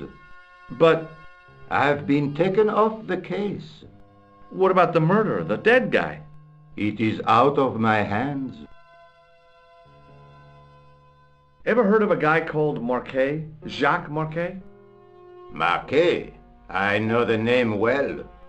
He has a record for suspected blackmail, kidnapping, arson, and art theft. An all-rounder, huh? How come he's on the loose? His bravado is matched only by the courtroom skills of his attorney. Have you heard of Professor Pegram, the archaeologist? Molly Pegram, the second son of Lord Barclay Pegram? I don't know. I only read about him in a magazine. So much for the efficacy of rehabilitation. What has he done this time? He made an important archaeological find in Ireland. Do you know Pegram well? I have connections with the family, but I wouldn't say I knew him at all. Is his name really Molly? Of course not. That was the nickname he was given at school. All his friends and acquaintances know him as Molly. Don't you want to know what I found out about the killer? I told you, monsieur, the case is closed. I have washed my hands of the whole affair. Then I'll have to continue my investigations without your help. No. You must forget the business of the clown completely. Go back to being an ordinary tourist, Stobbard. Do you know a pair of thugs called Flap and Guido? I have known those two since they graduated from special school. Flap is a nasty piece of work, but Guido is the real brains of the partnership. Where did you hear of them? I met them out front of the Hotel Ubu.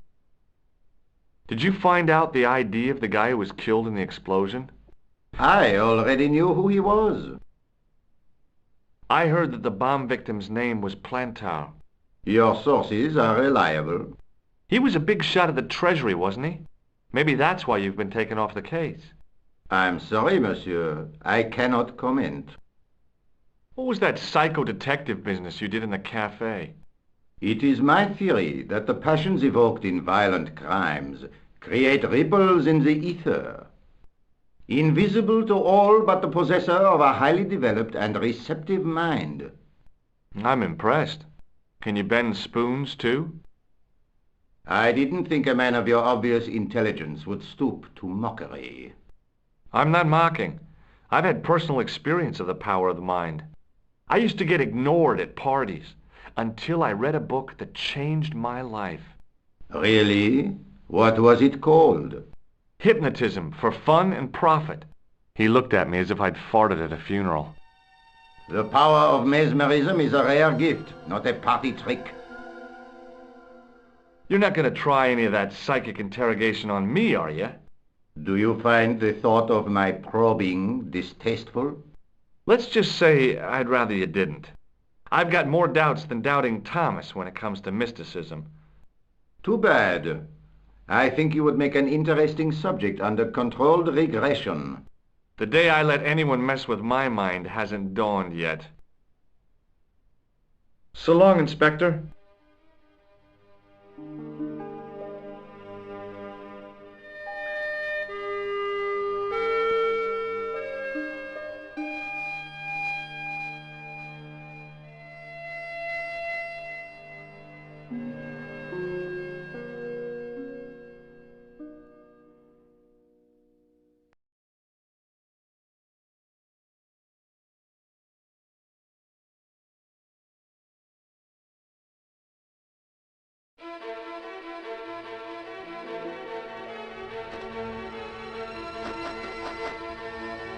The old building managed to retain some of its original grandeur, but the modern additions looked like a baseball cap on a statue of a medieval saint.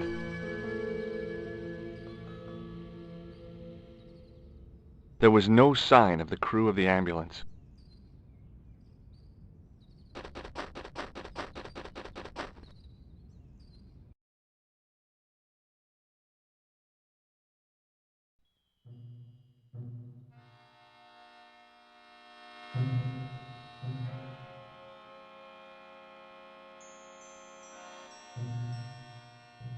The young man's face was full of eagerness and enthusiasm.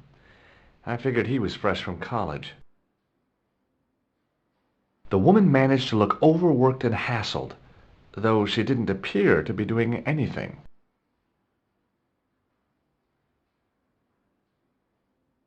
Excuse me. Yes, sir? Is this the Hagenmeyer Clinic? That's correct. I thought I was in a garden center. Oh, the plans. They were my idea. A little greenery to evoke the spirit of nature. How may I help you?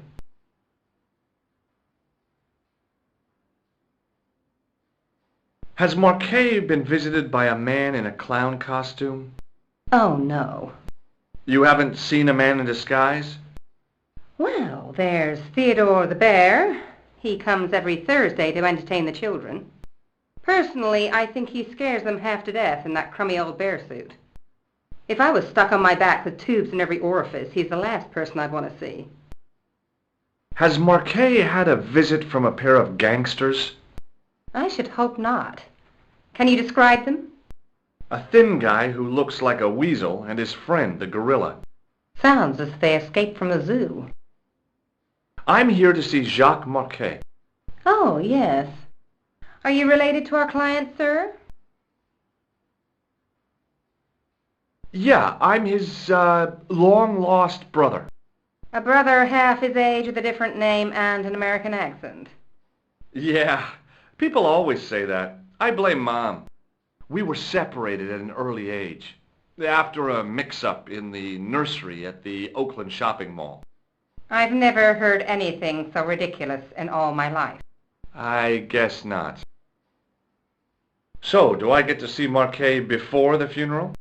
That attitude will get you nowhere. My instructions were quite clear. No one gets to see Marquet.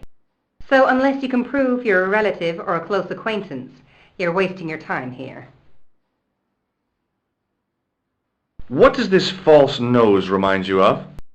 Oh, it's a clown's nose. That's right.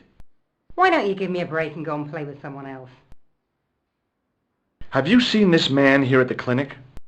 No, sir. And I never forget a face. What does this gem suggest to you? I advise you not to flash that around. The hospital insurance wouldn't cover it if it was stolen. Look at this ID pass. So you're Merlin. Marquet's been asking for you. For me? Yes. He was shouting your name when they brought him in here. Now, let me see. He was on ward B12, as I recall. Oh, he's being transferred to... Oh, dear. He's on ward J2. That's Nurse Grendel's ward. What's so bad about Nurse Grendel? She runs that ward like a South American prison. Keeping a well-disciplined ward isn't a crime, is it? Well-disciplined. In the discipline and punishment stakes, she'd whip the butt off the Marquis de Sade. Everything, I mean everything, is done to a strict routine. 6 o'clock alarm call, 6:10 bowel movements, and woe betide anyone who doesn't have a result. Those patients of hers are like Pavlova's dogs. She sounds like a real nightmare. And then some. If Nurse Grendel is that bad, how come the authorities tolerate her? She's like part of the furniture. Oh, you mean she's been here a long time? No, I mean there's not a man in this clinic who hasn't sprawled out on her. I was beginning to get the picture. This woman was jealous, with a big green capital J. How do I find Nurse Grendel's ward? Down the corridor on the left, turn right at the senior consultant's washroom. Right again at the executive coffee lounge. Bear left past the administrator's sauna. And turn left at the end. That's J2. And good luck. Thanks for your help, ma'am. You're welcome.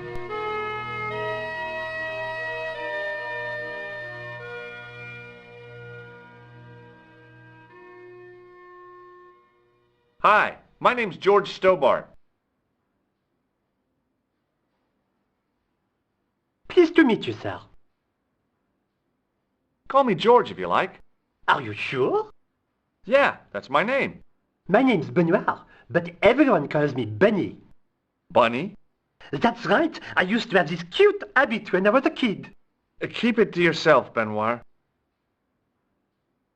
Do you know anything about a patient named Marquet?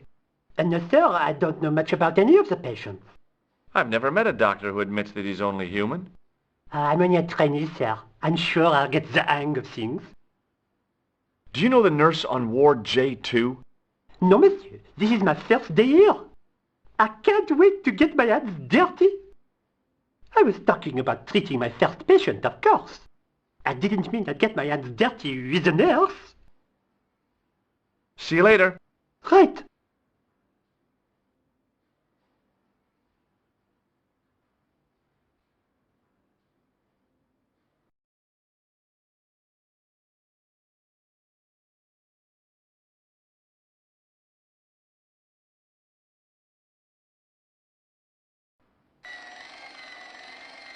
As I turned the corner, I saw the source of the hellish noise which echoed through the corridors. It was an industrial polishing machine with an odd-looking guy in tow.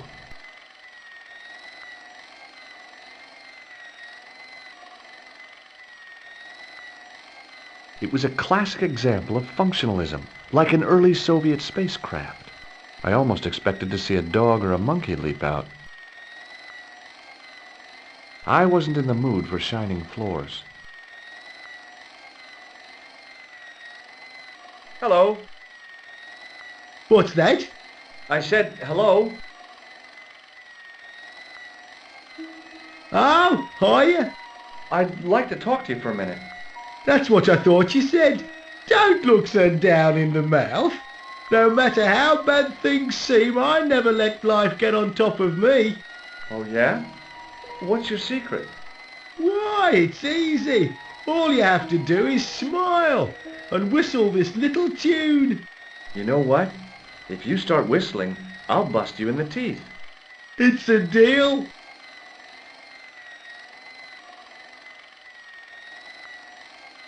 Do you know a nurse called Grendel? Sure I do. Is she on duty today? Yeah, end of the corridor, Ward J2. Have you seen any unsavory characters lurking about in the corridors? No, sir, I haven't. But I've got nothing to worry about. What's that, Mr. Shiny? You'd take good care of the rascals, I'll bet you would. With a friend like him, I've no fear of oppressors. It must be a great comfort. He is. Would Mr. Shiny be your polishing machine by any chance? Please, don't call him that. He's more of a friend than a machine. I've had Mr. Shiny for 3 years, and he's never let me down once. How come you got so attached to a polishing machine? I asked you not to call him that. He's got a name, you know. Yeah, Mr. Shiny. It's just that... You think it's odd, don't you? No, I don't mind. The rest of the staff think I'm twisted. I heard them snorking behind my back when I gave Mr. Shiny his weekly pull through. Whatever you've got with this metal mopfoot is probably a fine and noble thing. It is? Say, it's not every day I meet someone as crazy as me. Do you know where I'd find a patient called Marquet? No, I'm not allowed on the wards with Mr. Shiny. See you later. Yeah, take care now.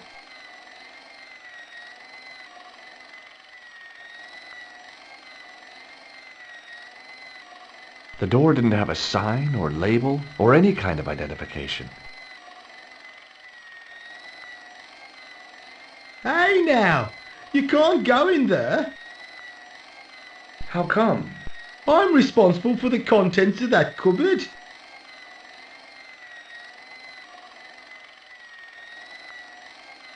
I guess the water cooler was for the use of people lost in the corridors.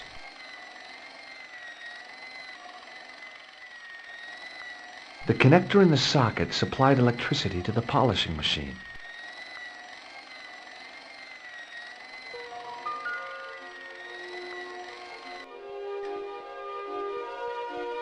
As I tugged the plug out of the socket, the polishing machine coughed, spluttered, and died. Mr. Shiny, what's wrong, pal?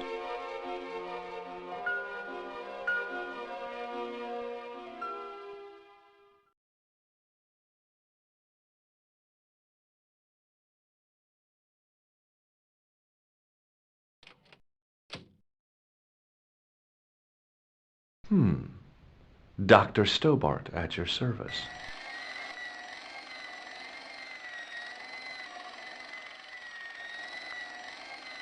There was no way I could improve on the sculpture with the janitor watching me.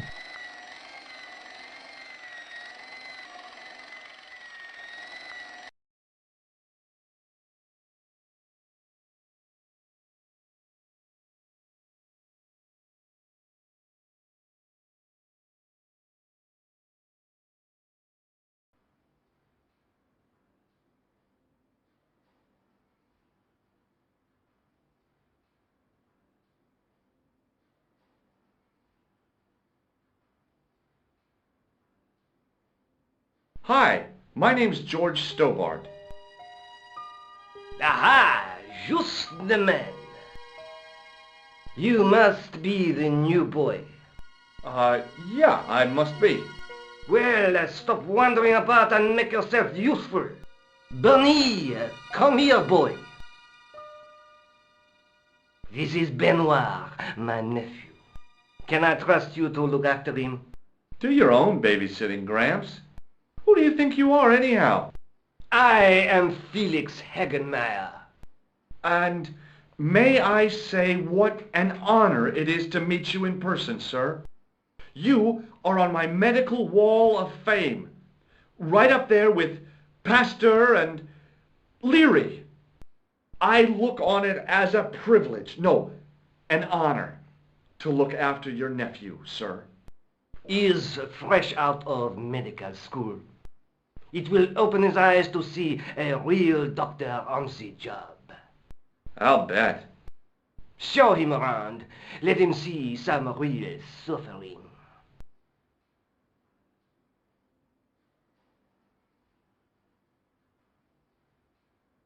So long, Hagenmeyer.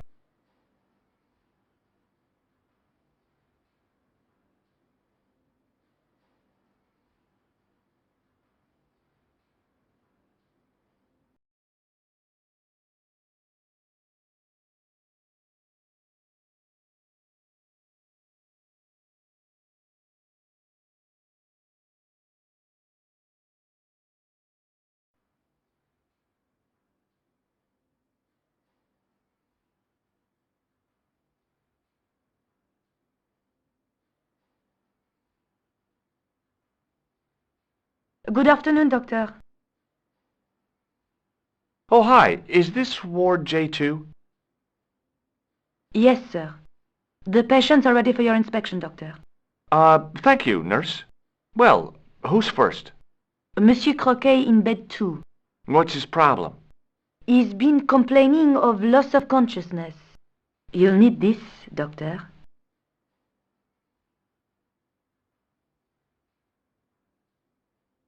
She gave me a long, narrow metal box and a stunning smile. Thanks.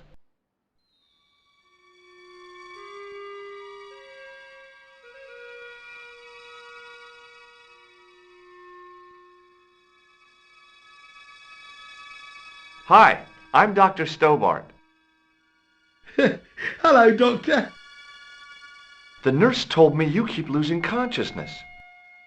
That's right. I've had the problem as long as I can remember. It's a real out-of-body experience. Like death, but not so conclusive. I see. How long does it last? Just a fraction of a second, and then I recover. I might not have been a doctor, but I was formulating a diagnosis all the same. This guy was nuts. I know exactly what you mean. It's known in the medical field as blinking. Is it serious? Of course it isn't serious. It's perfectly natural. But just think, 2 seconds every minute. Why, that's almost half an hour every day. 2 weeks out of every year spent in total darkness. I don't have time to listen to this baloney. Which bed is Marquet in? He's round the corner, in solitary. What's the matter with him? I don't know, but the men who brought him in were wearing masks and rubber gloves. Hey, you're a doctor. How come you don't know? We doctors don't know everything. Then how come you act like you do? Has Marquet had any visitors? Nah, neither have I. That's the worst thing about being in hospital. You feel like the rest of the world has abandoned you. Well, you know how it is. Life goes on. Thanks for those comforting words. Well, goodbye and good luck. Thanks, Doc.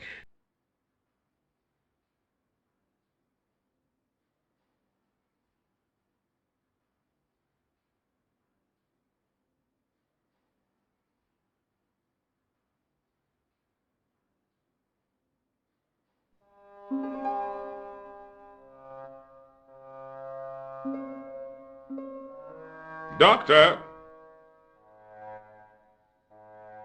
What is it? You haven't taken my blood pressure.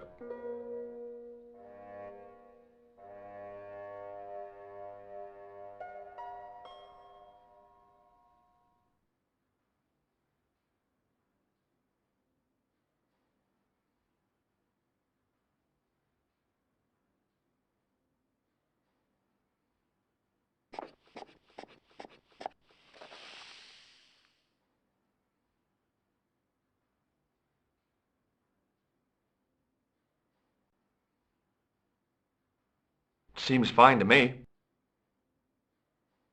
You're not doing it right. Of course I am. No, you're not. Dr. Monroe never did it like that. I can't take a satisfactory reading while you're excited like this. I'll come back later.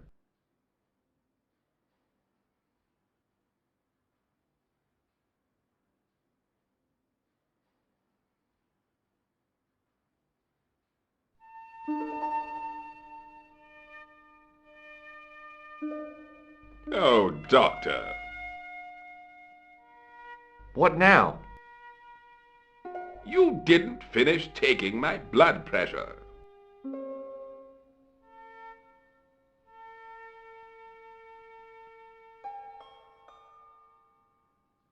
Okay, let's try again.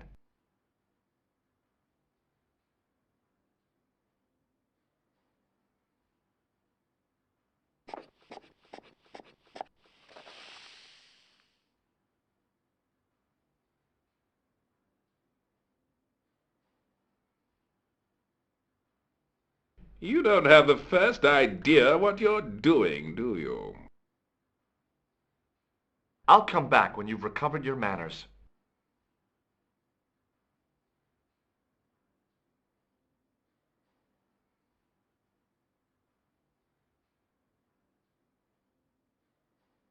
Hey, Benoit!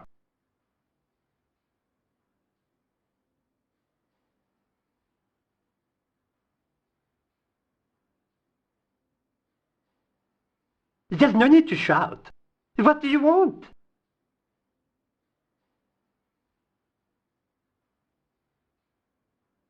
Here, take this pressure gauge.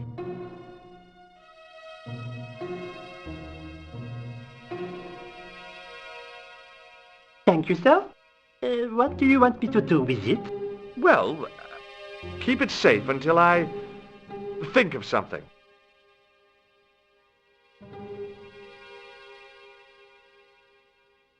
Are you ready with that pressure gauge? Primed and ready to pump, sir. What do you want me to do with it?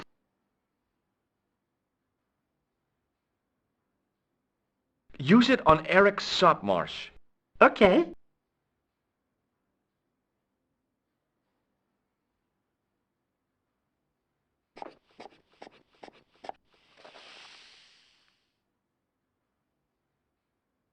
It was a life-sized marble figure of a guy in robes.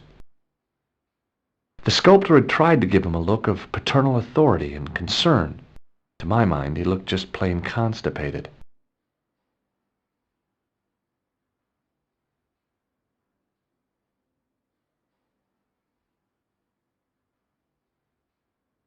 I'm Dr. Stobart.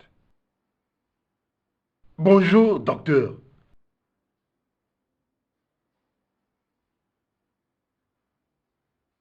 Have you heard of a guy called Marquet? He's in quarantine, doc, right behind this here door. Marquet is just the man I wanted to see. I wouldn't go in there if I was you.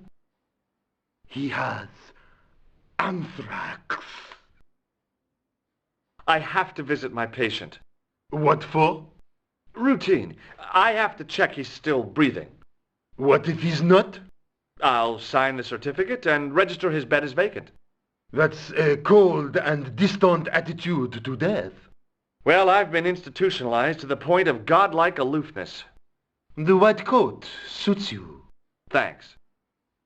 Have you seen any suspicious characters on the ward? Yeah, I have. A gorilla and a weasel? No, this was a tatty old bear. How's the bear acting suspiciously? Well, he was wearing a homburg. Is that against the law? No, but it's pretty weird for a bear. Don't you think it's possible that the bear was a man in disguise? Well, obviously, I'm not completely stupid. But who would go to the bother of disguising himself as a bear? It's not as if he'd blend in with the surroundings. I checked with base to see if any bears had been reported missing from the zoo or a traveling circus. They told me to sit tight until reinforcements arrive. I guess they're right. I'd be stupid to tackle a bear single-handed. Catch you later, officer. Au revoir, Doc. If you see that bear, kick him in the nuts.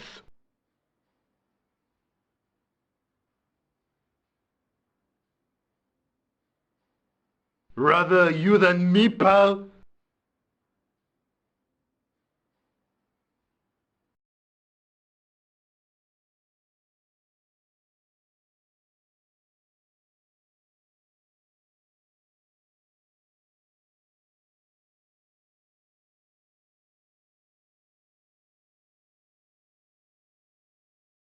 Marquet? Yes, I am Marquet. I've been expecting you. You have? Well, what are you waiting for? Get it over with.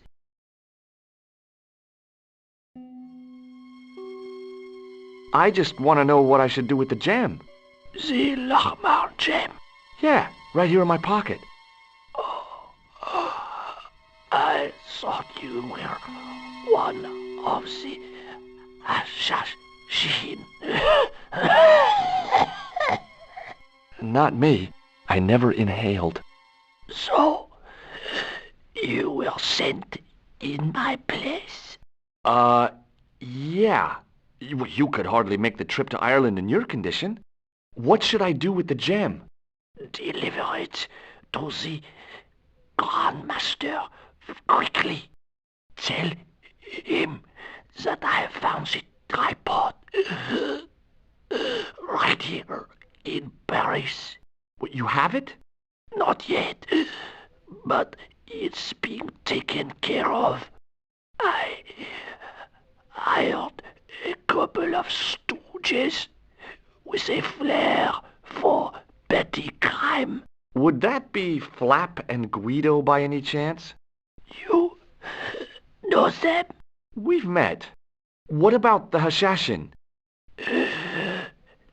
Is more likely to have followed Klausner. He'll stop at nothing to prevent the reforging of the sword. And that's bad, is it? As for Klausner, he has gone off to Syria on a wild goose chase. They have geese in Syria? He has a theory about the location of the...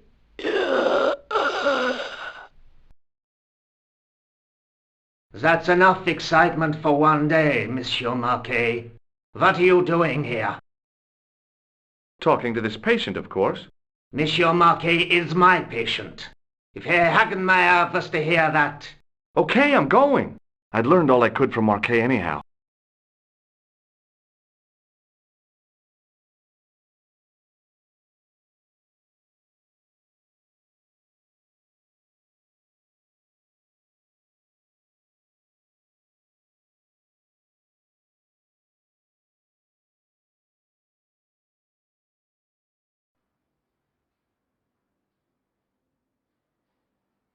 Ah, there you are, sir. I was just coming to look for you. I finished with your pressure gauge.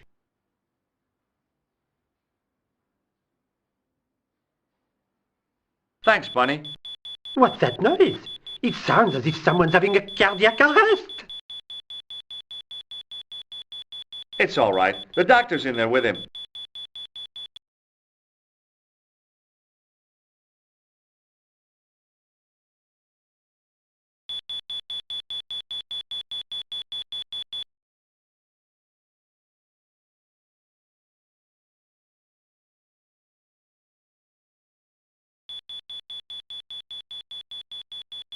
Are you sure he was a doctor?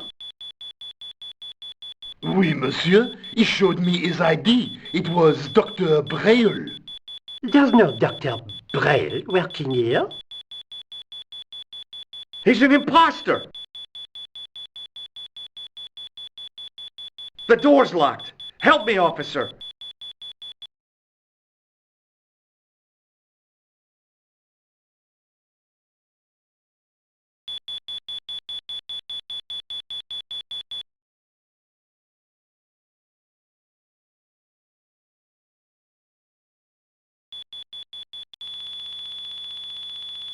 Stand back, monsieur.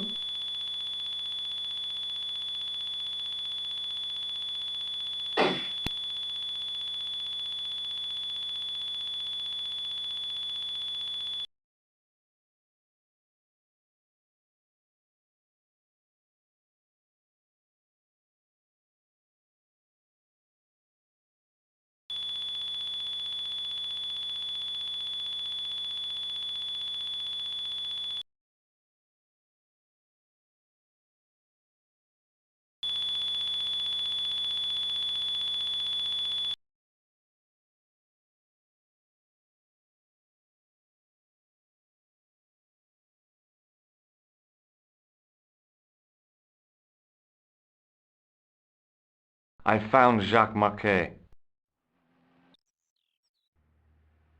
Did he talk? Yeah, he talked. For the very last time. He's dead. Yeah, killed in cold blood by a bogus doctor. That's despicable. What kind of guy would pass himself off as a doctor and take advantage of a dying man? Was it Khan? No, I don't know who he was, but it certainly wasn't Khan. He got away, out the window.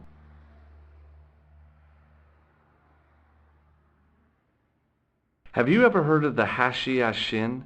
No. Marquet said that they were his biggest enemy. His biggest enemy was the bogus doctor. Don't remind me. That guy was evil. He had wild, staring eyes like a dead fish. I'll never trust a doctor again. Do you think the assassin was responsible for killing Marquet? I don't think so. He could have finished him off the first time. Besides, Marquet would have recognized him. He was pumped to the gills with sedatives. He wouldn't have recognized the 4 horsemen of the apocalypse unless they'd introduced themselves. I guess I'd better go back and talk to that weirdo. Which one, Rousseau or Sergeant Mou? Oh, but you're referring to André. I'll let you work it out.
You have left it very late, monsieur. Late for what? Anything. I am closing the museum soon. You wouldn't like to get locked in. I can tell you. Not in this gallery. Why not? It is haunted, monsieur. You don't believe in ghosts, surely. Oh, yes, I do. 7 years ago, a lad managed to hide in here. He'd made a bet with his friends, I suppose. When I found him in the morning, he was cold as ice and stiff as a board. Well, what was the cause of death? They said it was a brain tumor. But on his face was a look of stark, desperate terror such as I have never seen before. Scary. Forget it.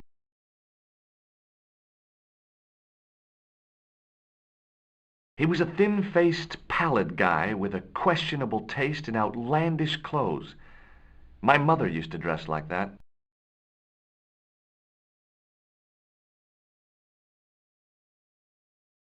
I beg your pardon. Are you André Lobineau? That's me. You want my autograph? No. I was told you may be able to help me. Help?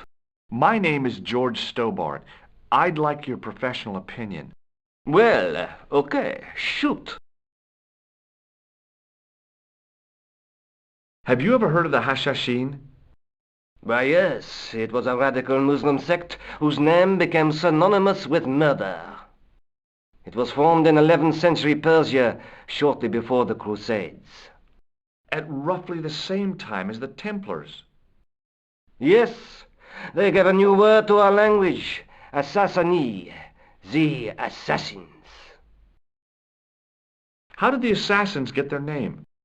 From the legend surrounding the secrets of their initiation rites. A young man who sought to join the sect was given hashish until he drifted into dreams. He awoke to find himself in a fabulous garden with everything he could wish for. The freshest water, the most delicious food, the choicest hash, and the most delectable women imaginable. Cool. Do you have the address? I haven't finished the story. There was a price to pay for this taste of paradise. Wouldn't you just know it? The young man would wake the next day to find himself back in the real world. He was told that he'd been given a glimpse of the heaven reserved for holy martyrs. A heaven he would enjoy for eternity if he was willing to join the Hashashin. How did the assassins operate? Well, as I explained, the new recruits would be only too willing to die for the cause. They'd be instructed in the use of the dagger, poisons, and disguise. Then the Grand Master of the sect would name an enemy of Allah. And they'd stop at nothing to eliminate that enemy. You got it. They were fearless and deadly. Does the cult of the assassins still exist? Take a look around at the world today. You tell me. Does the name Montfaucon mean anything to you? Sure. It was the most grisly spectacle in Paris until the Revolution. A public toilet?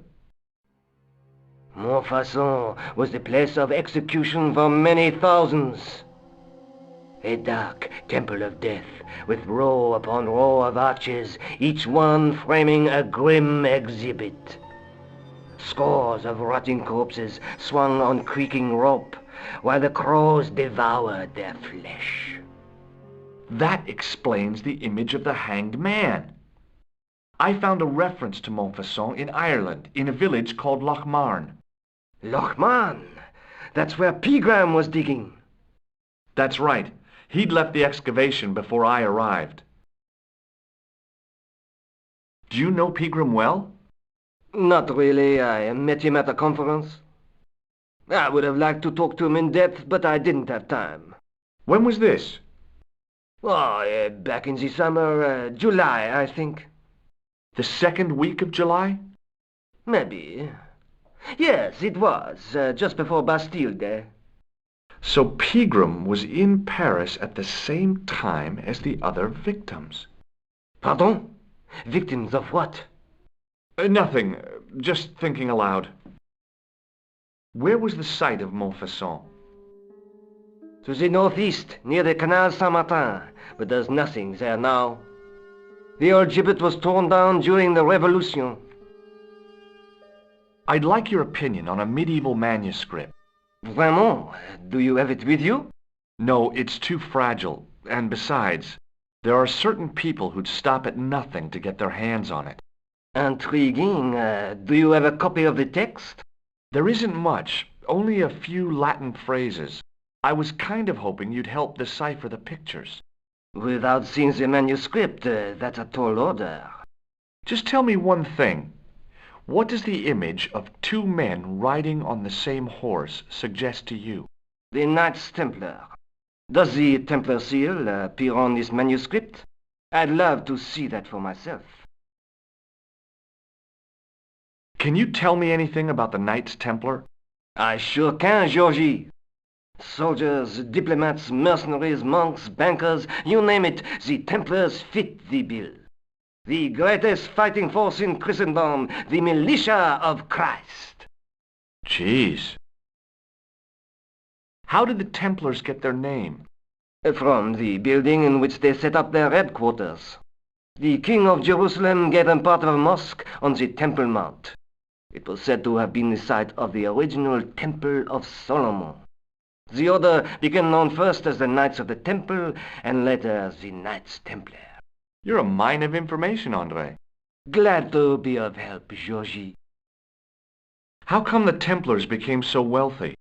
There was a constant stream of new recruits to their ranks, many from noble families. They were required to swear a sacred oath of poverty, chastity, and obedience.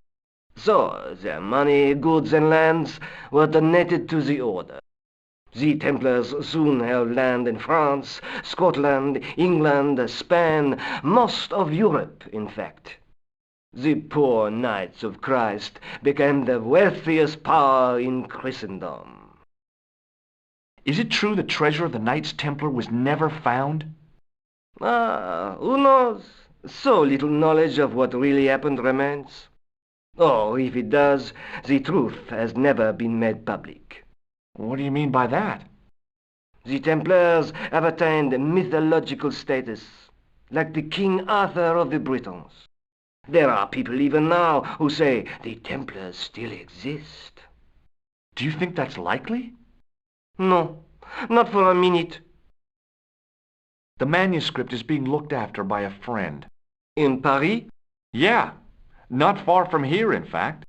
Well, just give me the address and I'll come round and take a look. I'm not so sure about that. Maybe I should check with her first. A female friend? Yeah, she's a woman. Maybe it was my imagination, but I noticed a predatory look in his eye. Suddenly, this friendly historian had turned into the big bad wolf. This friend, who has the manuscript? Oui, the anonymous girlfriend. She lives at 361 Rue Jarry. Ah, I know it well. I'll drop by, just as soon as I can. I think you ought to know that the tripod is going to be stolen. The Lochmann tripod? No. It's true. I can give you a description of the thieves. Before the supposed event has taken place? I heard them planning the raid. They're wasting their time. The tripod is protected by a state-of-the-art alarm system. Well, don't say I didn't warn you. Why don't you loan the tripod to me for safekeeping?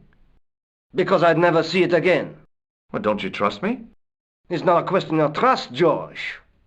That tripod is hundreds of years old and extremely fragile. I get your point. What do you make of this? It's the biggest gemstone I've ever seen. Where did you get it? From Professor Pegram's messenger boy. Did Pegram find this on his dig? Yeah, the site where this was found was a Templar castle. Do you think it could be part of the Templar treasure?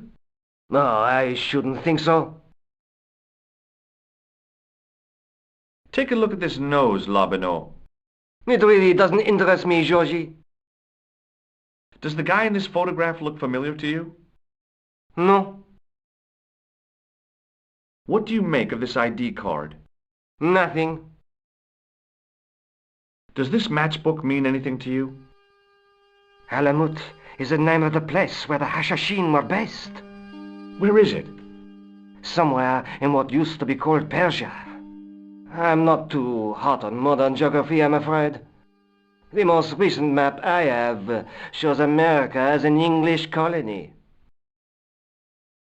Do you recognize this white powder, Andre? No. Do you have any use for this, Andre? Shouldn't think so, Georgie. I'd like to shake you by the hand, Andre. Not now, Georgie. What does this tissue mean to you? Nothing. Thanks for your help, Andre. You're welcome.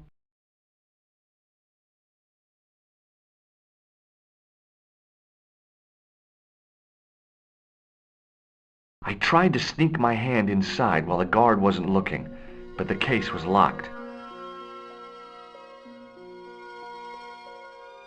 Touching an object as rare and beautiful as that would have been the act of a barbarian. It was a tapestry of a lady, a lion, and a unicorn. If I'd had more time, I could have stared at it all day.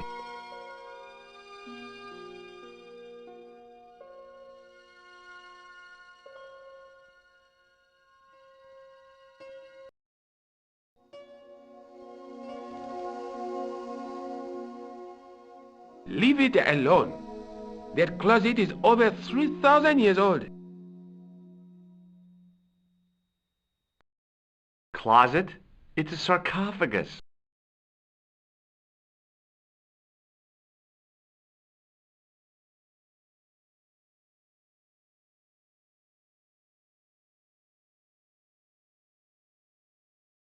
A metal rod attached to the wall was connected to the window.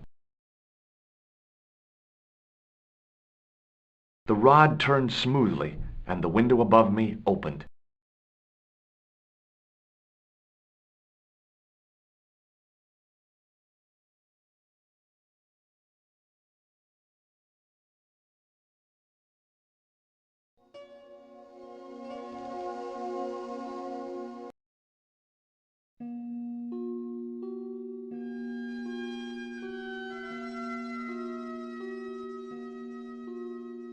It is closing time, Monsieur Lobineau.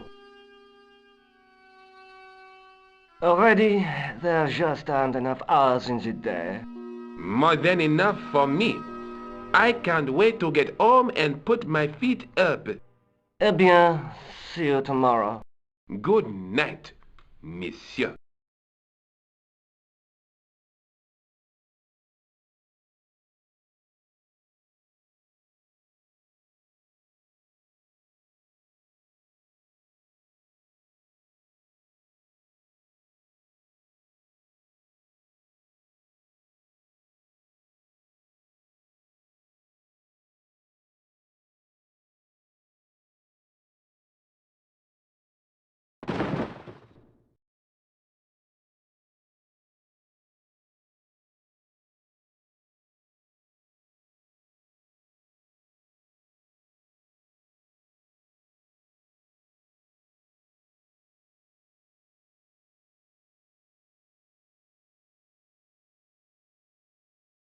Hey, Guido!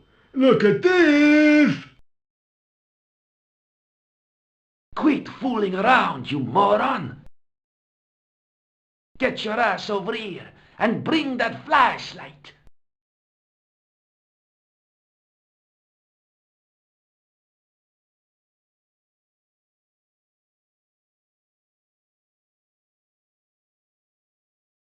What the... Who's there? Let's get out of here!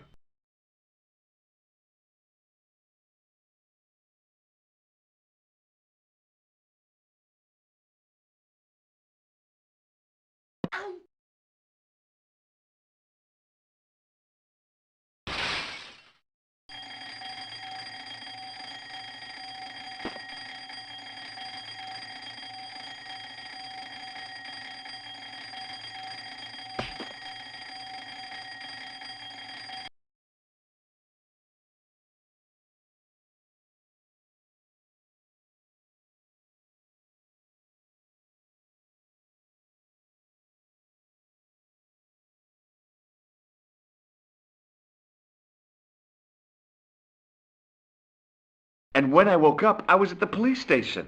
Luckily, I managed to persuade Rosso I was innocent. Poor Georges. What a mess. I bungled the whole thing. I don't think so. You made a pretty good job of distracting those two crooks. Yeah, but the killer got away with the tripod. No, he didn't. He's not the only one who can dress up in costume. You mean... it was you who stole the tripod? Oh, hell, Nico. I could have been shot. Those dogs are more likely to shoot their own feet. I just wish you'd told me your plans. We're supposed to be in this together. And how come you dressed up like a pantomime cat? Don't sulk, Georgie, please. Oh, rats. And don't call me Georgie. Oh, I really thought you'd be pleased. After all, we've got the tripod. Aren't you going to try putting the gem on the tripod? I guess so.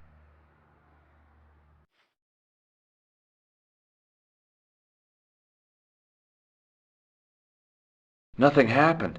Yeah. The gem fits perfectly, but what does that prove?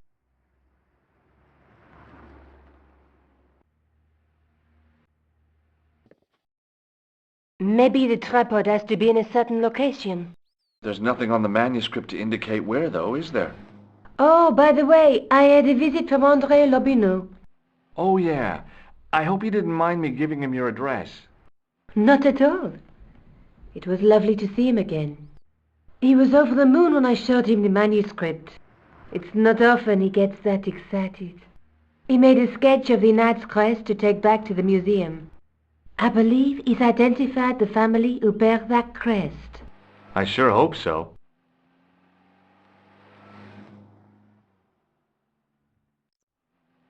Lobineau explained who the Hashashin were. Yeah? The cult of the assassins. Oh, boy!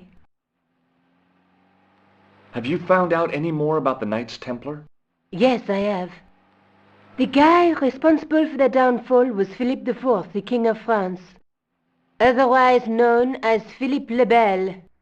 Well, he is known to history as Philippe the Fair, but I doubt if the Templars called him that. I'm sure André will tell you all about him. I have to go. Already? You only just arrived. Time and tide wait for no man. Okay, I'll see you later.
The juggler was good.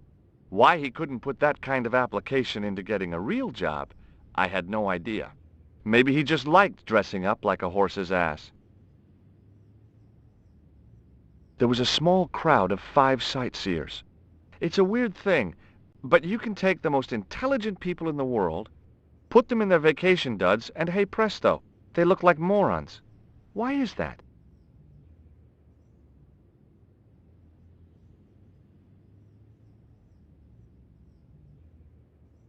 Hey, you with the balls. Oui?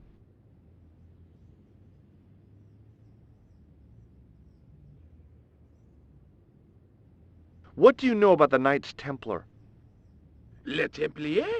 Ah, the last Grand Master, Jacques du Molay, was burnt on an island in the Seine in 1314. Wow.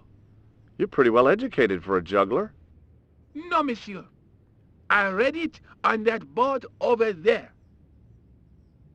How did you learn to be a juggler? Juggler? What is this juggler? It's you. You juggle, that makes you a juggler.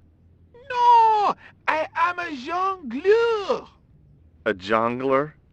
What's that? Mon Dieu! A jongleur is an artist, a master of the contragravitic aeroballetic mysteries.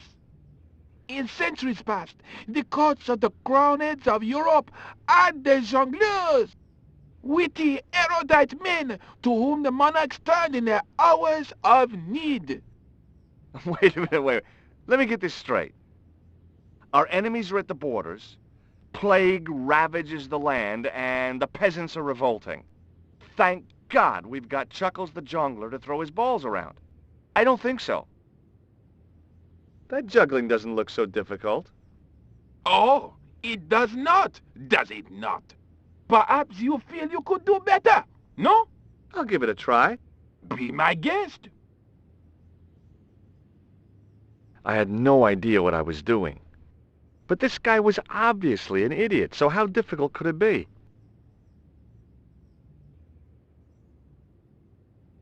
A lot more difficult than I'd thought. That's how difficult. Still, it was my big chance to be derided by complete strangers.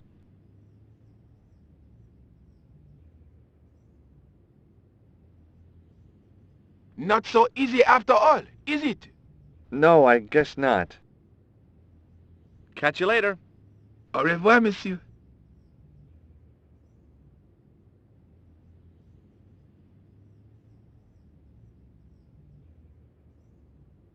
I once read a list of low-stress jobs.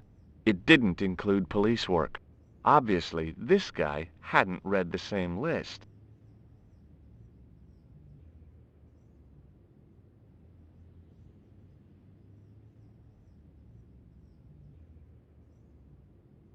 Excuse me, officer. And how may I help you? What do you think of the juggler? Ah, he is excellent, most watchable. But he's blocking the thoroughfare and obstructing traffic. So? He is amusing, the traffic isn't. If he wants to block it, who am I to say no? You're a cop. Ah, oui. So I am. Ah, well. So you're not going to do anything about this guy? No. He probably doesn't even have a license. Ah, a license. This I had not considered. So what are you going to do? The instant I return to the station, I shall check. Return to the station? Why not just ask him? And spoil his concentration? What kind of a barbarian do you take me for? What do you know about the Knights Templar? Les Templiers. Only that they were excommunicated in 1312 and hanged in their dozens within this very square. Boy, what they teach in the police academy these days. No, monsieur. I read it on that board over there. Shouldn't you be off directing traffic or something? You have seen the Parisian traffic, no? Yeah, so? I could direct the traffic. The most dangerous, the east side of Rome. Or I can sit here and enjoy the sun, the architecture, and the Sauvignon. Which would you choose? Yeah, but I'm not a policeman. What happened to duty? An excellent question, monsieur. Does this red nose mean anything to you? Ah, you are a clown. Do I look like a clown? No, although you juggle like one. Now, if I'd known you were a clown, it would have been amusing. And not a humiliation for you. What do you mean? Who ever heard of a plain-clothes clown? He had a point. So you're saying that if I juggle badly with a red nose, I'd be the king of comedy. But if I juggle badly without it... You look like a pathetic loon. Oui, monsieur, you have it. I'll see you around. Oui, monsieur. I'll be there.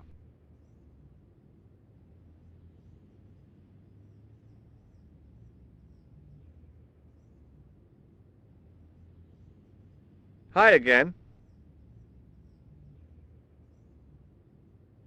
Oui? What is it this time? I'd like to have another try at juggling, please.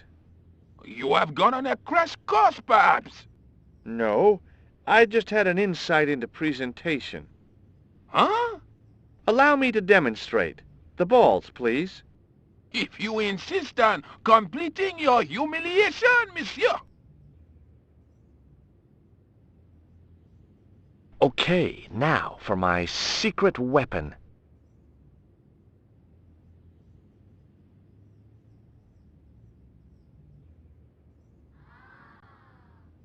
The juggler was speechless with rage. You could have mistaken him for a mime. And without a word, he collected his balls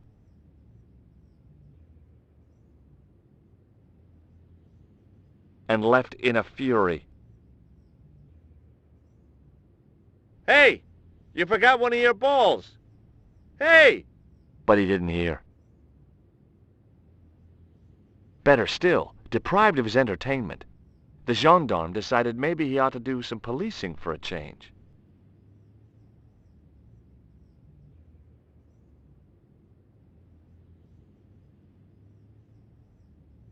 I had no desire to talk to the crowd.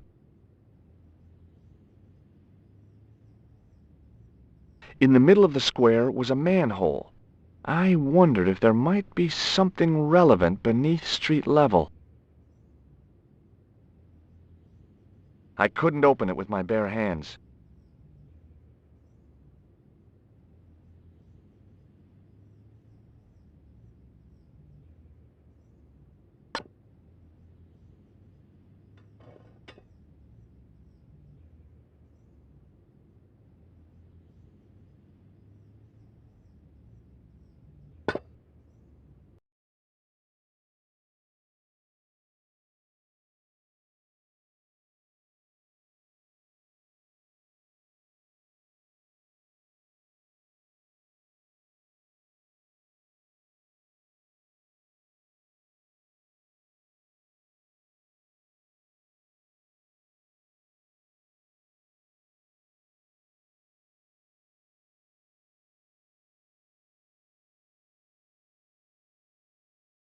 A weird little boat lay tied up.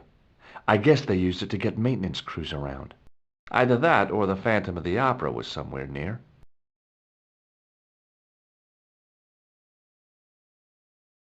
The wall had flaked, and anything once written on it had long since gone. There were 3 arches, each with an inscription.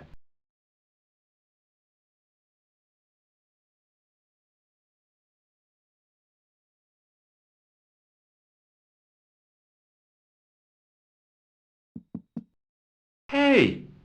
That's hollow! It was time for some brutal destruction.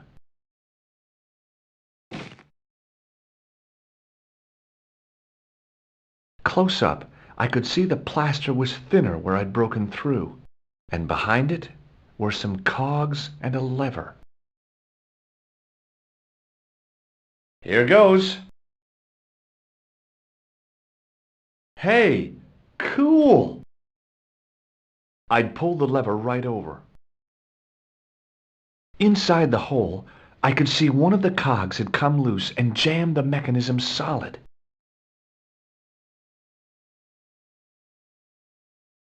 The hook was held rigidly by the tightly wound chain.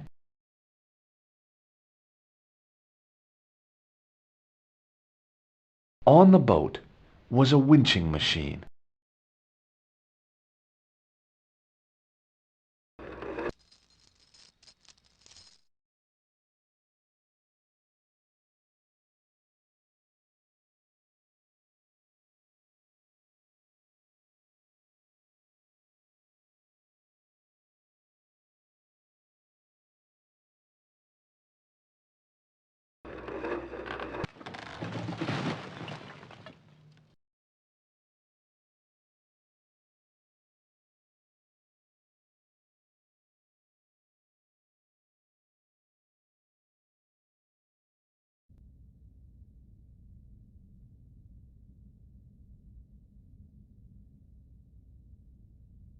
There was a crack in the wall.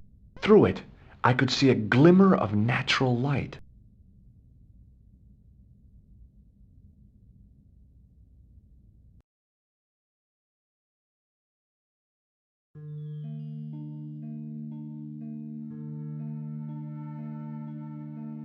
In the beginning was the end. An end wrought by our enemies began our darkness. In the end will be a beginning. An end to our enemies heralds our new day. Report. The military establishments are in flux. The end of the Cold War has left them with no clear goal and as obvious targets for budgetary cuts. We have successfully promoted a sense of betrayal in the upper echelons. They feel that the politicians have cast them adrift.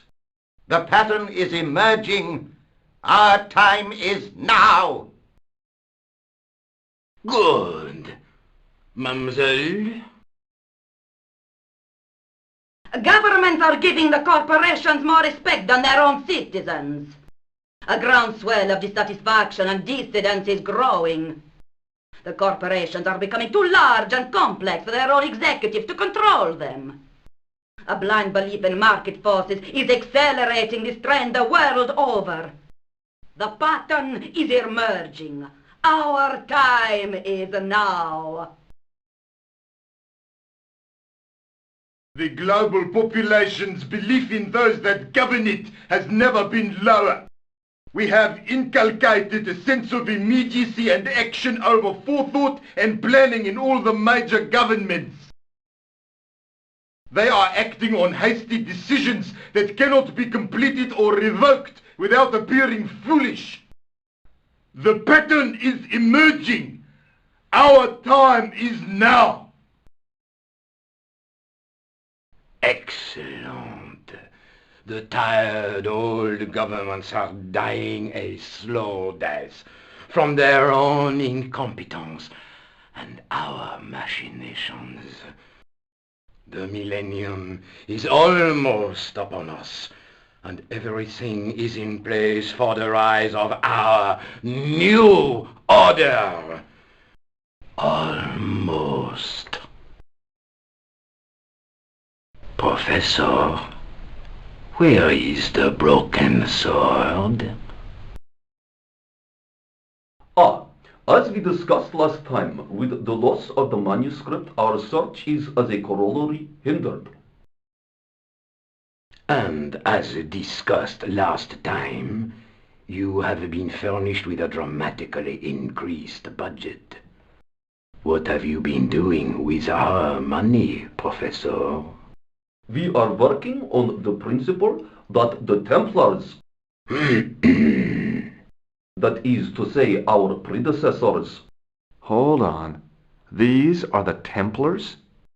must have left a trail when they were hiding the clues to the sword of Baphomet's location. I have a small army of historians and archaeologists ferreting out that trail.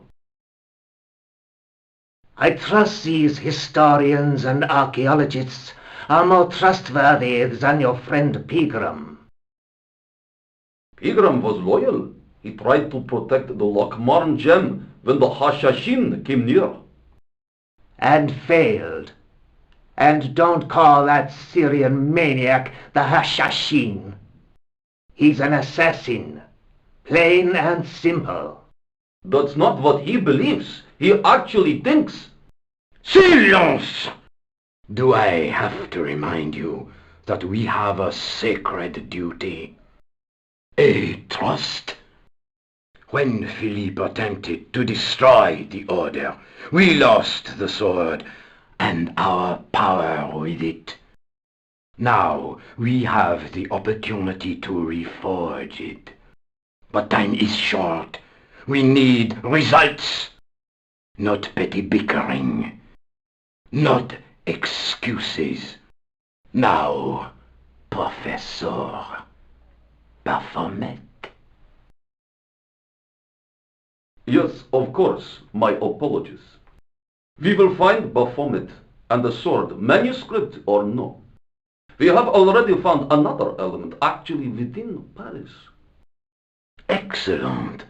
What is it? Well, we're not exactly sure at present. Ha! But I have my best people working on it. You would do well not to criticize others, Eklund. At least I have not murdered one of our own. Of course. That guy was the bogus doctor in the hospital. Marquet was a liability. Eklund dealt with him on my orders. I beg your pardon, Grandmaster. I did not mean to. Have you any good news for us, Professor? We already know 3 of the elements. We know that Klausner had obtained the lens before he vanished. Where was he? Syria. We know that he arrived, but after that, nothing. The assassin. I fear so. It's a shame. Klausner was a good operative.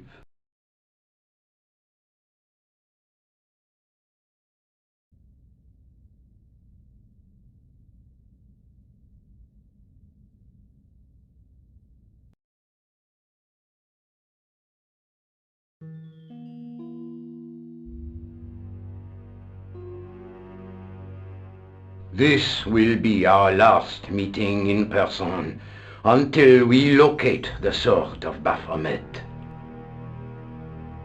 I hope that I don't need to emphasize the importance of finding it. Without it, our endeavors come to nothing. With the sword reforged, we will have the power to sweep the stage of all opposition. The new millennium will belong to us. The next time that we meet, it will be to become the princes of this world!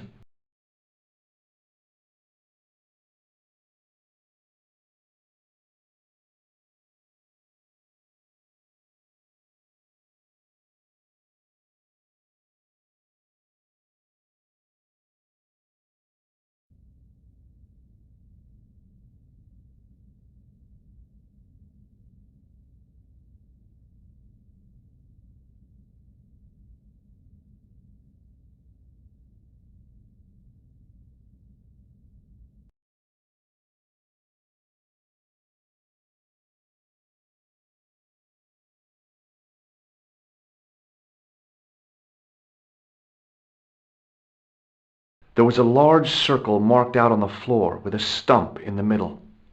Around the circle I could see words inlaid into the stone. I noticed 3 small notches around the edge of the stump's top.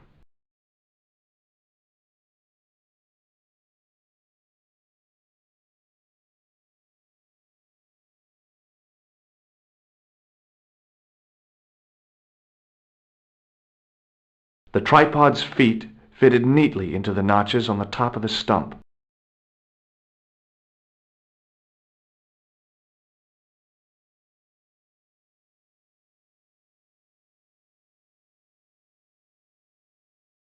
The light falling from above struck the gem and scattered in 5 neat rays. and each ray picked out a letter. Starting from the seal, I could read M-A-R-I-B, Marib. Now all I had to do was figure out what the heck that meant.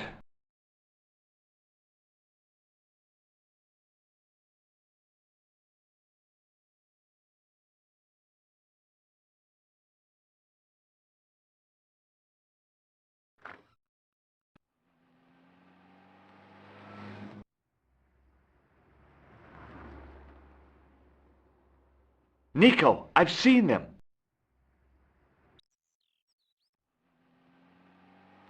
Who?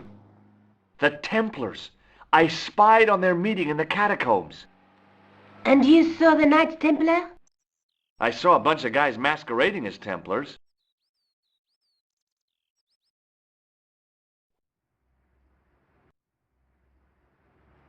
They're after something called the Sword of Baphomet. The bogus doctor was there, the guy who killed Marquet. The manuscript is the key, just as we thought. It shows the way to the broken sword, whatever that is. And how does the assassin fit into all this? He's out to stop them. These Neo-Templars, they're men and women in influential positions. Don't you see? Plantar was one of them. The assassin killed him for the manuscript, to stop them finding the sword. But now we have got the manuscript. Yes. So, how do they hope to find the sword? I don't know. They said something about a lens and a guy called Klausner who's gone to Syria. But they didn't seem to realize the significance of the very site of their meeting. You see, after they'd gone, I discovered a stone pedestal and a carved inscription. I set up the gem on the tripod, directly below a beam of light. The gem split the beam and lit the letters M-A-R-I-B. Marib is a village in Syria. Then the Neo-Templars are ahead of us. Klausner beat me to it. You're not thinking of going there yourself, are you? Why not? These guys are crazy and dangerous. That reminds me, you should leave the gem here. Okay, what about the tripod? I'll send it back to André, anonymously.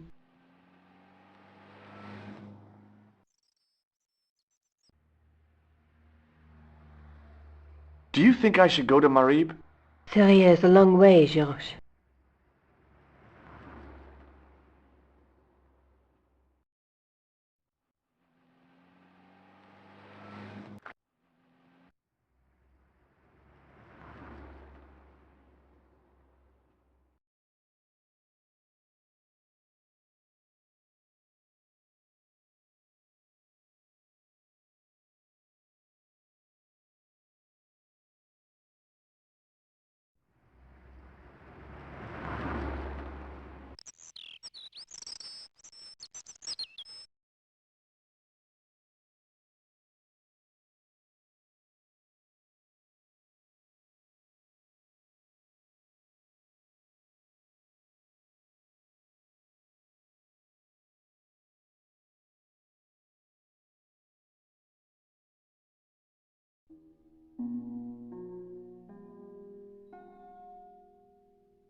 Hi, André. Hello, Georgie. What's with the long face? Haven't you heard? The tripod was stolen. No kidding. I just don't get it. So many other treasures, and the thieves choose the tripod. A modern-day alchemist, perhaps? Who knows? There's no shortage of crazies in Paris. Hey, I visited Nicole's apartment. Yeah, she told me you came by. Ooh, quite a fine Georgie boy. I didn't expect anything quite so sexy. I hope you're referring to the manuscript. Oui, of course. What can you tell me about Philippe le Bel? He was responsible for the extermination of the Knights Templar. I know that, but why was Philip so hot to get rid of them? Mostly because he wanted to get his hands on their treasure. He had an enormous debt and a lifelong war with England to fund. The trouble was the Templars were a highly respected holy order. If the Templars were so powerful, how did this Philippe dude wipe them out? By underhanded, dishonorable means, of course. The Pope was Clement V, a Frenchman. French, huh? Handy for Philippe. Fate had nothing to do with it. He was Philippe's puppet, planted to further his political ambitions. Philippe wanted the wealth of the Templars and used Clement to get it. So what was Philippe's plan? What happened? Sealed orders were sent out all over France, not to be opened until the appointed day. That day was Friday, July 13th. That's the origin of our superstition regarding that date. At dawn, throughout the whole of France, the Templars were arrested. It was the biggest bust in the history of the world. What happened to the Templars after their arrest? Philippe was out for blood, so he handed the Templars over to the Inquisition. Not surprisingly, they confessed to a sensational and sordid list of blasphemies. Like what? Oh, the sort of things you read about in the gutter press. Devil worship, lewd sexual practices, spitting on the Holy Cross, that kind of thing. Well, that must have given their lawyers some headaches. Whether or not the accusations were true, this was not good publicity. Most of the charges were probably cooked up, but so were the Templars, literally. Hundreds of them were found guilty of heresy and flamed grilled at the stake. They died protesting their innocence. But surely Philippe had no proof of his charges against the Templars. A man will admit anything under torture. The Inquisition fabricated some nonsensical demon called Baphomet, and then suggested to their victims that this was what they worshipped. But they didn't have to agree. The records show a Templar coming to trial with both feet burnt off. Fragments of flesh and charred bone falling from the stumps. What would you not admit to stop such torment? So there was no truth at all in the Baphomet accusations? Not a shred. Almost every victim described the idol differently. No, Baphomet never existed outside the sick minds of the inquisitors. So Philippe stole the Templars' riches, huh? Oh no, they weren't stupid. The king's troops marched first on the temple in Paris, then to the Templar home port at La Rochelle. There was no trace of the treasure, and the fleet of the Knights Templar had set sail. What did you make of the manuscript? It dates from the time of the Crusades. We guessed that from the Templar seal. It's a story and pictures like a modern-day comic book. What story does the manuscript tell? I don't know. It was probably produced for the tourist market. Tourists? Oh, oui, pilgrims in their thousands on their way to Jerusalem. The tourist trade is nothing new, you know. It's been around for centuries. Ever since Joshua made a packet selling souvenir bricks from the walls of Jericho. Have you deciphered any of the images on the manuscript? There's very little I can be sure about. The slang of the bull could be a reference to Mithras. Who's he? A Persian god, almost as popular as Christ at one time. The only thing I can be sure of is the knight. He's Spanish. How can you tell that? The writing on the shield, the reference to Ave Maria. No self-respecting knight from Northern Europe would have borne a coat of arms like that. Can you identify the knight's coat of arms? I already did, Georgie. He's a member of the De Vasconcelos family from the Costa Calida. Were they famous? No, they're not mentioned after the 15th century. Oh. The spotlight of history moved on. They're probably long dead. Do you think the manuscript could be the map to the Templar treasure? Frankly, no. That's too far-fetched. The manuscript is interesting enough and a rare find, but that's all. Wouldn't it be terrific if it was a map, though? The treasure of the Knights Templar. A romantic notion, Georgie, but extremely improbable. Thanks for your help, Andre. You're welcome.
Hi, is this the De Vasconcelos house? Who wants to know? I could tell the old coot was going to be trouble. My name's George Stobart. I was wondering whether... The house is not open to the public. This is the De Vasconcelos house. And what business is that of yours, senor? Look, all I want is to speak to the head of the household. There is no household. Only the Countess and myself.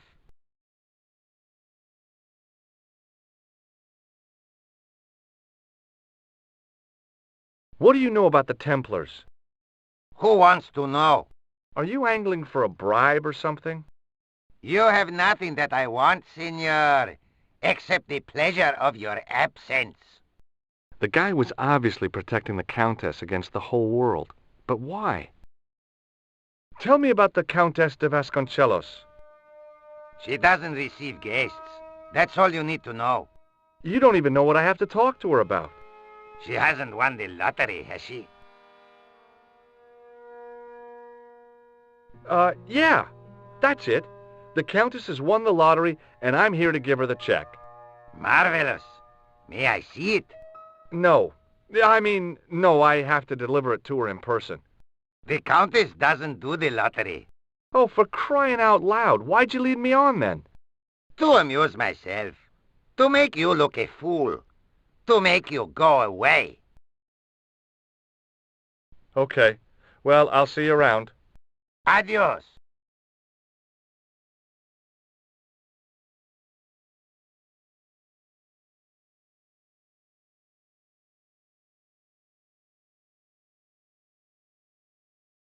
Hey, you. Yeah? What is it? You would not like it if people just wandered into your home, would you? Well, no, I guess not. Then show a little consideration. Okay. Sorry.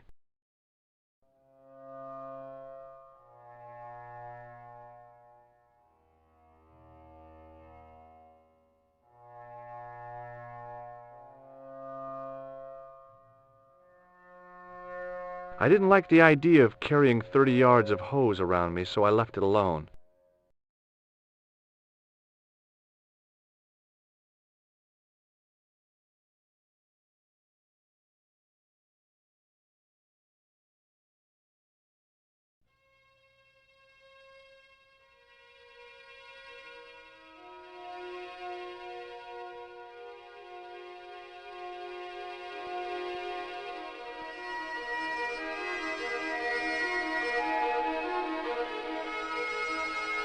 My hose has stopped.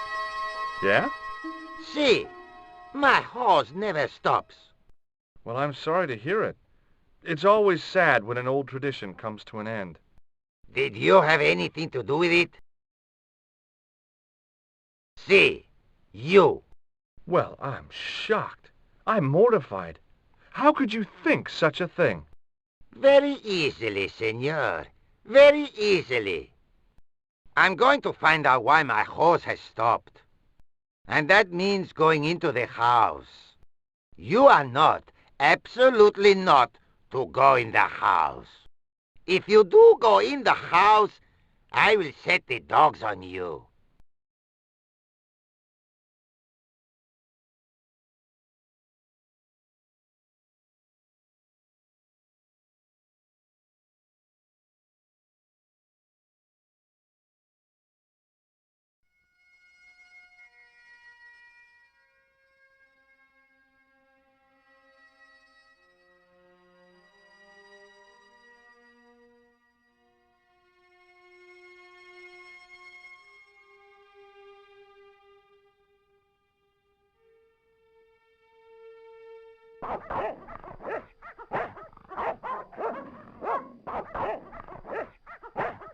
I hid behind the armor and waited for developments. Hey, you. I know you are there, American. All right, you dogs, I'm coming.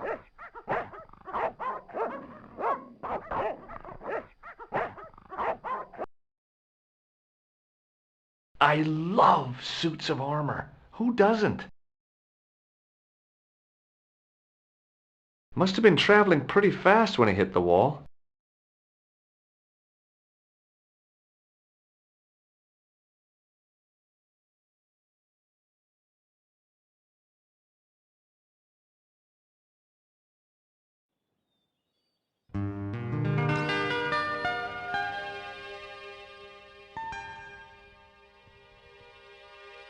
Madre Dios, who are you? My name's George Stobart. I'm sorry to burst in like this. You must leave at once. You're not wanted here. Please, if you'd just listen a minute. Very well. State your business, Senor Stobart. There's been a series of murders, part of some conspiracy. Anyway, the trail led me here. Here? There is nothing for the outside world here. Over 600 years ago there was. What do you mean? This whole thing ties in somehow with the Knights Templar. The Knights Templar are dust. They had a secret that was so important they went to a lot of trouble to hide it. I do not see what this has to do with my family. Your family had a strong connection with the Templars, right? I believe that they have planted some clues here. Why should I believe a complete stranger who barges into my home? Just let me have a look around. If I find nothing... You'll be spending the night at the police station. Very well. Please, sit down. Thank you.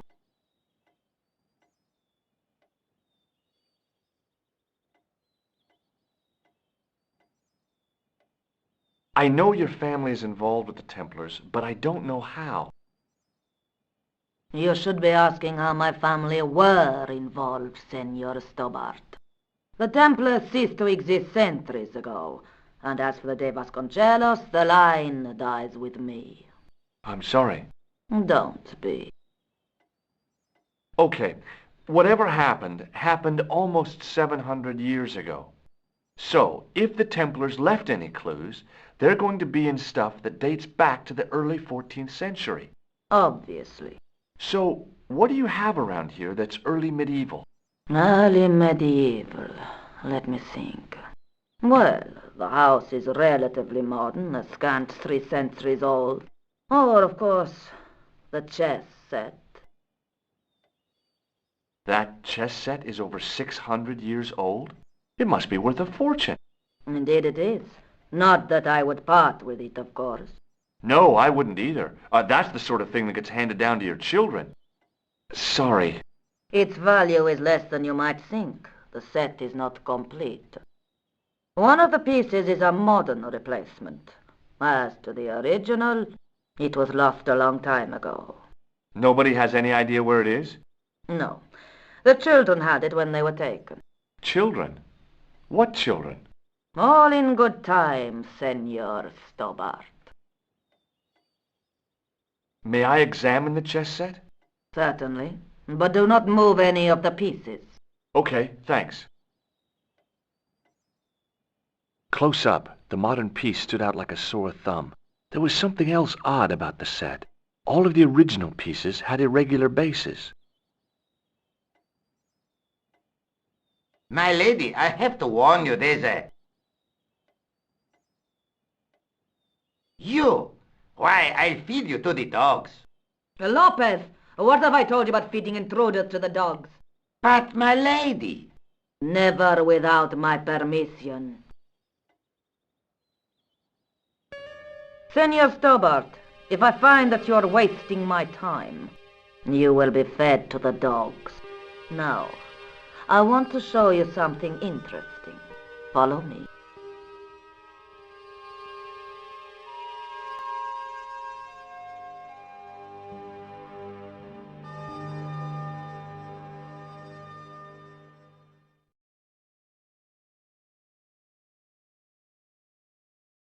Lopez, unlock the door, por favor.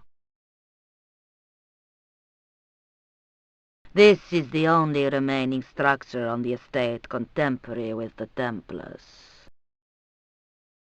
Nice. What is it, a summer house? A mausoleum, Senor Stobart. Oh. Come with me. Hey, senor. Yeah? I do not know what you have told my lady to be shown these favors, but I do not trust you. You've got nothing to worry about. Aren't you coming in? No, the dead do not interest me.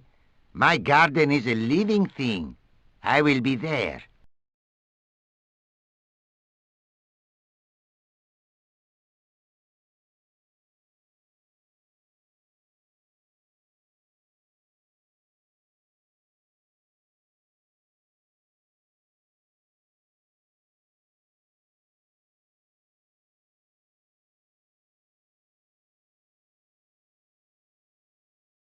Wow, this is old. It was constructed in the 13th century as the final resting place for the De Vasconcelos Templars. It's well maintained. These are my ancestors, and they deserve respect. I come here at least once a week to say a prayer for them. Mind if I have a look around? By all means.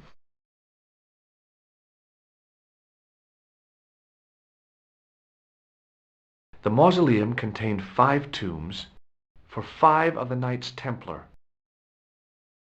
Man-size in marble.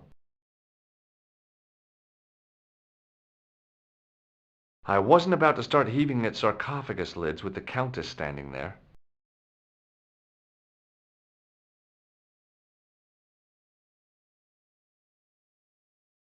On removing the Bible, I found a pattern on the lectern top. Hey, it's a checkerboard! Close up, I could see that the pattern was made up of glass squares over a checkerboard pattern. Some of the squares had little jagged holes in the middle. May I ask you something? You may ask.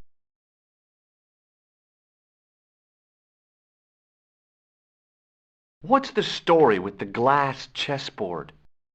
Glass chessboard. Oh, the pattern on the lectern. Purely decorative, I'm sure. There are pieces of glass missing from it. Oh, it has been like that since I was a girl.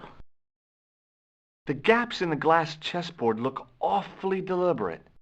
No, it is ridiculous. What possible significance can it have? It's part of a chessboard, and the gaps are for... Senor Stobart, you cannot mean... This place was built for the Templars. Your chess set is as old as the Templars. It's kind of suggestive, isn't it? Who exactly are these people? My ancestors. These 5 men were all members of the Templars. 5 ancestors in the order. You must be very proud. Not 5, 6. Where's the 6th knight? He was lost to us. You lost an ancestor? It is a family matter. It can have no relevance. Well, it's connected with the curse of the de Vasconcelos, isn't it? Yes, it is. I hope you will honor my desire not to talk about it. Okay, well, I'll leave it for now. I think this must be it. This is what the manuscript is pointing to. This is extraordinary.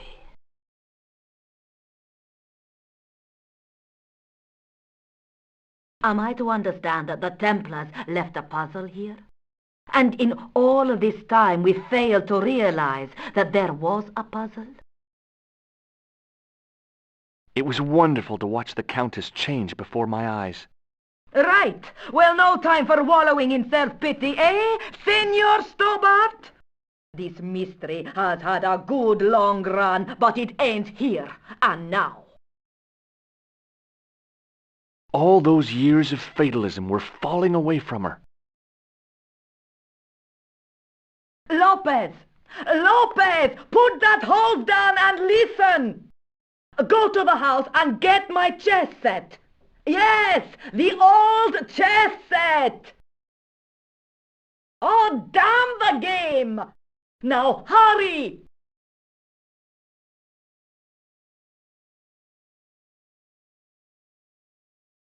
My, this is exciting, is it not? Don't get too excited. This could be a blind alley. Oh, I do not believe that for a moment. It's good to see you happy. Happy? You know, I think I am. You certainly know your history. What's your opinion of the Templars, Senor Stobart? The Templars? Well, they seem no worse than a lot of the knightly orders. You are mistaken. Compared to the simpering politicians of the Hospitallers or the brutish Teutonics, the Knights Templar were the embodiment of chivalry. The filthy, money-grabbing French king and his pet pope did a great wrong. A bane settled upon my family at the whim of that self-seeking tyrant. It was all a long time ago. Some things don't die. Injustice is one of them. While we're waiting, I'd really like to know what happened here. I mean, the curse and everything. It all began at the time of the dissolution of the Templars. Don Carlos had already left their ranks to become a scholar. Don Carlos, is he the guy who went missing? Si, but he had reckoned without the local bishop. Their bishop envied us our lands and determined to use the papal edict as an excuse to destroy us. Don Carlos was on one of his scholarly journeys when the Inquisition arrived. When Don Carlos returned, it was to find his loyal manservant slain and his children gone. They took the kids? But why? Oh, we will never know. The bishop denied all knowledge of the children's disappearance. But witnesses had seen his men kill the servant who had been charged to protect them. What happened to Don Carlos? He swore he'd find his children if he had to go to the edge of the world. He put on his armor and took up his sword and shield and rode out alone. He was never seen again.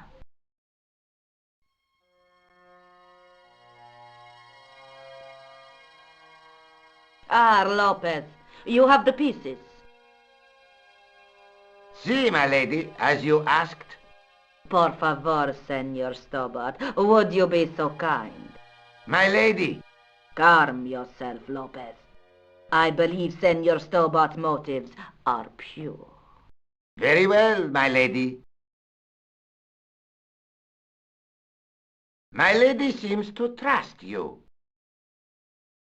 But you don't. No, senor.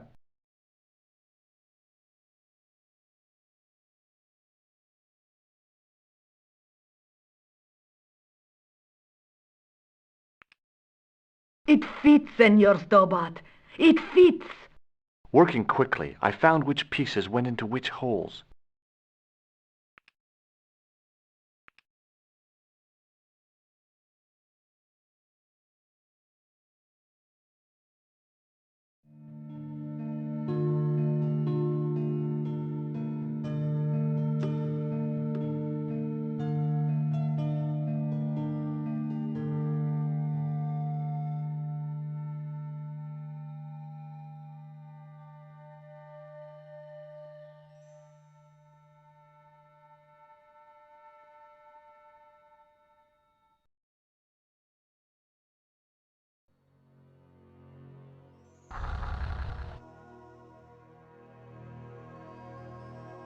Senor Stobart, look! What is that?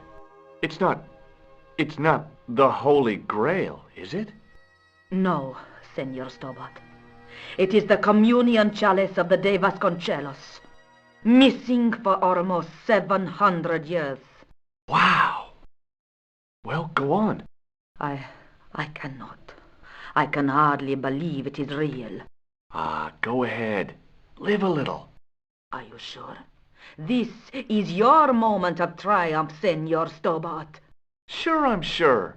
The possibility of death traps only occurred to me a few days later.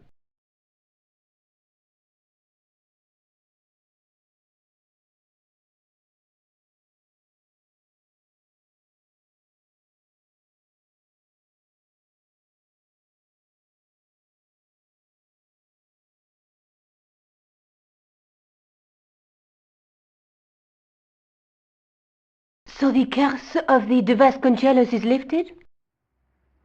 Oh no, the Countess was thrilled to find the lost chalice. But there's still the riddle of the missing knight. Well, you can forget about that now and get back to finding the Templar's secret. Actually, I promised the Countess I'd find Don Carlos. You what? I can explain everything. You have got the odds for a withered old Spanish aristocrat? The Countess entrusted me with the chalice and the quest for her ancestor's tomb.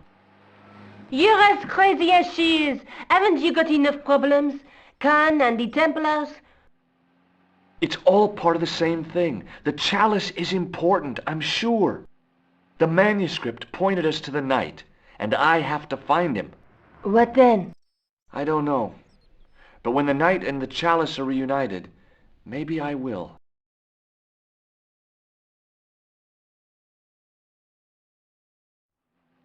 Do you think I should go to Marib? Syria is a long way, Georges.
The stall had the fanciest awnings I'd ever seen.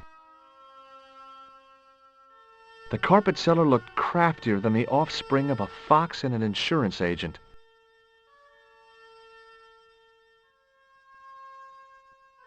Hi. Hello, sir. Lovely carpet.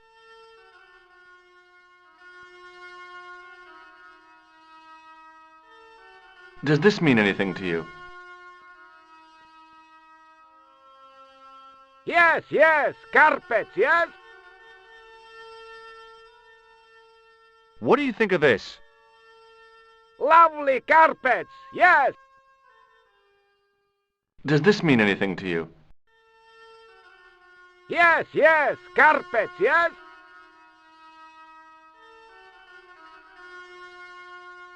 Does this matchbook mean anything to you? Ah, give to me, give to me. Allah mut.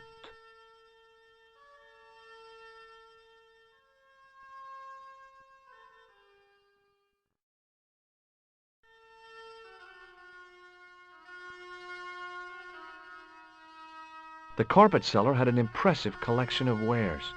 If I had the time and the money, I might have bought a couple of rugs.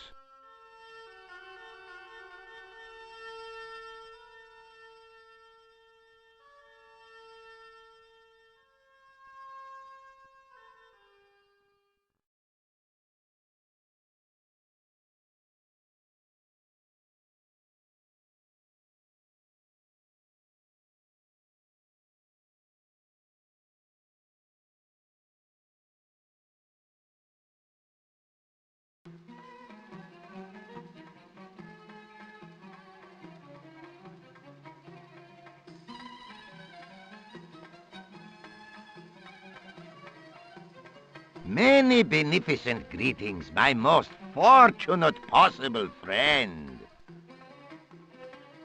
Huh? Do I know you, mister? No, no, and again I say, no.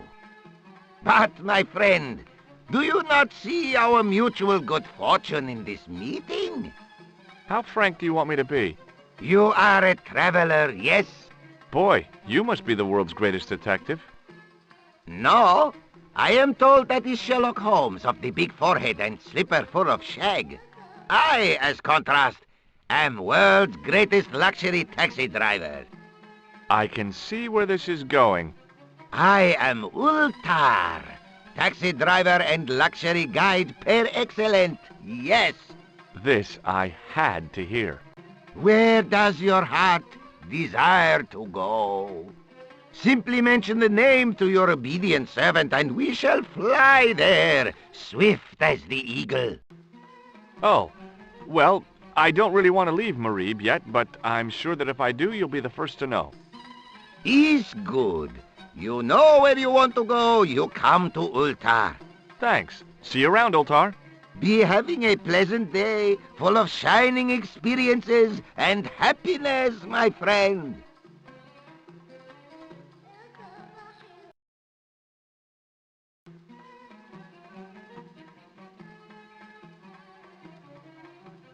The club manager's bonhomie seemed forced.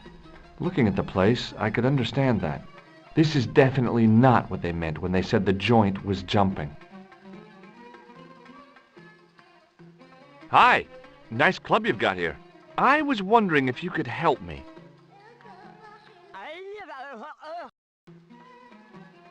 What? I mean, I beg your pardon? I'm sorry, but I don't understand. No surprise there, all righty. He says sorry, but he not speak English. But he didn't say anything. He not have tongue. No tongue? What happened? It was bet. And he lost. He won. You should see other chappie. Oh, yes.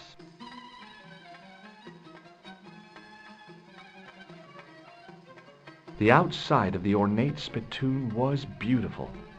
The inside wasn't.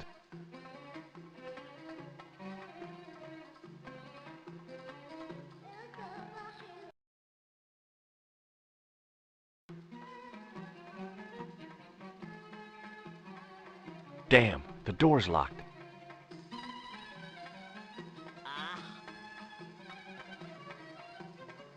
I'm sorry? Did you say something? He say you not to go in toilet. Read sign, matey. Matey? It lose something in translation.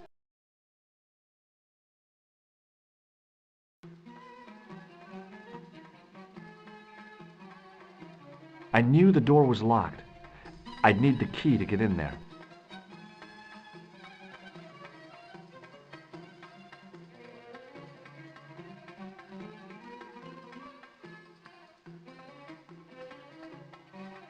Hello again, Ultar. Great hellos, munificent foreigner. And possible future client. Well, you never know. Would you mind talking to me? Is most agreeable. This is how Ultar learns such splendid English, yes? Yes.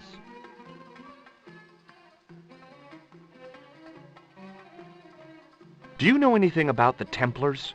Of course. Yes? What can you tell me? Great she-bop band of the 60s. No, that's not really... Who put the bop in the bop, bop, bop, bop, bop? Yeah, eternal questions. This place is certainly hard to find. Oh, yes, it is most exclusive. The membership can be no more than... Kind sir, what would you guess the population of the village to be? Gee, I don't know, a couple of thousand? Then I would estimate the membership to be no more than a couple of thousand. What do you think of this ball? Is most splendid, mister. Look at this. Is a red ball with a hole in it. No, it's a clown's nose. Does clown know you have his nose? I really hope not. Have you seen this man before? Oh, most certainly. Was here only yesterday. Here? Yesterday? My God, he's close.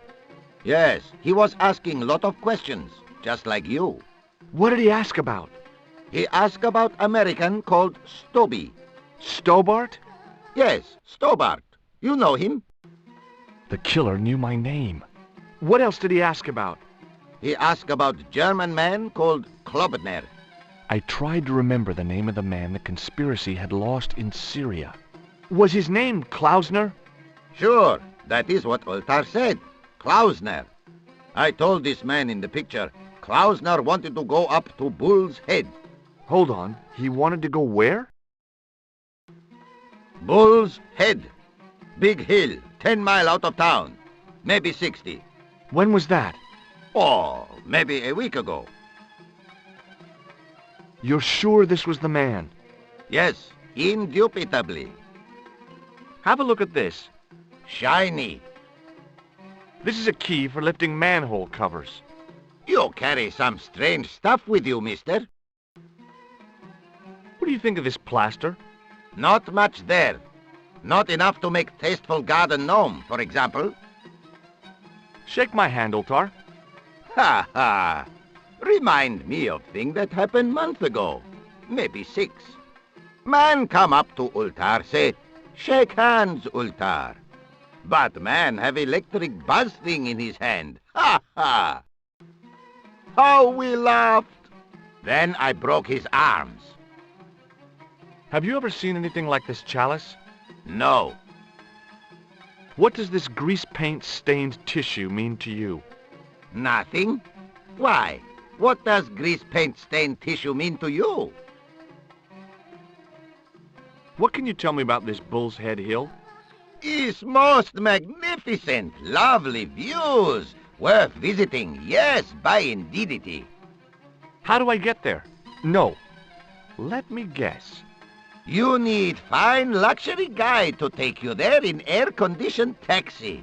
Woe is me. Where can I find such a guide? And Ultar is most luxurious guide for most literally some way, in any direction. Gee willikers, lucky old me.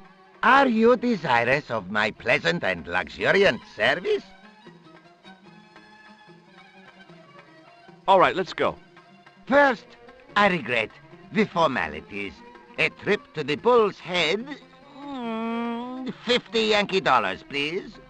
$50? I don't have $50. Oh, most unhappy event. Ultar then sorry, but he cannot take you on ride of lifetime. Hold on, Ultar. Is there nothing I could barter with you? Word that it was so, beloved friend. But my taxi needs gas, and its muffler needs the muffler doctor. Trading for these things is not possible. My heart weeps for the injustice, but it's bucks or zip, or unfortunate American. See you around, Ultar. Fare you most splendid, good sir.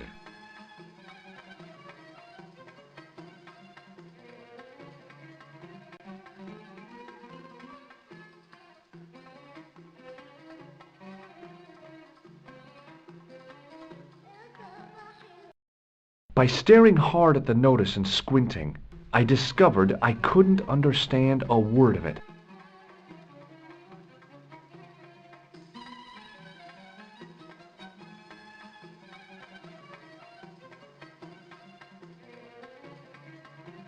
Hello again, Ultar.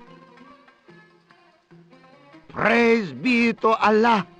I am blessed with your bountiful presence once more.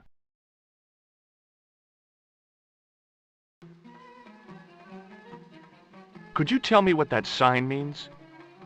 It's a door stay shut until brush come back. Signed, the management. Oh, well, what does that mean? Manager buy lovely new toilet brush, leaves it by wash basin for 10 minutes. Come back, it's been stolen. Not even out of wrapper. He damn cross. Lock up toilet and say, nobody use fine pristine toilet until brush given back. We say, what we do till then, eh? He say, cross legs and use superior willpower. And that's what you've been doing? No, Ultar use bucket. Bye for now, Ultar. May good fortune follow you, mister.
Suddenly, I realized the horrific truth.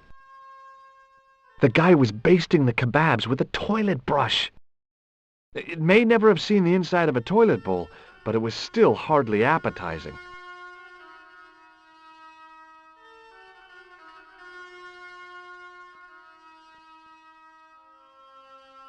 Hi, what's your name, sir? Hello, you buy kebab. Most good.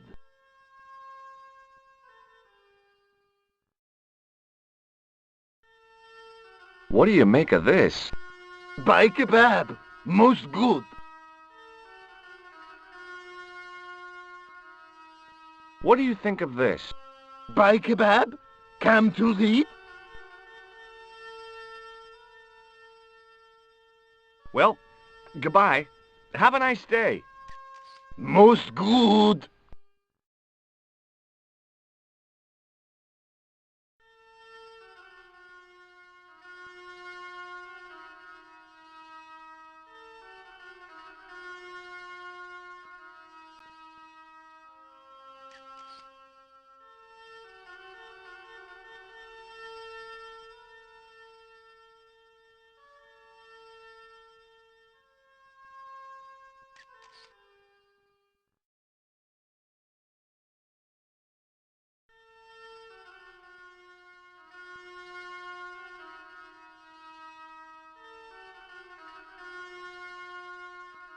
Hey there, young fella. Speak ye you the English? Speak you the Anglese? Parlez-vous anglais? Yes, si, and indeed oui. And rather better than you by the sound of it. My name is Nijo. Welcome to my grand emporium of quality merchandise.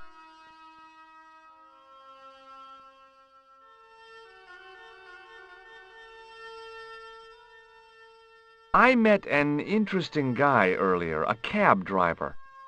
Ah, that would have to be Ultar. A barbaric sort of chap. Oh, he's not that bad. You know how he speaks in pidgin English? That's how he speaks in Arabic too. Who's the guy selling the kebabs? Oh, that's Arto. A miserable blighter to be sure, sir. He doesn't seem very happy. He never is. Day in, day out, a face like a wet Wednesday. Whatever one of those is. Does he speak any English? Not cogently, no. Look, this is going to sound a bit strange, but I need Arto's brush. What? The brush he bastes the kebabs with? Yes. Let me find some dirty postcards for you instead. Nijo, this is serious. Arto stole that brush he's using from a friend, and I want to get it back. Perhaps I could help you, old chap. Maybe? Perhaps? Maybe what? Perhaps what? I do not wish to seem mercenary, sir, but I am a merchant, and merchants trade. Merchant? This isn't Sears and Roebuck here. Well, if you're going to be disagreeable... No, you're right. What would you like? What have you got? What do you think of this, eh? Oh, sir, what a splendid plaything. One day, when I am rich, I am going to build a world-renowned collection of brightly colored balls. Are you serious? In deadly earnest. People will come from far and wide to see my... Yes? Collection. The Rockefellers and the Gettys can keep their hoards of so-called fine art. But answer me this. What good is a Picasso, I ask you, if you cannot bounce it off a wall? You may have a point. Sir, for such a marvelous thing, I would gladly help you. I thought merchants were supposed to be wily and never reveal what they really want. Bah! I say to mercantile greed, I have the soul of the aesthete, and I desire that red bouncy thing beyond reason. Do you understand? Not really. If I give you the... I've already told you. I'll help you if you give me the ball. What's it to be?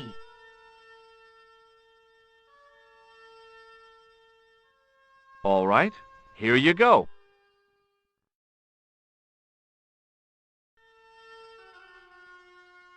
People say bad things about Americans, but you're okay in my book. What people? What bad things? Never mind that now. Remember the brush? Right, yes, the brush. All you have to do with Arto is be polite. It lightens his day, makes it all worthwhile for him again. How can I be polite to the guy when I can't speak a word of Syrian? Arabic. That's what I meant. Simply memorize this phrase. Il-Ach il-Kalb. Il-Ach il-Kalb. Close enough. Now, go over to Arto and deliver those honeyed words even unto his delicate ear.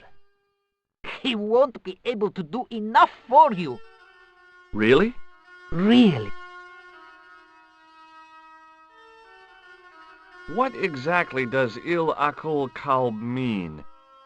A polite but subtly complimentary greeting.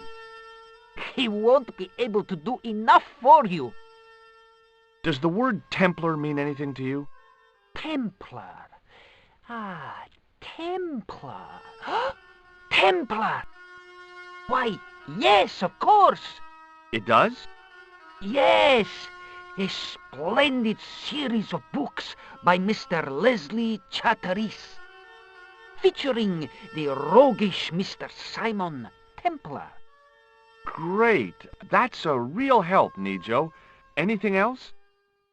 The Saint television program featuring Mr. Roger Moore of the quizzical eyebrow. And a stick man with a halo. Bing! So all Templar means to you is Roger Moore. I only watched it for the stick man with the halo. Bing! He was better animated. So I'm correct in saying that the word Templar doesn't mean much to you.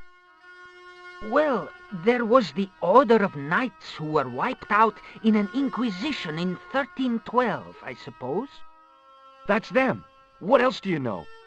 Just how much information do you think there is on a Trivial Pursuit card? A what? From the medieval edition. We had it on the stand a couple of years ago. Ask me what a feuter is. Go on, I know all this stuff. Never mind. Okay, forget about the Templars for a minute. What do you know about knights? Like the Crusaders, they came to the East on an insane and pointless mission. They sacrificed thousands of lives, including their own, for insensate pride. How anyone can find them romantic confounds me. So, this is your stand? Oh, yes, sir. Though stand does not begin to do it justice.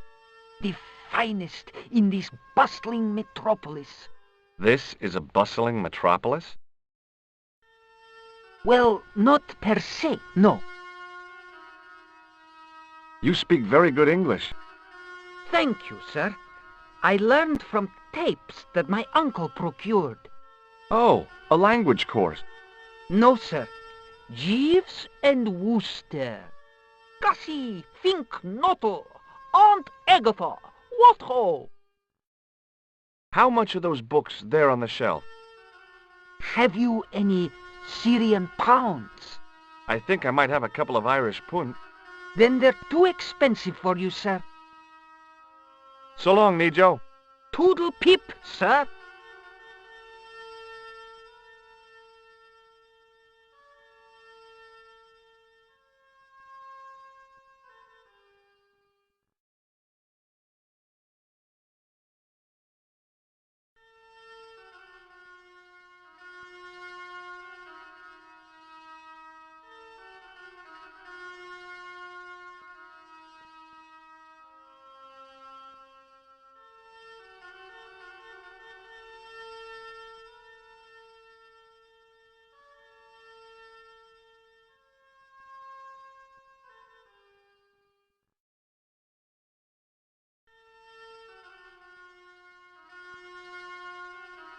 Hello again, sir. Hello. Kebab? Mmm. Yes.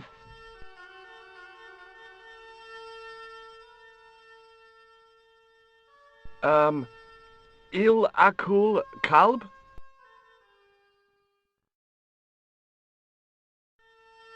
Filthy. Bad, bad.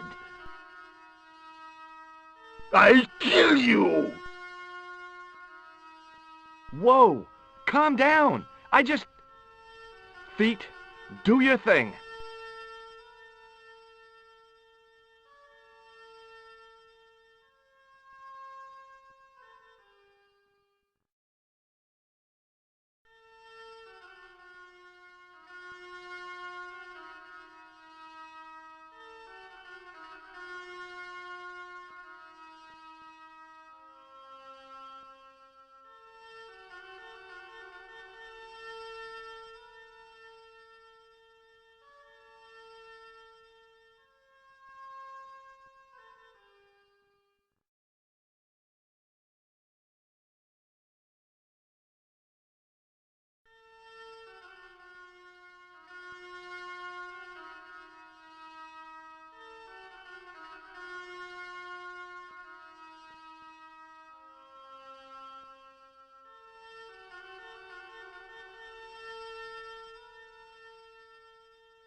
Hi, Nijo.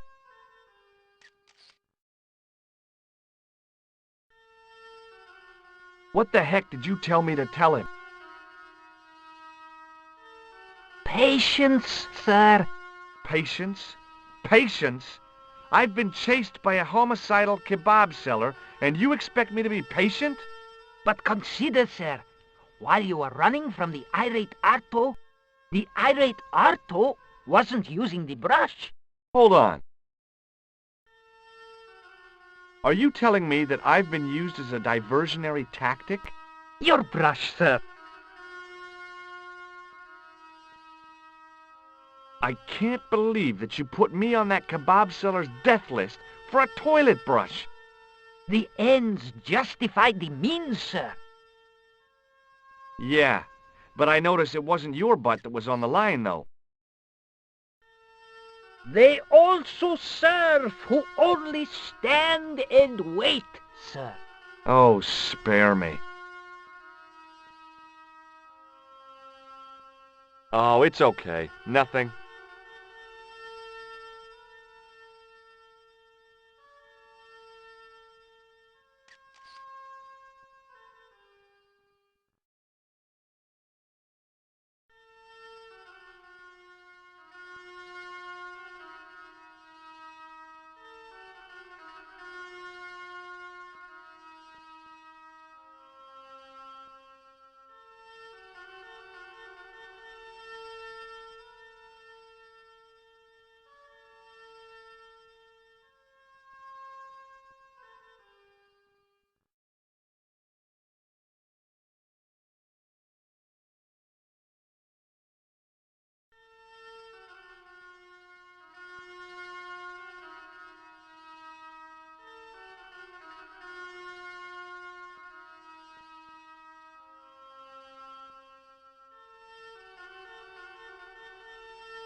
Hello again, friend.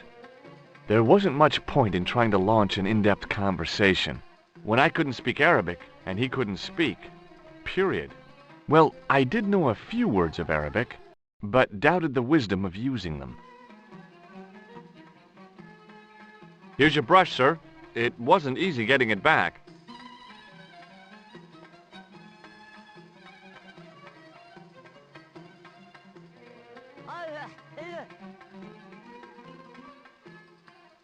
The manager took the brush from me, gave me the toilet keys as my reward, and stomped off.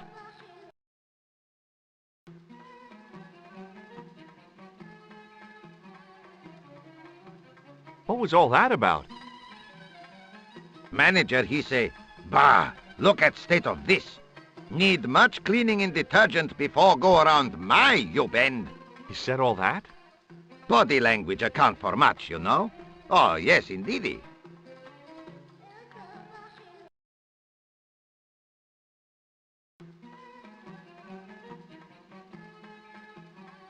It was the key to the club toilet.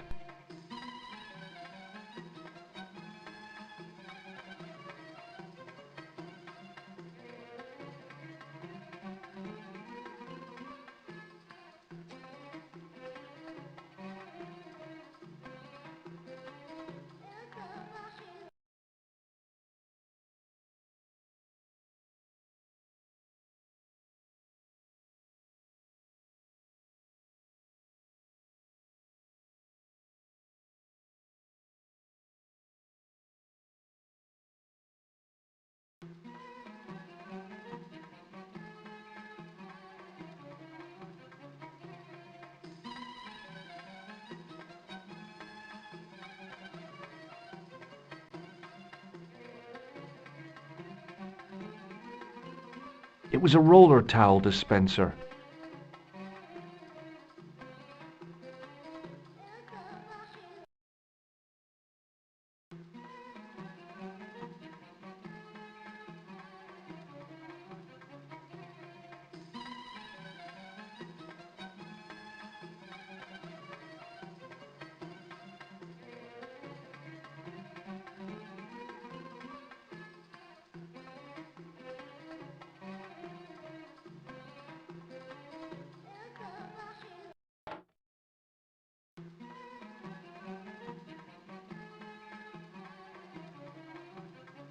And I thought the French had strange toilets. I hadn't drunk anything since the morning, and I didn't need to use it. The design of the toilet was a little different from what I was used to, but a toilet chain is a toilet chain all over the world.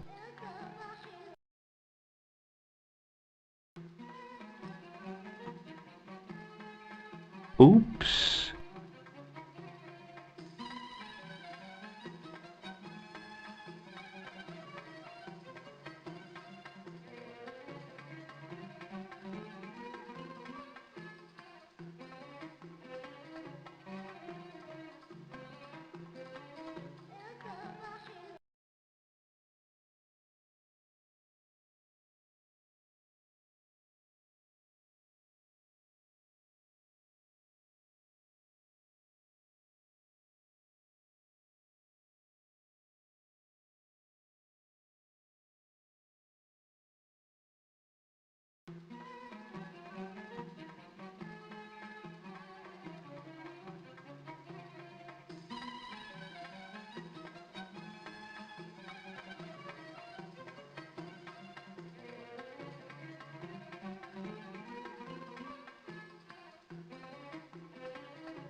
Nejo was a strange one, all right.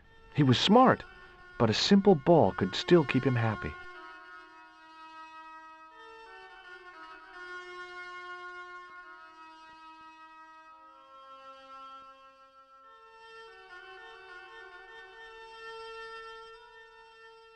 Hi, Nejo.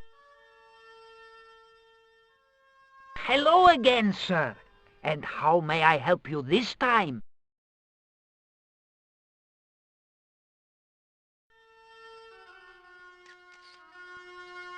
What does this toilet chain mean to you?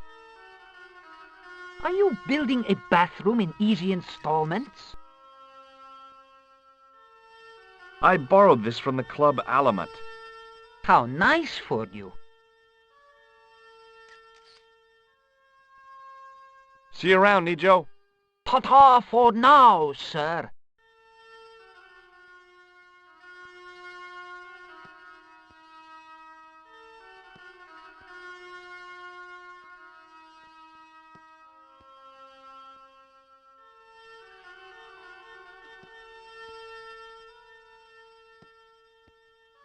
I hadn't come all this way to seek out curios.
The fall hadn't done the statuette much good. It had lost its arms and gotten pretty chipped.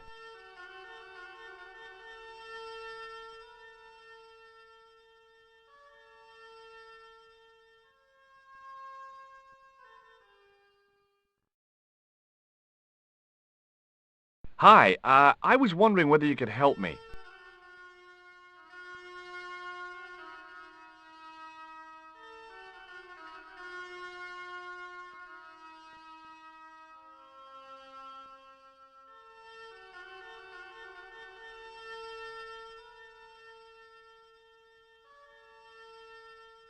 Why, sure, son.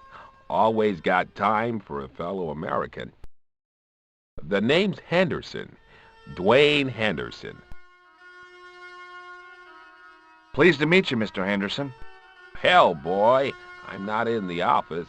Call me Dwayne. Oh, okay. Dwayne. My name's George Stobart.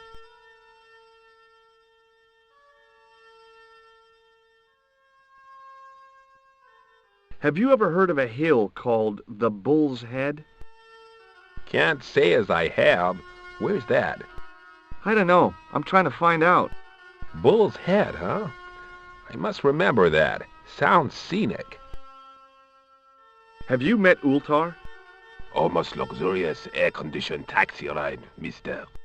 Yeah, the cabbie. Tried to pull a bunco on us. Take us on a wild goose chase off into nowhere. Have you talked to Nejo? Nejo? He's the youngster on that junk stand, right? Yeah, we've met him. He's a smart kid. Speaks 4 languages, and he's never had a day's formal education. He should go far. Kept trying to peddle garbage on us, though. You're not going to find much worthwhile around here. I know that, and you know that. But try telling Pearl. She reckons there's antiquities in them there stands. Have you had any dealings with the kebab seller? Absolutely not. Pearl's already had one attack of Montezuma's revenge. Do you know what Il Akal Kalb means? That's what you said to the kebab seller? No. I don't speak Arabic. Not a word. Do you mind if I ask you an odd question? Okay, but I might not answer it. Do you know anything about the Templars? The Knights Templar? Yep.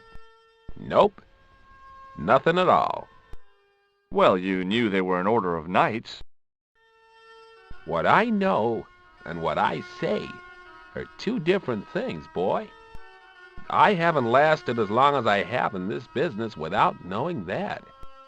In this business? Sure. The greetings card business. Oh, please.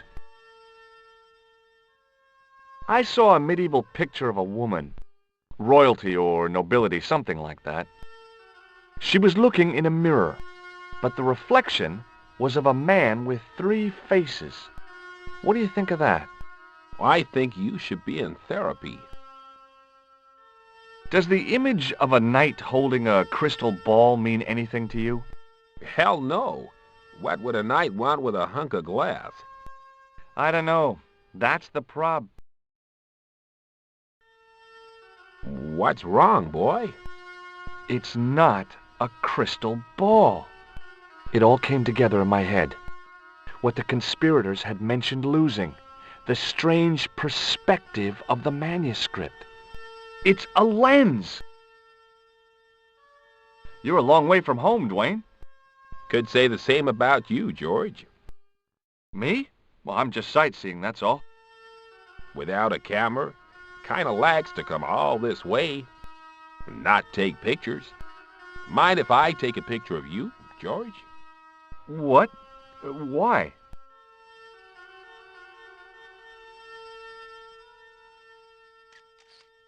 Ow!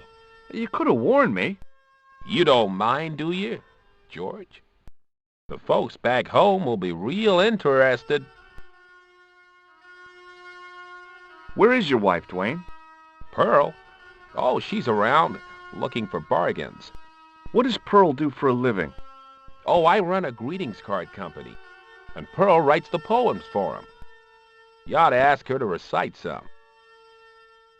What exactly do you do, Dwayne? Didn't I say? Oh, I run a greeting card company. Yep, we're based in Cleveland, Ohio. What do you think of this? Looks like the kind of thing Pearl might be interested in. Not old enough, though.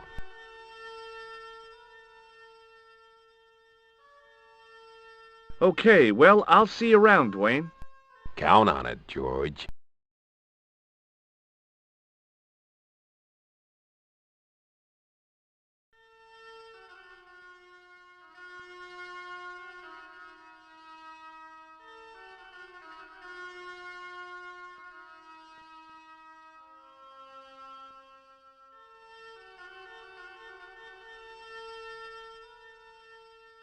The plaster seemed to soak up the grease paint until it began to look like stone.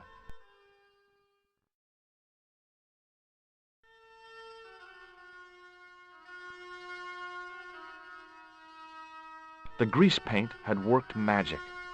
Now it looked like aged marble instead of cheap plaster.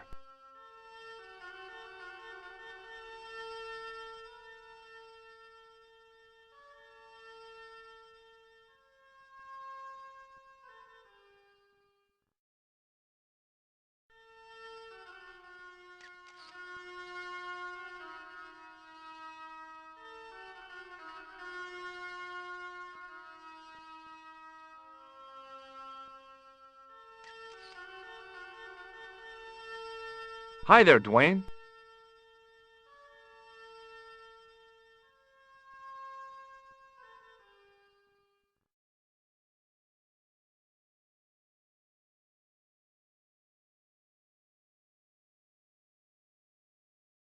Hi there, George. How can I help you, young fella?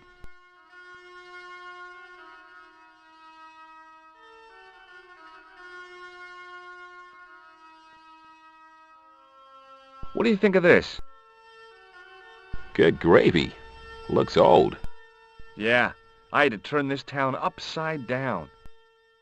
Boy, your luck's better than ours. Looks Roman. I wouldn't know.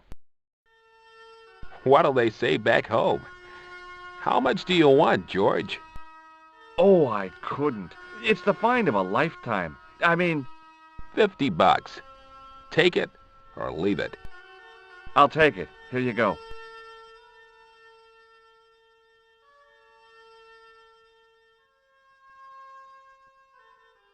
And here you go.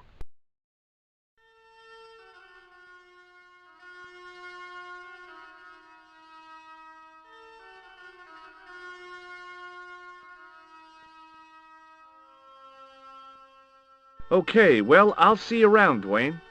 Count on it, George.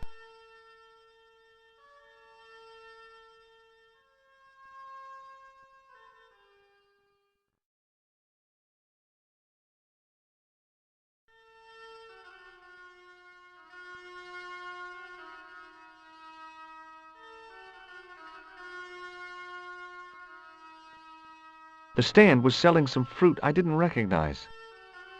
This is what travel is all about. Roam the world and discover strange fruit.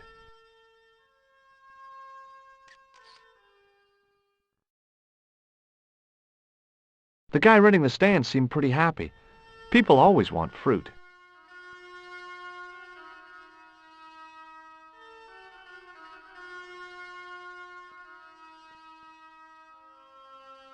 I wasn't hungry and didn't want to buy fruit, so I didn't start a conversation.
Hello again, Ultar.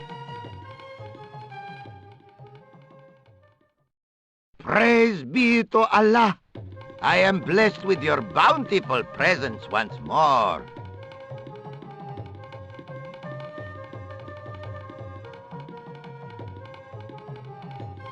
Have you met the American couple? Have Ultar met them? Have Ultar met them? Yes, Ultar have met them. And? They most ungenerous. Ultar offer to show them wonders of countryside. They say, is there anything ancient? Ultar say, yes, of course. Nature is ancient. They say, no, anything ancient made by men. And Ultar say, have you seen Taxi? Fan belt older than Ozymandias. Ha ha ha ha! But they gone. What do you make of that boy in the market, Nejo? Nejo? Ha! Ayub's boy is too big for sandals. I speak splendid English and he laugh. He say, Ultar, you big ox, you split infinitive. I say, I split your head if you stay still long enough. Ha ha ha ha ha! Ho, ho, ho, ho, ho, ho. Pretty funny, yes? Hilarious. You should be on cable. What does Il Akal Kalb mean? Who teach you that? Nejo told me to say it to Arto. And Arto come after you with big knife, yes? Yeah, how did you know? I know Arto. You tell him in bad Arabic that his kebab's made from dog meat. I said he was using dog food? No wonder he went crazy. No. Ultar not mean meat for dog. Ultar mean meat of dog. Oh. Ugh. About Bull's Head Hill. Are you desirous of seeing this most splendid place? Well, maybe. A terrific bargain. Only 50 of your Yankee bucks. 50, huh? Okay, it's a deal. Here's the cash. Ah, most splendid. As you say, the cash price mullah is correct. Mister, we make with haste. Where exactly is your taxi? Because the only vehicle I can see around here is an aging Army surplus truck. Yes? Ah, okay. I'll be along in a minute.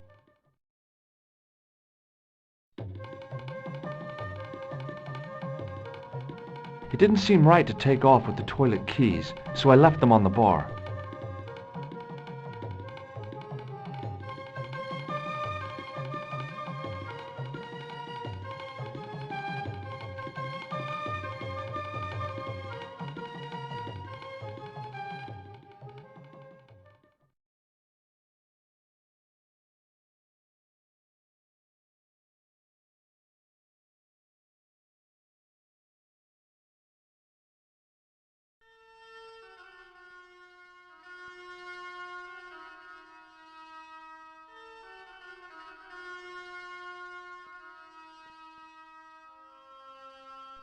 Hello again, Ultar.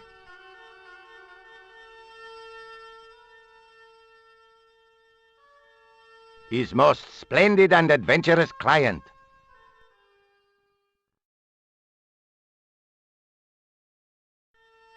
That's your taxi? Oh, yes, most assuredly. Most entirely splendid taxi in all Marib. It looks like an old army truck to me. Bah! You Americans with your checkerboard caps and your Judd Hirsches. You have lost sight of what a taxi should truly be. About 4 tons by the look of it. There, you have hit the nail in the nutshell. Okay already, let's go.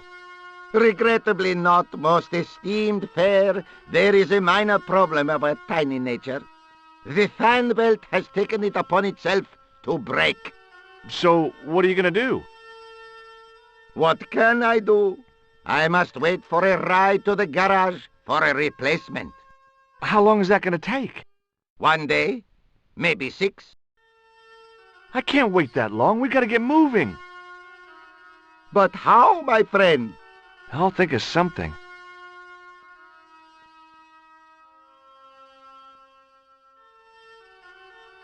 Is this any use to you? My friend, the very thing, yes.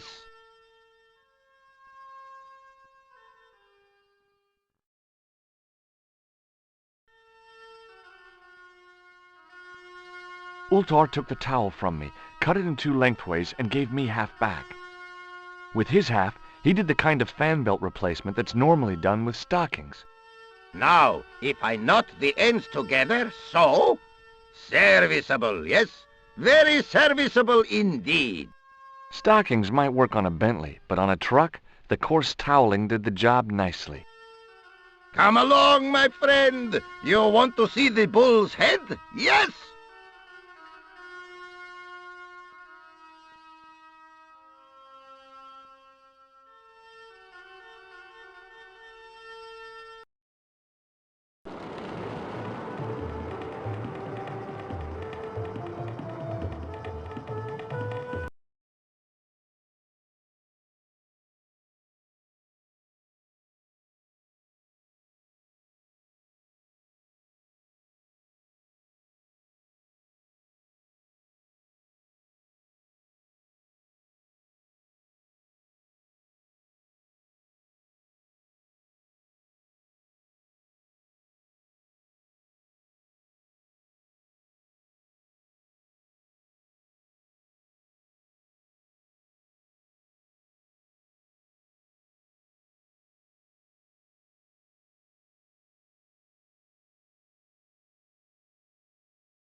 It was the soggy tissue I'd found in the sewers. It was the roller towel from the club washroom, now cut in half along its length by Ultar.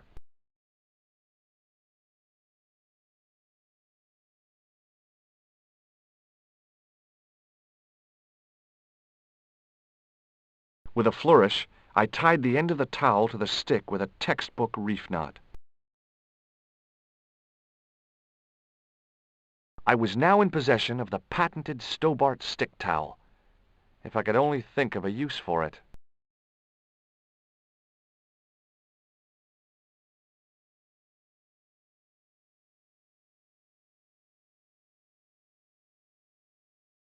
I could see that crack would make a good anchor point.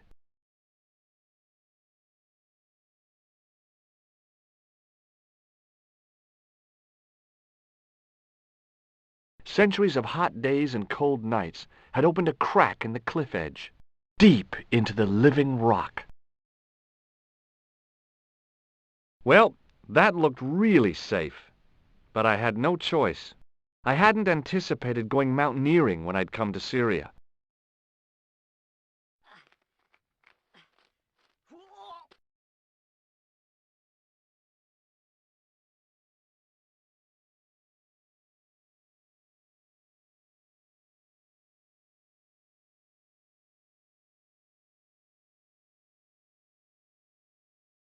Close up, the niche looked somehow artificial.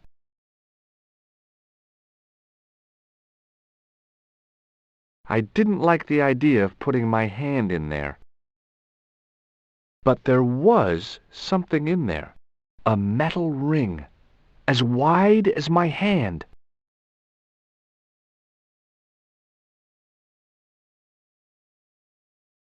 I took a firm hold of the ring and pulled. Whoa there!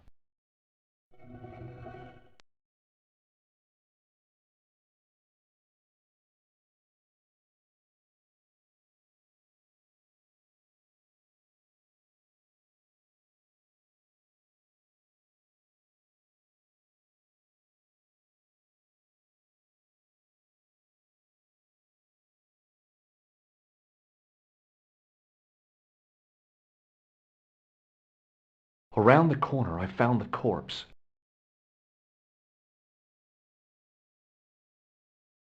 Oh my God. Klausner?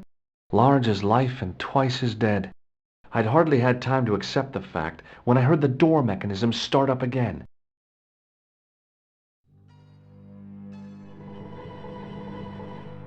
Oh man, no! The door had slammed shut, trapping me. I had a bad feeling about how Klausner had died.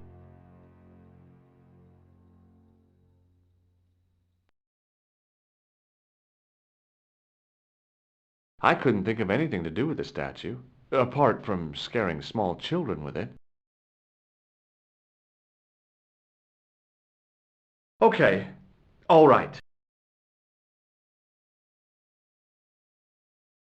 Hey, what's this? I'd found some kind of lens. A very old lens made from a very hard glass. That settled it. The knight on the manuscript had been holding a lens the whole time, not a crystal ball. I'd searched Klausner once and knew that the lens was the only thing he'd been carrying. No portable phone, no demolition charges, no 5-course meal. You'd think international conspirators would go around better equipped.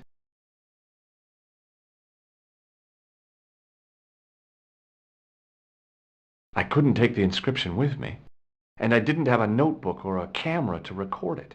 All I could do was stare at it and try to memorize it.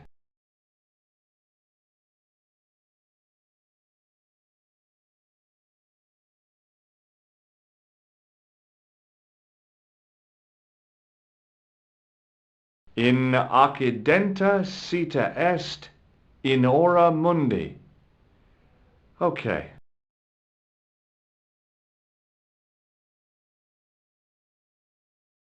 That would have to do.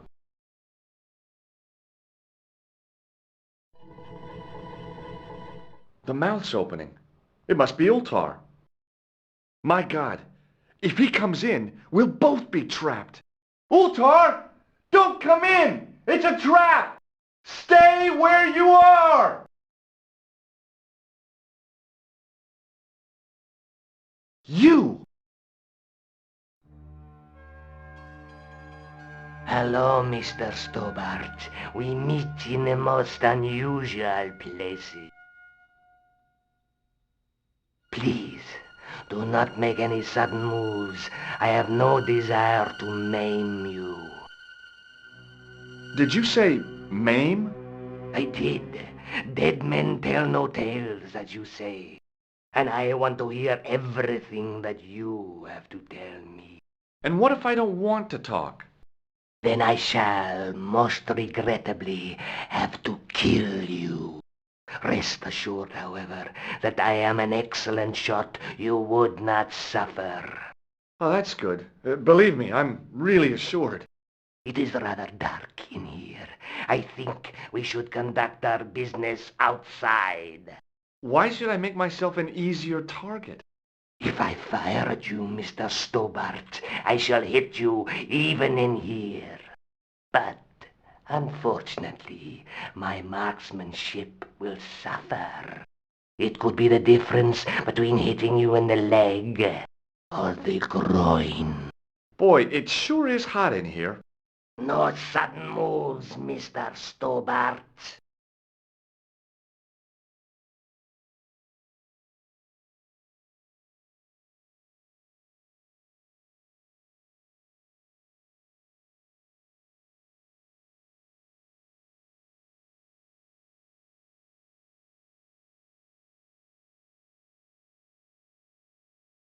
Now then, where shall we start?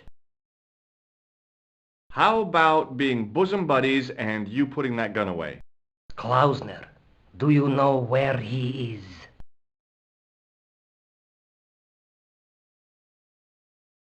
Yep, he's dead. Just around the corner of the cave. You want to look? I'll take your word for it. How did he die? Starvation or dehydration by the look of it. He was caught in this trap you were shouting about? Yes, I suspected as much. The Templars were not ones to give away their secrets lightly. Was he carrying anything of importance? Yeah, he was carrying some sort of lens. I've got it with me. Give it to me. I don't think so. Don't be a fool, Mr. Stobart. If I give it to you, what's to stop you killing me? What is to stop me killing you anyway? You might hit the lens. Not if I shoot you in the head. When I fall, the lens might get broken. Yes. You plead convincingly, Mr. Stobart. Perhaps you will live to see another day. Perhaps. Was there anything else? Well, there is something, I guess, but you can't move it. Yes? What is it? It's a treasure map. X marks the spot. Come now, do you expect me to believe that? Yeah, okay. You caught me. But round the corner, there is something in Latin up on the wall. Latin? Do you remember it, Mr. Stobart? In accidenta cita est, in ora mundi. Ah, the words of Caesar. Yes, that makes sense. Well, I know that roughly it means to the west, to the edge of the world. But what the heck is that about? It tells me where the sword of Baphomet lies. Mr. Stobart, I am sure that you are just what you appear to be. A gifted amateur. Thanks, I think. But I can no longer tolerate your interference. There is far more at stake than you realize. So what are you going to do? I regret that we must end this here and now. Your only choice now is whether you die like a man or like a dog.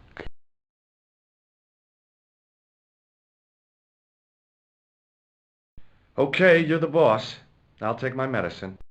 You are an honorable man, Mr. Stobart, a rare breed. I should like to shake your hand. Yeah, well, what the heck? It was a long way down. Below, I could see Ultar's truck.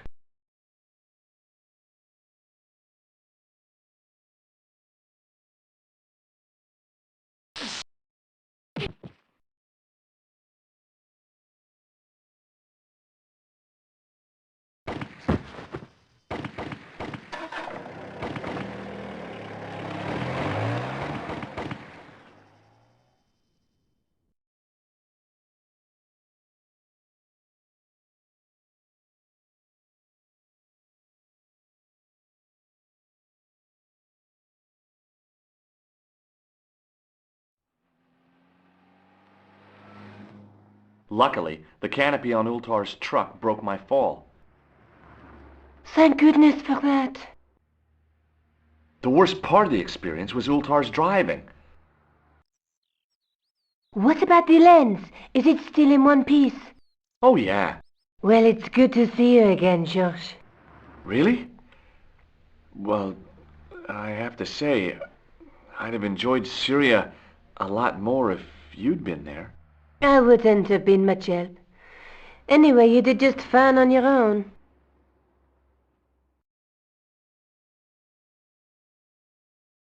Have you any idea what this lens might be used for? As a magnifying glass, obviously. This is the chalice I discovered in Spain. I still can't figure out why the Countess gave it to you. After losing it for all those years, she simply gave it away to a total stranger? She's one prawn short of a paella. The Countess is a fine lady. You shouldn't compare her with seafood. I wouldn't be surprised if there's something going on between you and that Countess. Are you serious? She's old enough to be my grandmother. Let's take another look at the manuscript.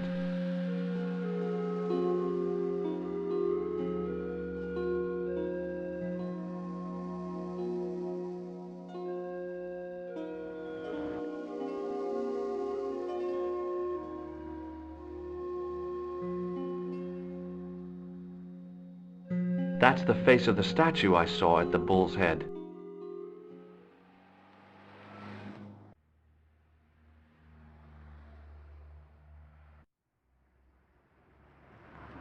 I'll be back as soon as I can. Okay.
You're back. Oui, I have returned. Hello again. Hello again, monsieur.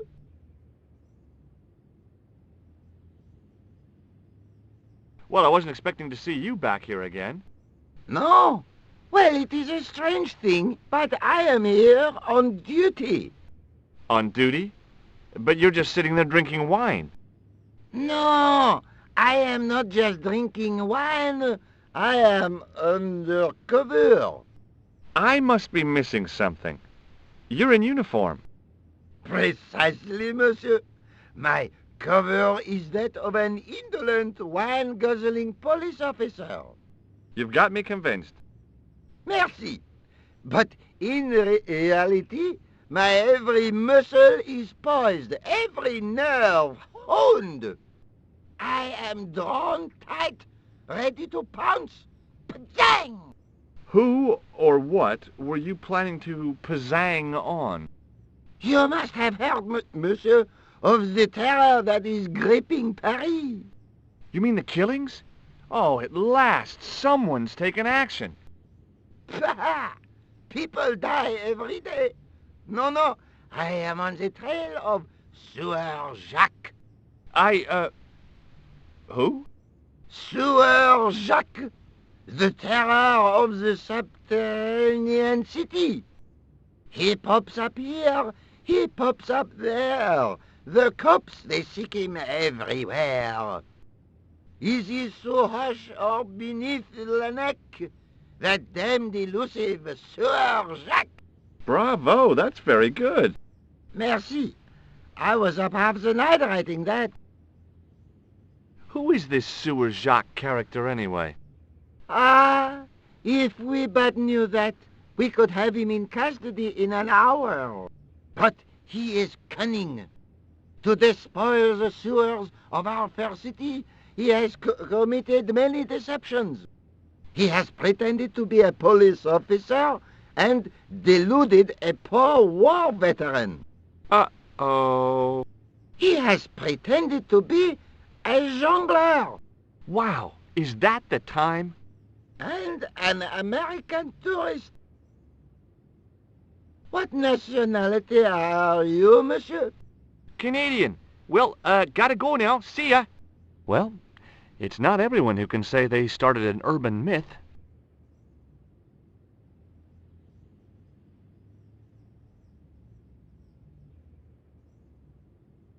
There was no water to frolic about in, and the leaf mold that was collecting there just wasn't the same somehow.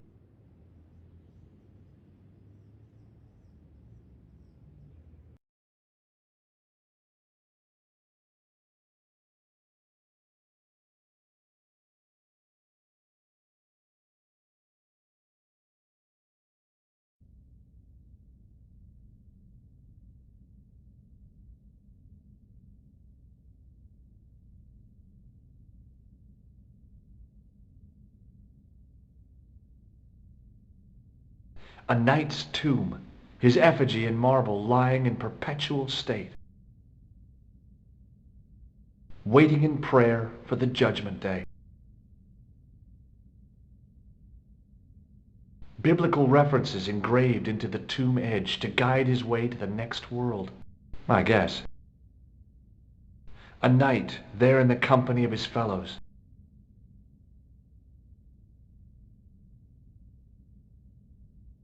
I didn't recognize the biblical story in it. I was a Sunday school dropout. A huge stained glass window formed a magnificent centerpiece for its neighbors. The statue had any secrets. It was concealing them pretty well. A statue of a knight holding a staff and a scroll. A stone knight lay in full stone armor, blank eyes looking at the ceiling. Carrying all that armor around must have been hard work. A stone knight lay at the end of a row of 4. I wondered if this guy had died in combat. A row of old pews, beautifully carved and glowing with polish. I thought of all the people who must have sat here over the decades. All those Parisian derrieres. firm buttocks of the young ladies, the flabby flesh of the old men. That wasn't a pleasing image, so I went back to the young ladies. Whoa! A priest stood by the pews, energetically polishing something. Excuse me, Father. Pardon? Do you mind if I ask you a few questions? Not at all, monsieur. It will be my pleasure to help you.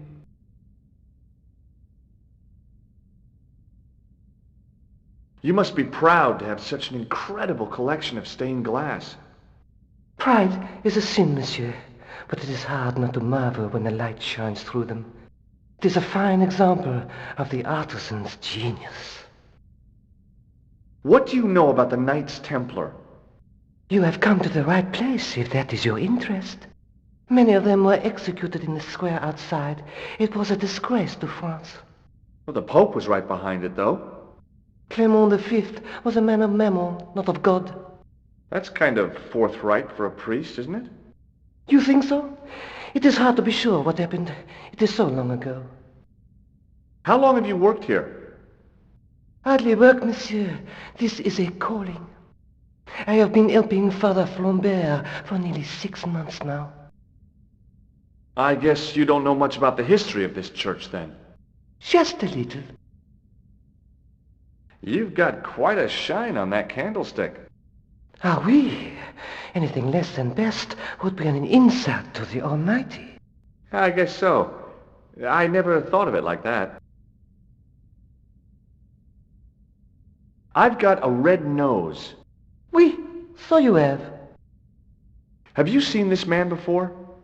No, I have never seen him before. Have you ever heard of this guy? No, monsieur. I'm afraid not. Is he a friend? Not really. More of an acquaintance.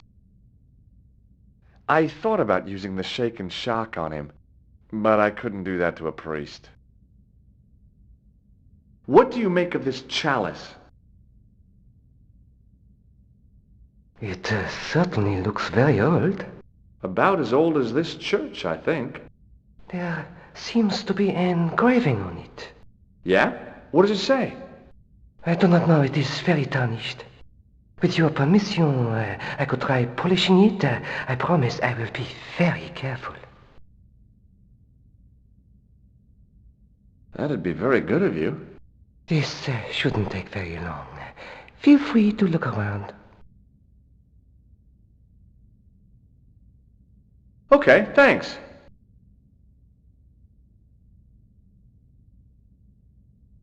I didn't have time to sit around.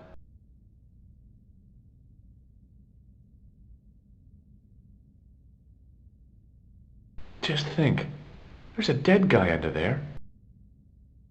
A stone knight lay on the church floor.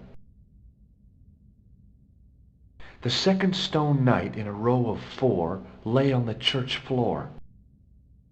I was surprised Philippe le Bel had left this place alone. A scroll was a symbol of scholarship. I knew that much. A scholarly knight. That rang a bell. A very Spanish bell. Per disciplinum meum lux videbis.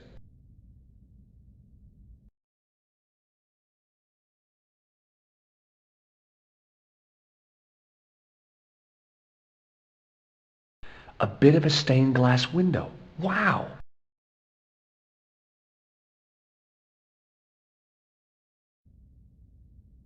Hoping for a big insight while squinting through a hunk of statuary had been pretty optimistic, I guess.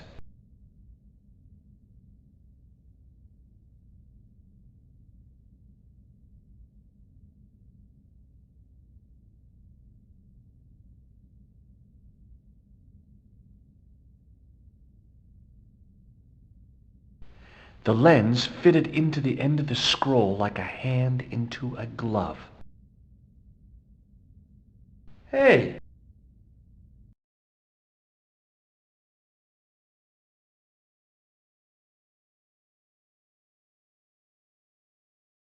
A Knight Templar burning at the stake, and a date.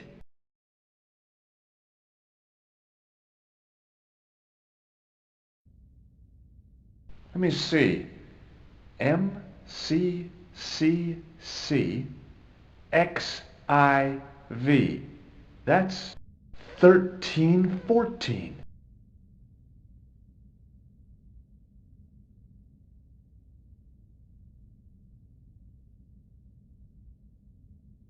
I wondered if this guy had died in combat. A stone knight lay at the end of a row of 4. To think of the long centuries that it kept its secret. All the thousands of people who must have been through here and seen it without once suspecting.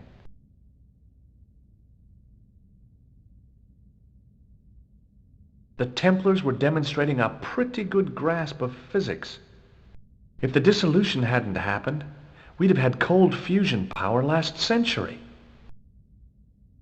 A priest stood by the pews, energetically polishing something. Hello again, Father. Hey, thanks. It is my pleasure, monsieur. What was the writing on the chalice? It was not writing, my mistake. It was a coat of arms.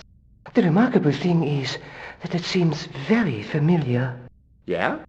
Oui, I think I have seen it on that wall tomb in the far corner. That winged horse is quite distinctive.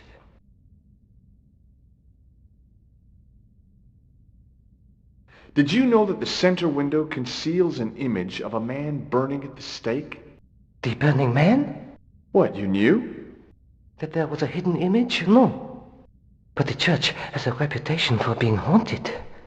Many times people have claimed to have seen a burning man in the window. But when others they look, there is nothing. Perhaps the light has to be just so for the figure to appear. Yeah, or maybe you need a special lens. You must be proud to have such an incredible collection of stained glass. Pride is a sin, monsieur, but it is hard not to marvel when the light shines through them. It is a fine example of the artisan's genius. Boy, what a shine you got on this! Merci. It is all in the wrist action. Have you seen this man before? No, I have never seen him before. I've got a red nose. Oui, so you have. Catch you later. Au revoir, monsieur.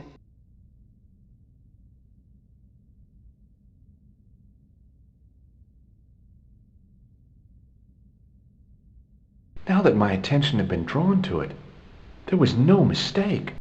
There was no name on it, but the coat of arms was undeniably the Pegasus of the De Vasconcelos family. I'd found the last resting place of Don Carlos. My eye was drawn to the biblical references carved into the edge of the tomb. Hey, maybe these biblical references mean something. Psalms 32:7, John 4:11, Corinthians 1:4-5, and just one more, Psalms 22:21. I may not be perfect, but I've got a memory like a steel trap. The chalice had led me to these inscriptions, but it looked like a happy coincidence to me. After all, the De Vasconcelos arms were already on the manuscript.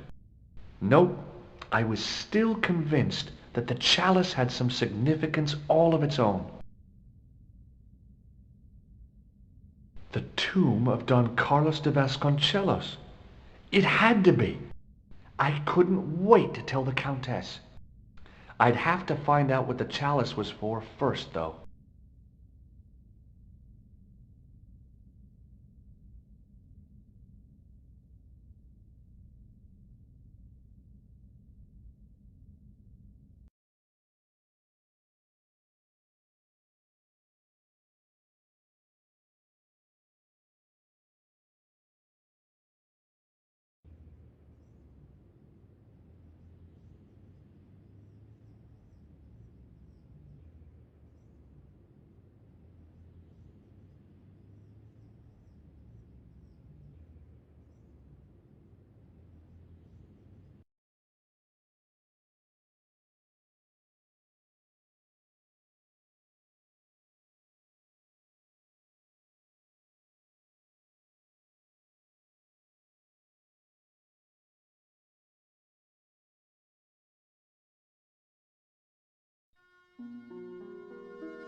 Hi, Andre. Hello, Georgie. Where have you been? Nicole said you were away. I just returned from Syria. Syria? On the trail of the Templars? It's a long story, but I found the bull's head. It was referred to on the manuscript, remember? Yes, what is it? A secret cave built into a high cliff face. In the cave, I discovered a map bearing a phrase in Latin. In occidenta cita est in ora mundi. The island of Britain. Lies at the edge of the world, to the west. Strange. That map seems to contain a series of pointers. Like I said, it's a treasure map.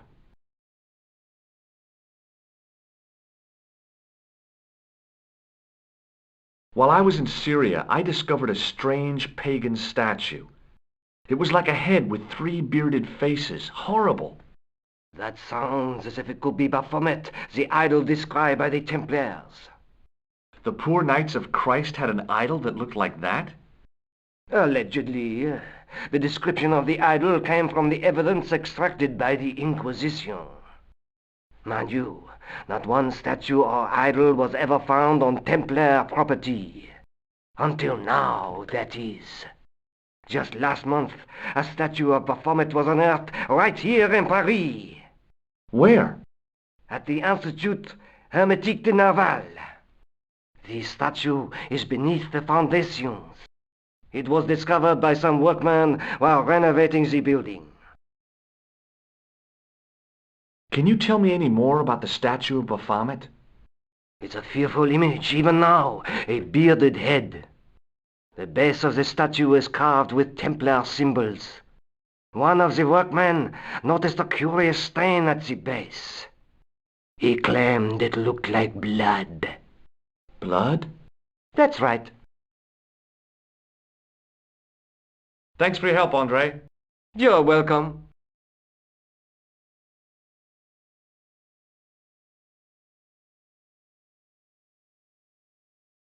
The case was empty. The glass case was intact, but the tripod had been replaced by a sign reading, "Exhibit temporarily removed."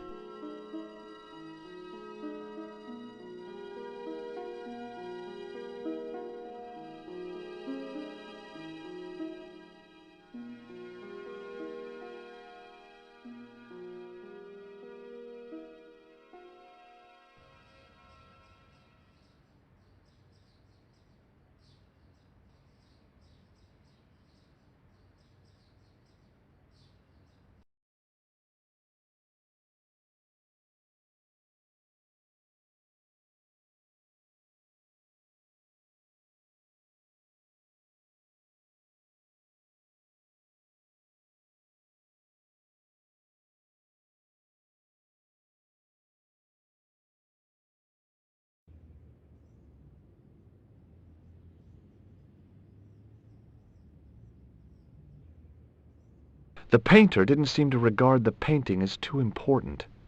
Not as important as a cigarette break, anyway. Excuse me, could you help me? What is it? I've got a few questions.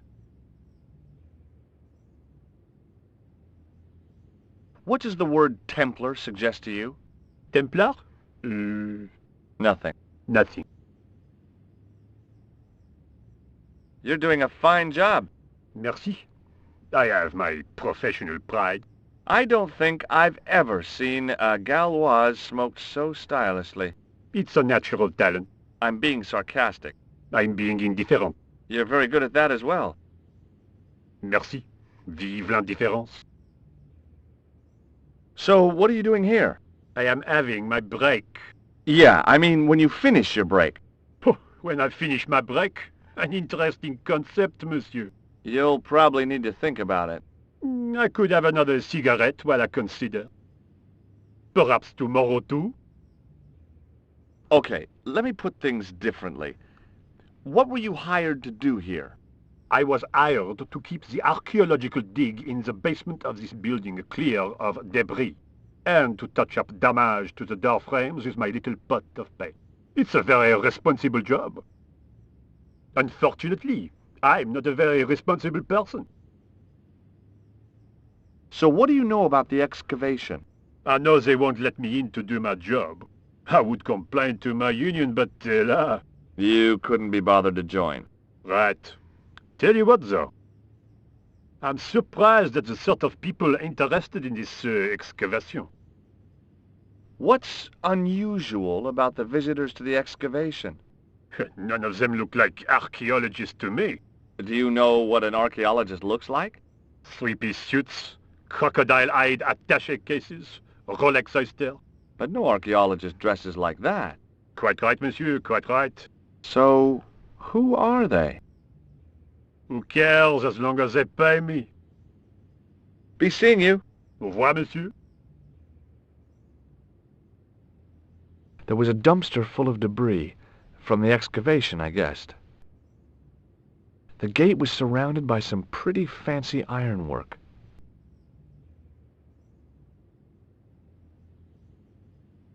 I couldn't climb over.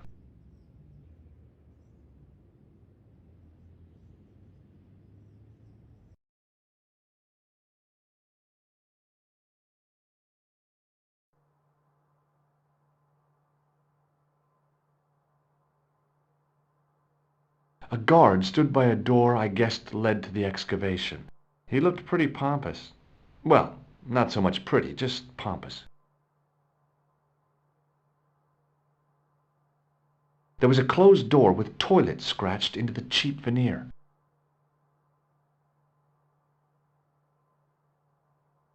Hi? Excuse me? Oui? So, what exactly are you doing here? I'm guarding. You expect to find me shearing sheep? Take it easy. I just didn't realize you were a guard. What do you know about the Knights Templar? There was a long pause during which the guard said nothing. Then he said, Nothing. Nothing at all? Is this a test? What, like a history pop test? No, like a test. Okay, yes, it's a test. Then I know absolutely nothing about the Templars. The guard was being amazingly evasive. It was going to take more than goodwill to get past him. I'd like to know what you're guarding, please. That's a secret.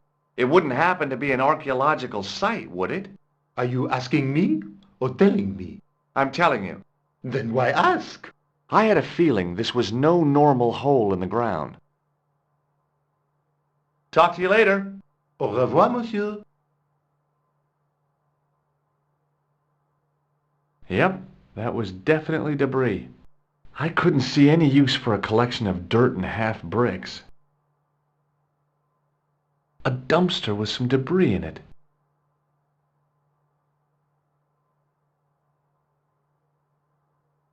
There was a closed door with toilet scratched into the cheap veneer. That door's locked, monsieur. Hi again. What is it? Trying to get into a locked washroom. I had the strongest feeling of déjà vu. I'd like to use the washroom, but the door's locked. Oh, that's no problem. You can have the key. Thanks.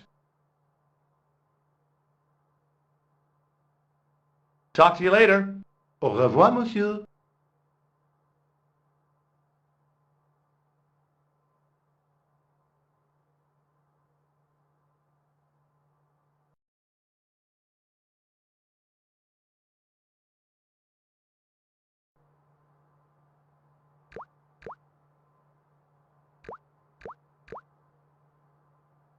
On the keyring was a big old key that looked like it might fit the excavation door.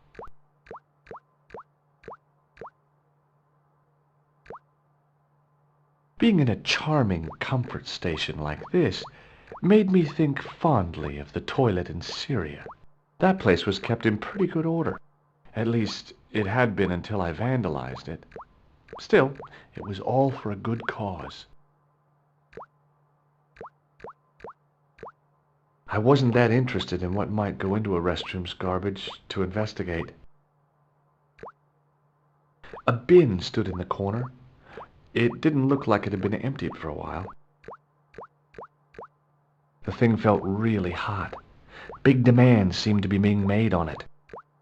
There was a big old boiler used for heating the building.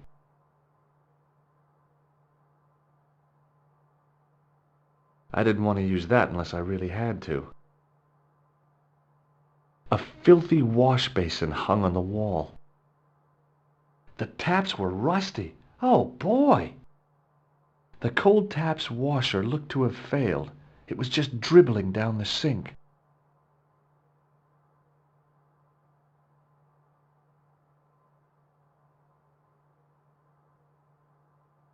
Oh boy! Dirty soap! How do they do that?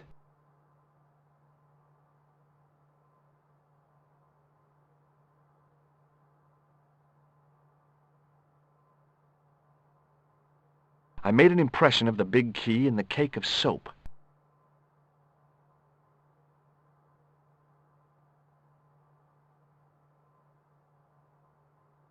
I carefully sprinkled the plaster into the soap mold I'd made of the key.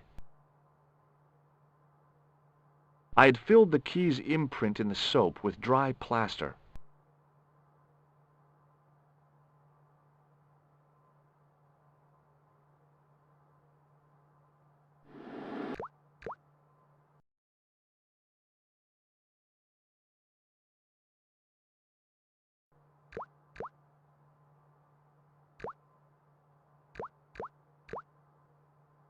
Well, it had taken a while, but I had made myself a completely unconvincing plaster key. Way too fragile to use in a lock. I'd have to substitute it for the real one. Trouble was, it looked like plaster and not metal. Then again, that plaster statue in Syria hadn't looked like stone until I'd been a bit artful with it. Maybe I could improve the key as well.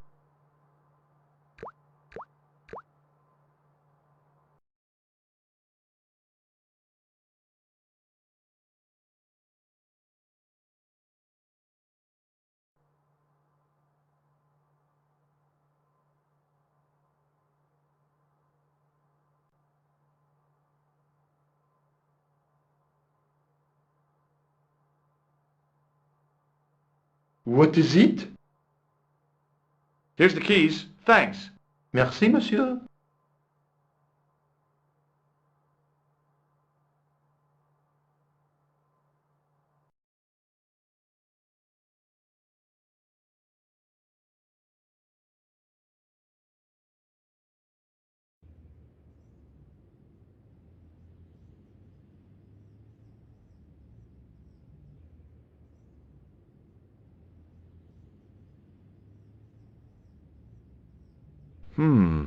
Gunmetal paint. Interesting.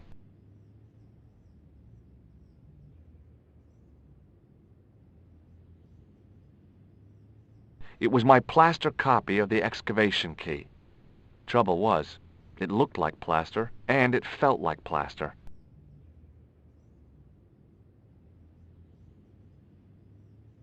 Hey, monsieur! Get away from my paint pot! Okay. I should think so. Meddling with a man's paint pot. Puh!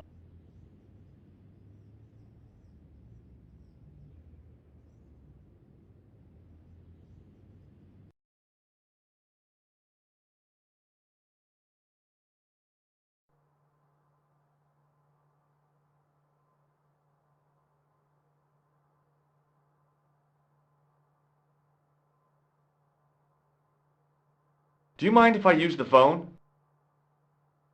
Be my guest. I'm paid to guard this door. The phone can look after itself.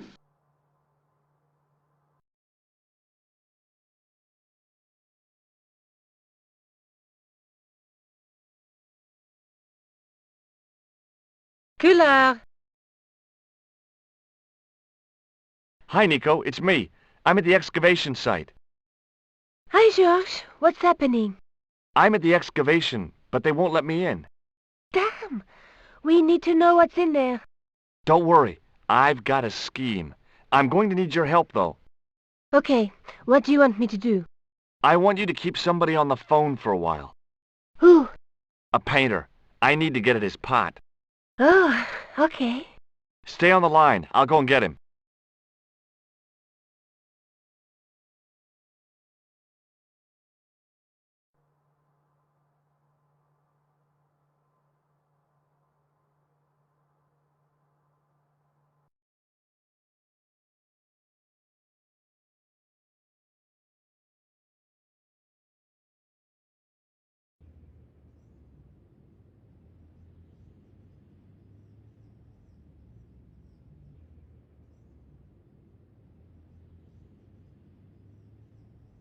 Hi, it's me again.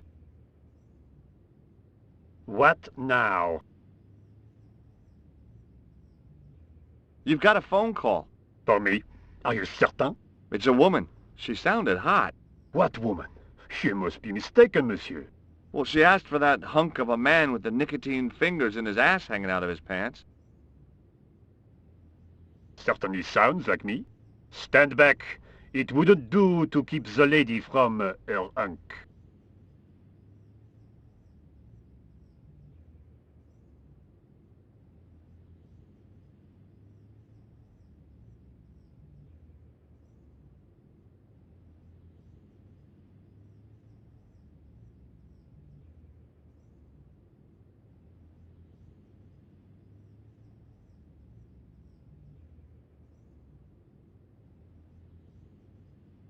The plaster key had soaked up the paint nicely, and now looked pretty convincing. Still felt like plaster, though.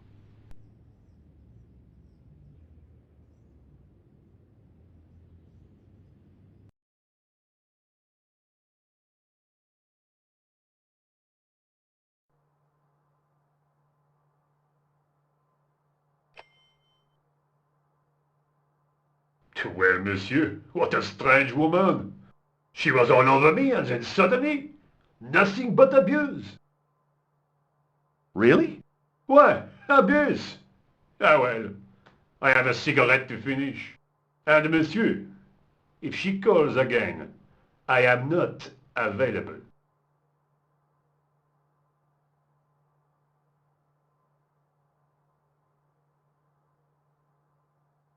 I couldn't imagine what I'd achieved by turning the dial. A thermostat was mounted over a radiator. The radiator was pumping out heat as the thermostat was cranked right over to full. No wonder it was warm in here, even with the door open to the chill of fall. Hi again. What is it? It sure is hot in here. I have to have the door open to allow the workmen access, so why not? I turn the heat up. You could wrap up warm. I have my gloves if it gets cold, but why bother when it's warm anyway? Talk to you later. Au revoir, monsieur.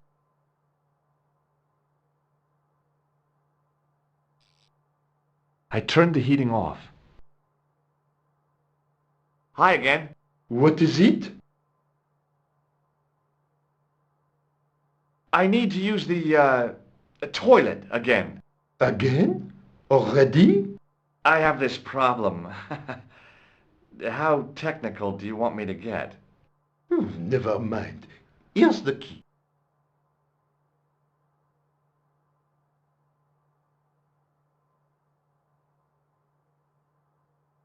Talk to you later. Au revoir, monsieur.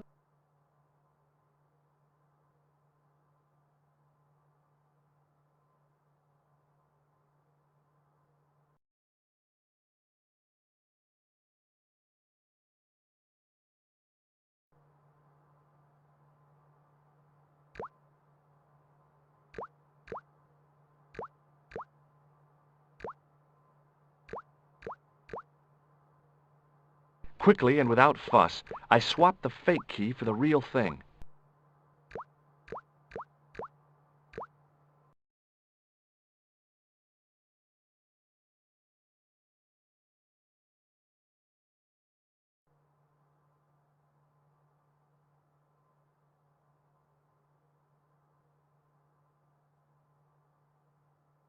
A guard stood by a door I guessed led to the excavation.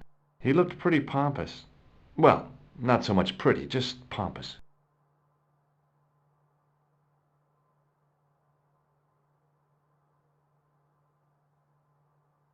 What is it? I held my breath and hoped that he wouldn't notice the substitution. Here's the keys. Thanks. Merci, monsieur.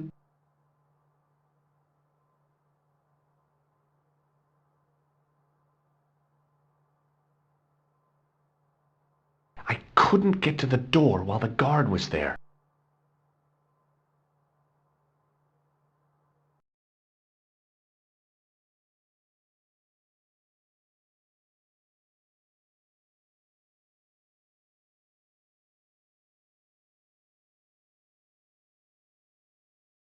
Hi, Nico. It's me again. I'd guessed. What do you want this time? What did you say to the painter? I shan't repeat it, Josh. Look, I need to get the guard out of the way. Could you call back and ask him to get the painter again? Okay, I'll call back soon.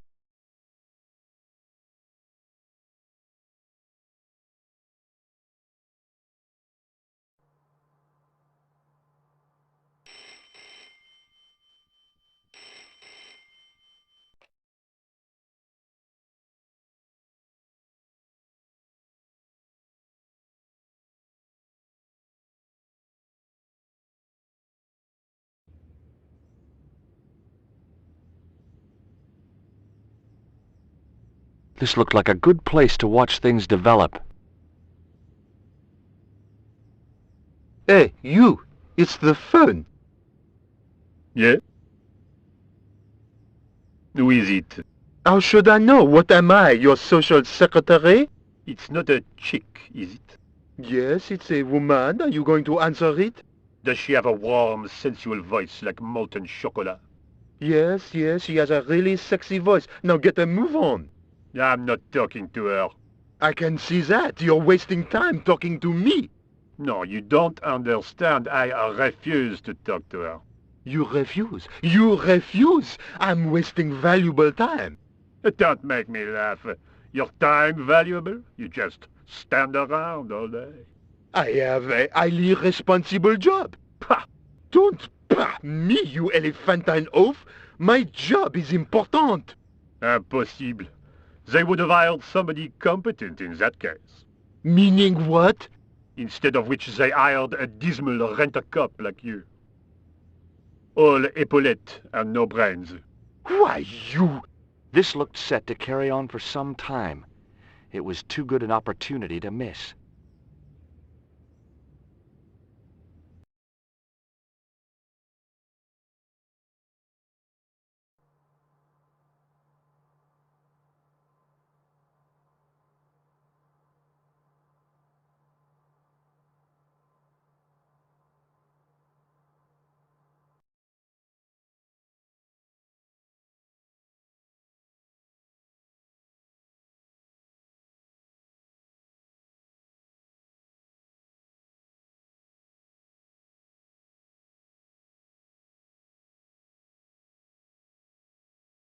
Oh, great. More dead people. Although the gendarmes weren't likely to pull in any suspects unless they had a time machine. This guy must have been here for centuries. Now there's a familiar face. There was no doubt about it. It was the same sort of idol I'd seen in Syria. Baphomet. The Templars had certainly been through here.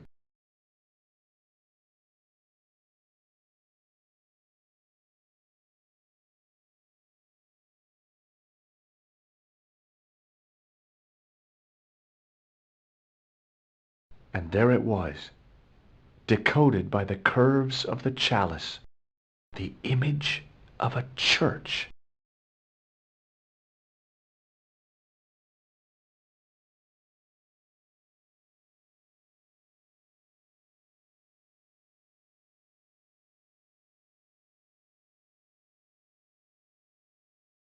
I found out what the chalice was for. You've solved the puzzle? Yeah, there was a distorted picture at the Baphomet site. When I viewed it in the polished surface of the chalice, it changed. What did it show? A picture of a church with a square tower.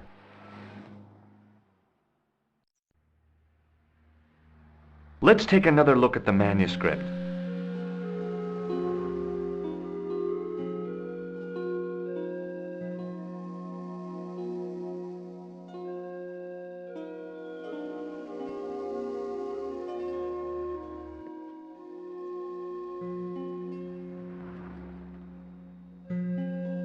That's the face of the statue I saw at the bull's head. That's the lens I found on Klausner's body in the bull's head. I guess I'd better return the chalice to the Countess. Hurry back, Georges.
I'd been planning to return the chalice anyway, but I hadn't expected the trail to bring me here.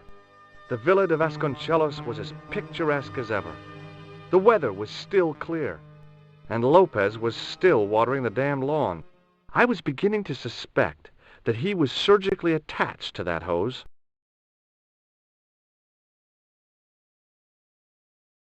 Hi there, Lopez. How's tricks? Senor Stobart, how pleasant to see you. You are well. Fine, thanks. Is the Countess in? She is waiting for you. I will show you up. It's okay, I know the way. Senor Stobart, I feel I owe you an apology. No, you don't. I was impolite on our first meeting. Look, Lopez, just forget about it. I came on like a snake oil merchant. I wouldn't have trusted me in your shoes. You do not understand. Finding the chalice has given my lady a new lease of life.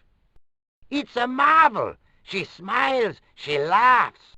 The tradesmen are saying that she is on Prozac.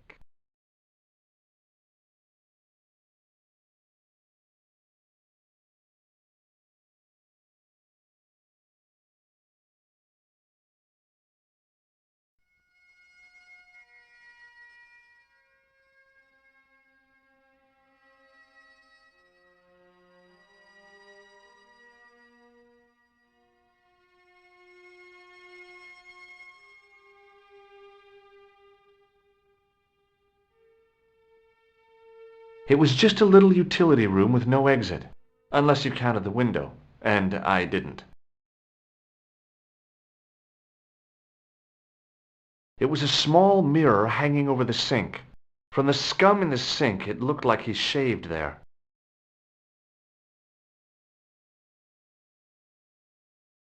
A big chandelier, studded with plain white candles. Probably pretty impressive when all lit up. And it must keep the moth population down. I couldn't go up there.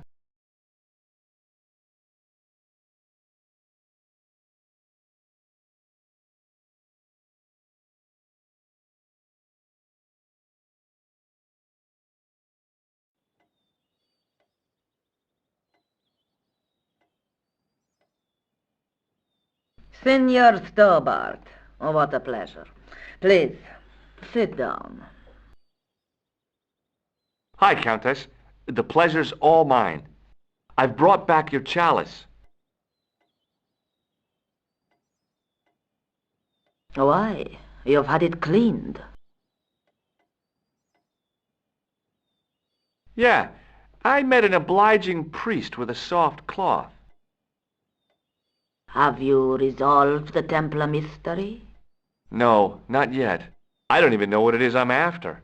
There are many stories of the knights secreting great wealth away. Whatever. All I know is I don't want the bad guys to get it. To be young and live in a world of moral absolutes.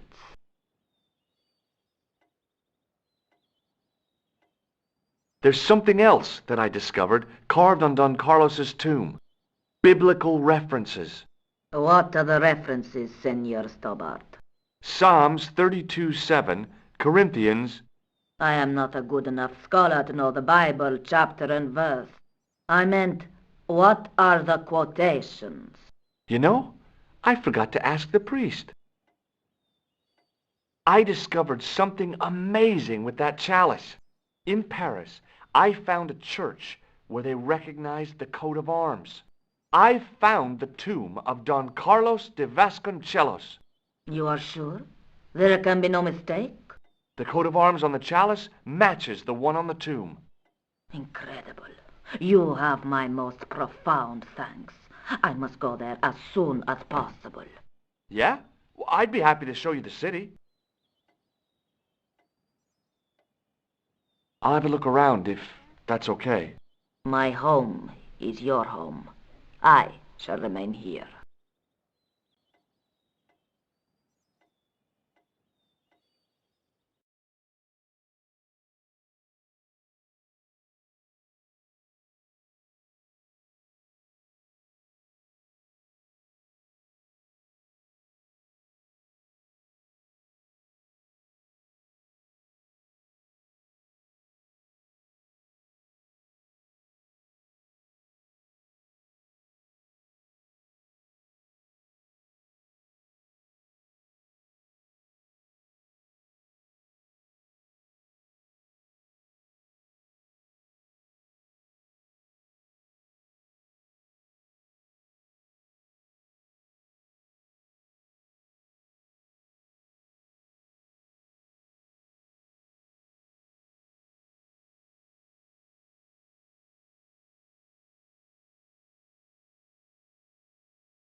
The chess pieces had been removed, and the Bible returned to its resting place. The candles had been lit. The Countess's way of saying thanks to her ancestors, I guess.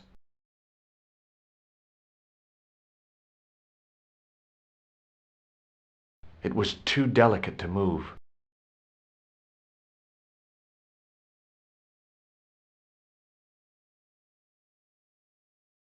Now that it had given up its secret, the glass squares on the lectern were just decorative again. It was a rod with a cone and a hook on the end. I guessed it was for snuffing out the big candle in the chandelier.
The candle had burnt brilliantly, but only for a couple of minutes. Some kind of special formulation, I guess. And had yielded up this. A complex shape expertly cut in stone. I figured it was some kind of key.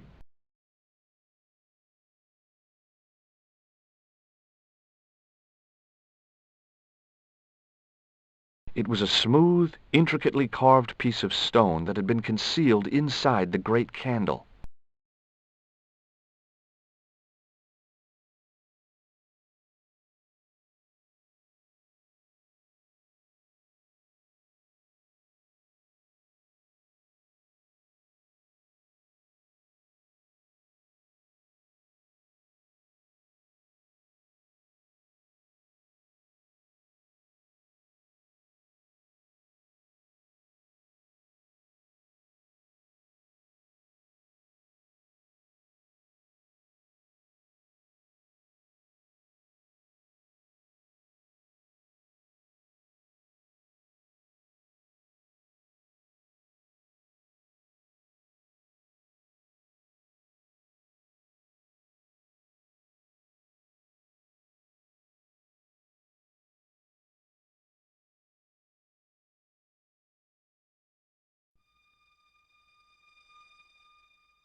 Hello again. Mind if I sit?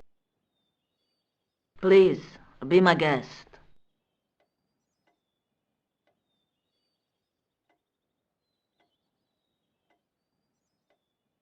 Here's the Bible from the mausoleum.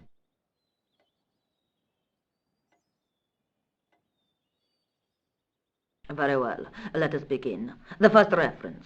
Psalms 32:7. Thou art my hiding place. Thou shalt preserve me from trouble. Thou shalt compass me about with songs of deliverance. My hiding place. Don't get your hopes up too high. This might just be leading us to where we found the chalice. You are right, of course. The next. Okay, John 4:11. John 4:11. Here. The well is deep. The next. Quickly. Okay. Corinthians 4:5. Here it is. Will bring to light the hidden things. Any more? Just one. Psalms again. 22:21. Save me from the lion's mouth, for thou hast heard me from the horns of the unicorns.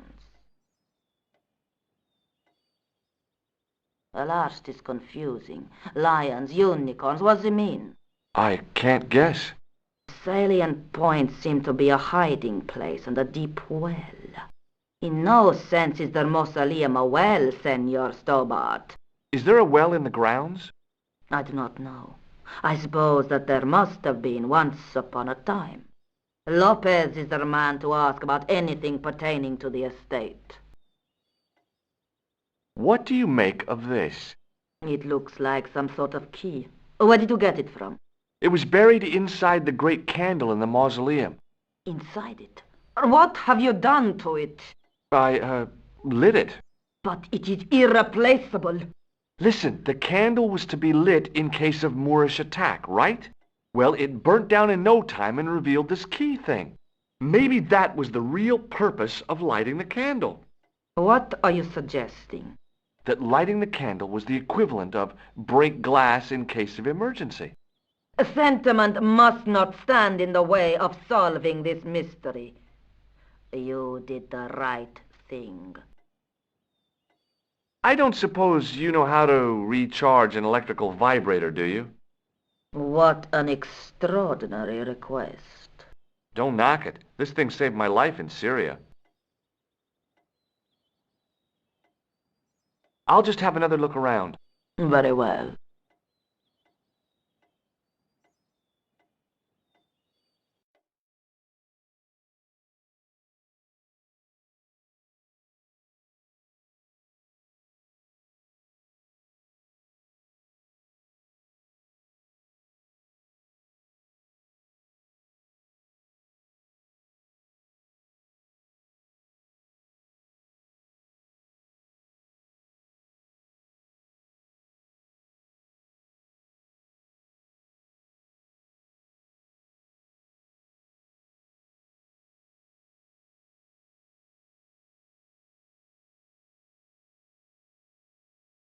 Hi, Lopez. Got a minute? Certainly, senor. How can I help you? What's the story behind the chalice vanishing? When the Inquisition raided, in the absence of Don Carlos, it was believed that they had taken it. Naturally, they denied the charge, as they denied taking the children. And naturally, nobody believed them. But they were telling the truth. The chalice was hidden from them. You don't suppose they were telling the truth about the children as well, do you? Madre de Dios! I had not thought of that. But then what happened to them? I don't know. If the Inquisition didn't take them, then who did? You must speak to my lady of these. Count on it. So the Countess feels that the curse is lifted. I would not put it so strongly. Your discovery of the chalice was proof that the Templars never abandoned the de Vasconcelos. It counts for a great deal with my lady. You must know just about everything that there is to know about this place. See, I have lived my whole life here in the service of the de Vasconcelos. Do you know of a well anywhere around here? A well? Si, senor. This used to be a fortified villa. How can you last a siege without water? Great! So where is it? How should I know? The well was covered over in the last century. It was dangerous, you see. And you have no idea where it was? None. It was hidden even before my grandfather's time. Well, you must have a vague idea of where the well is. It must have been in the old house's courtyard, so that would put it around here. Here? Okay. Now, how do we find it? There might be a way. Let me think about it. Any ideas yet? We are looking for a source of water, see? Yes. For generations, the Spanish country folk have had a secret way of locating water, even if it is meters beneath the ground. Ah, you're not talking about water dousing, are you? Eh? You know, you get a stick and walk around until the stick twitches and dig there. Oh, you've heard of it. Yeah, I think most of the planet has. Okay, let's get a stick. Uno momento. It must be a special stick, a Y of hazel. Right. Do you have any hazel trees? See, here. That is hazel. Catch you later, Lopez. Adios, Senor Stobart.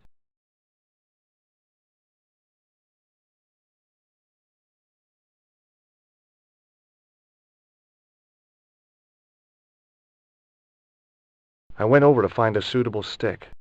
Aha!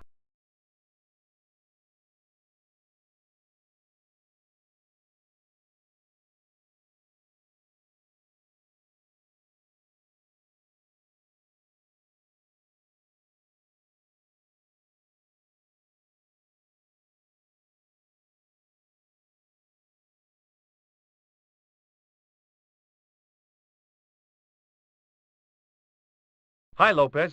Got a minute? Certainly, senor. How can I help you? Well, I got my divining rod. Now what? Simplicity itself, senor. Hold the wand at the upper ends of the Y. Apply a little tension with your wrists so that the slightest movement of the wand's tip is clear, and walk slowly and steadily over the area. Sounds easy enough. We'll find this well in no time.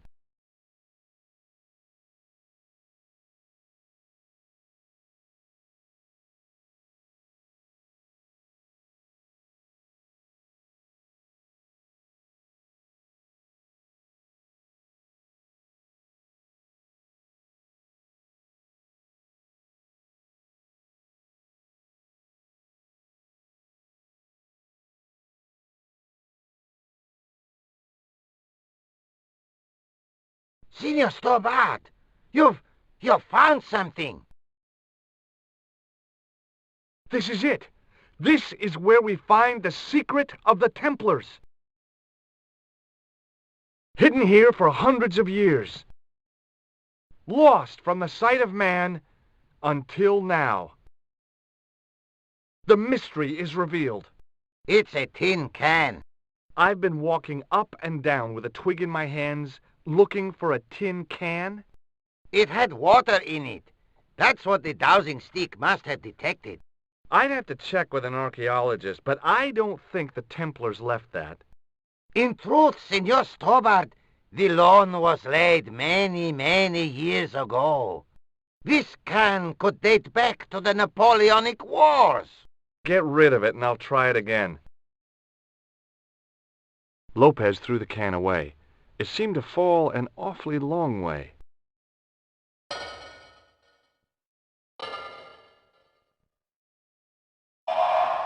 The splash at the end confirmed what we both suspected. Well, I'll be a monkey's uncle. It has been here all the time. All those years and nobody found it. Stood in awe for a moment, marveling at the secrets all around us. I could have fallen down that.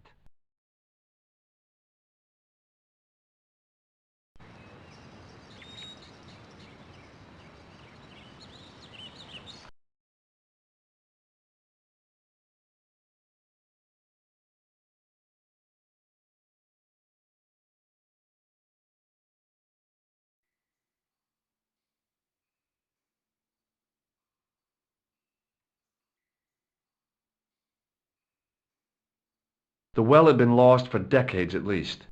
The air was cool after the noon sun, but that's not what gave me goosebumps. I have a really, really bad feeling about this.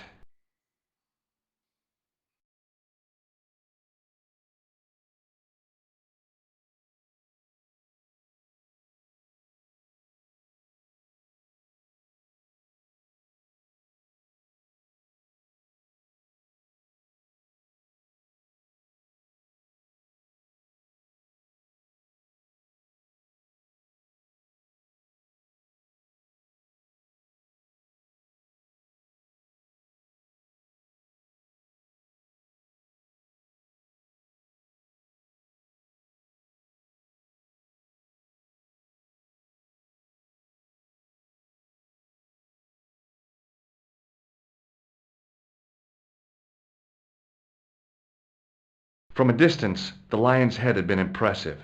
Close up, it was frightening. Hey, one of the fangs is a separate piece.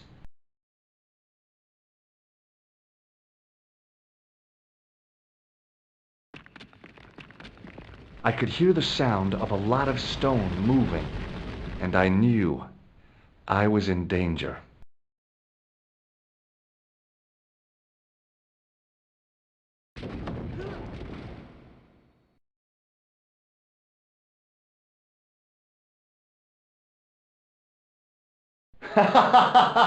Oh, very funny, you psychos! Signor Stobart! Signor Stobart! Are you all right? It's okay, Lopez, I'm fine! Que susto me has dado! You gave me a scare! Nice try, Templars.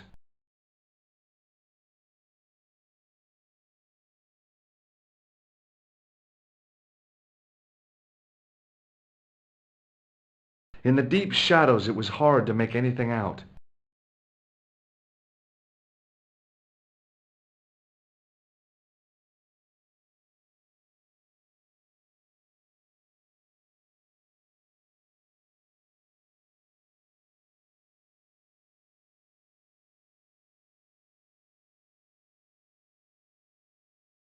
There, in the middle of the door, I could see some kind of socket. It looked like this wasn't quite the dead end it had seemed.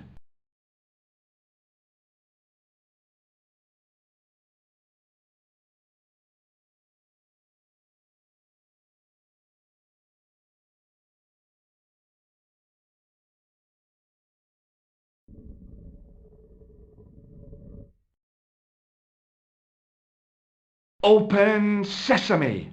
Another secret door!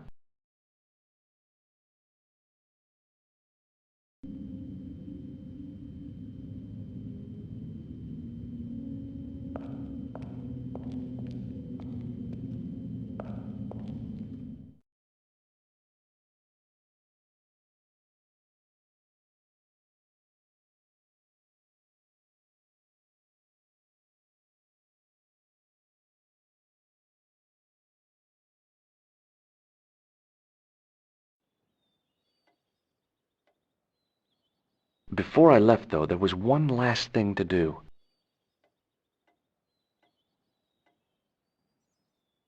You won't be needing that replacement piece anymore, Countess. I found it with the children. You'll probably want to be alone for a while. I'll be out in the garden with Lopez.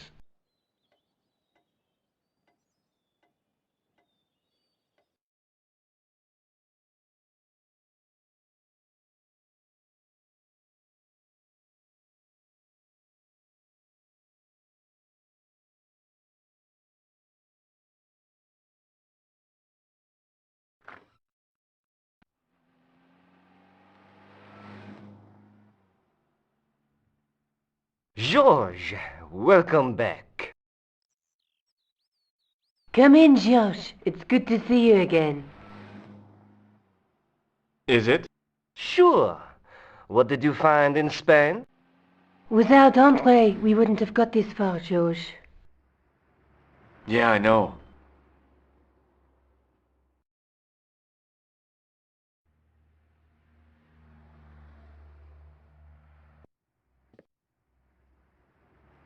The clues led to an underground chamber at the bottom of a well. The Templars had left a tapestry showing a chessboard. The white pieces were vastly outnumbered. There was a stream running across the board, and a Templar knight on a horse. Does it mean anything to you, André? No, nothing. Maybe we should tell André what else you found, Georges. There's a map and a Latin inscription to the west at the edge of the world. Georges found that in a cave in Syria. Yeah, where the assassin almost killed me. Then we have got the burning of Jacques de Molay and the date, 1314.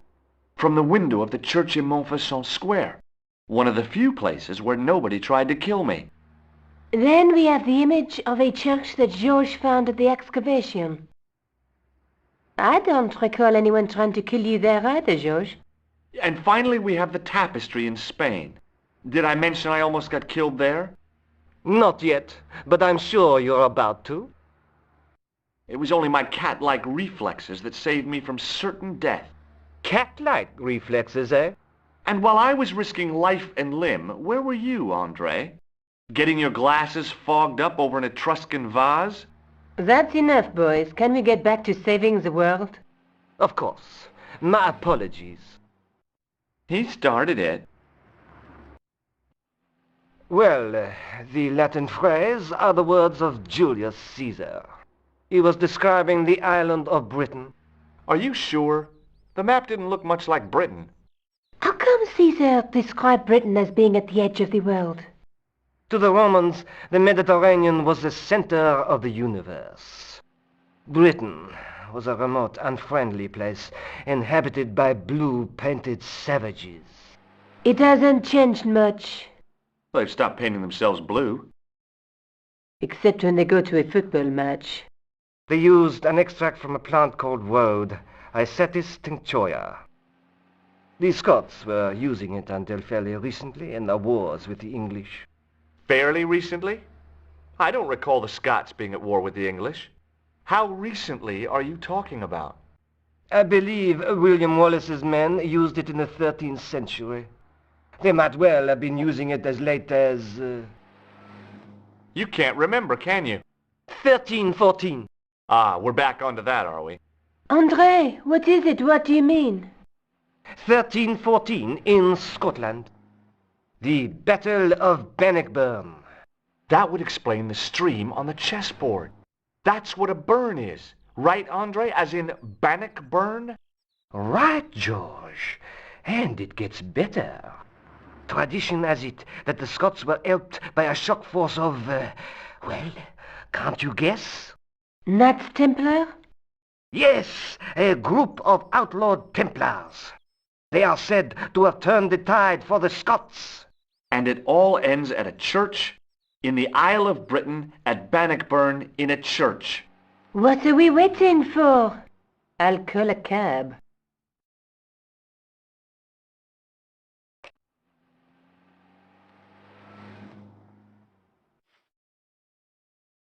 I can't go.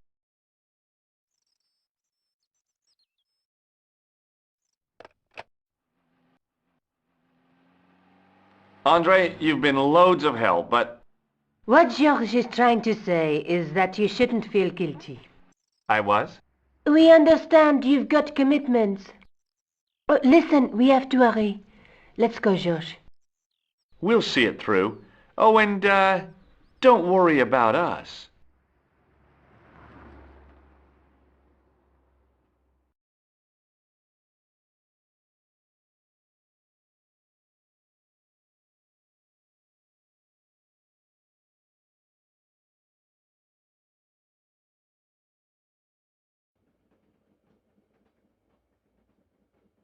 Oh, it must be dawn. Oh, I guess so. And we must be nearly there. Somewhere, out there in the dark, is Scotland. We've come a long way together to get here. Yeah. Let's hope it was worth it. I've still got the clown's nose. So I see. You should throw it away, George. There's something I've been meaning to say to you, Nico. Is this the right time and place, George? There might not be another time. I don't want to waste this chance. You don't need to say anything. I wouldn't want to be anywhere else but here, with you. Now. You're exhausted. Why don't you get some sleep? Sleep? At a time like this? Excited, huh?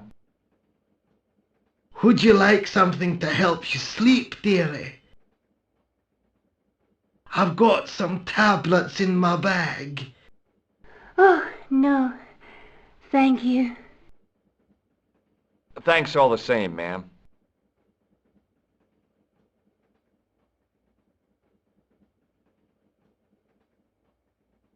The old lady reminded me of my grandmother. Except, of course, that this old lady was still alive. Pardon me? Yes, my dear. Do you know what time we're due in Stirling? 6:15, but we're running 8 minutes late. Would you believe that this clown's nose led us to being on this train tonight? I would indeed. No, honestly, You would? Certainly. You have an honest face. Do you know Stirling well? Yes, I do. Is that where you two lovebirds abound? Yeah, It's one of the places we thought we'd stay on our holiday. Be sure to visit the castle, won't you? Oh, I'm sure it's a neat place. But we are not really interested in history, are we, George? No. I suppose espresso bars and boogie-woogie are more your cup of tea. That's... Is there a church called St. Ninian's at Stirling?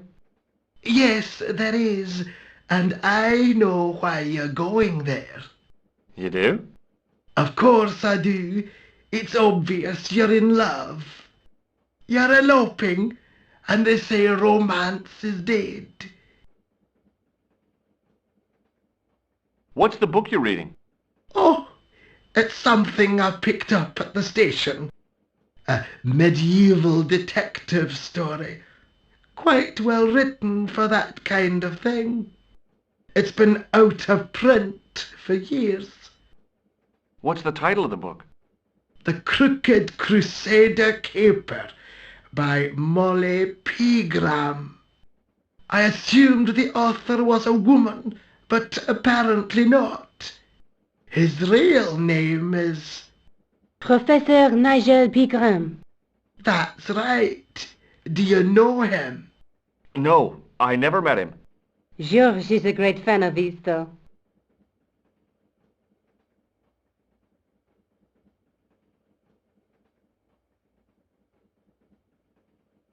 Where are you going, George? Do I need to spell it out? Don't snap at me. If you're going to take a leak, why don't you say so? Okay, I'm going to take a leak.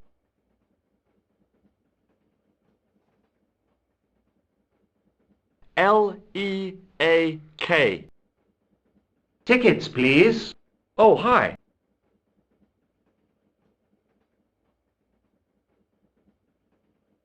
That's a standard full-price peak return.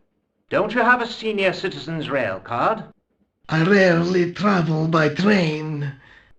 My ticket is perfectly valid, is it not? Well, yeah, but you could have saved up to a third of the cost. I do not need to indulge in puffling thriftiness.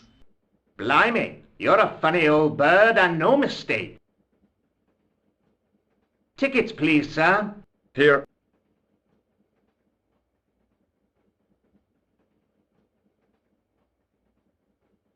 Off to Stirling, eh? Yes, we are. Well, I hope you won't be disappointed. It's a miserable place this time of year.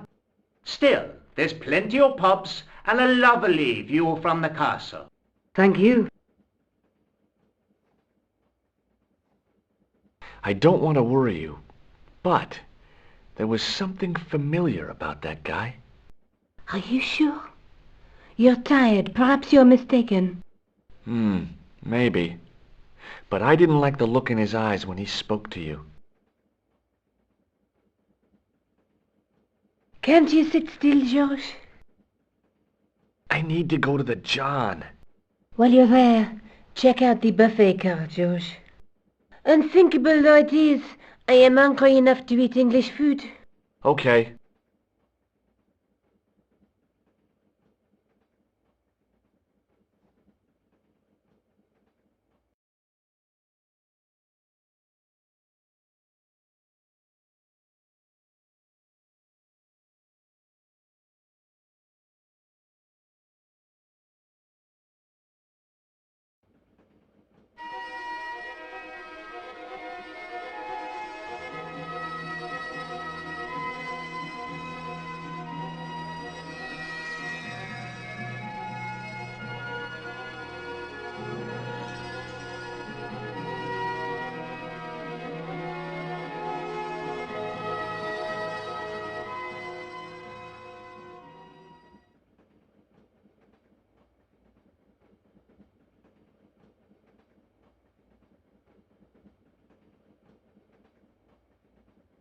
It was the door to a sleeping compartment.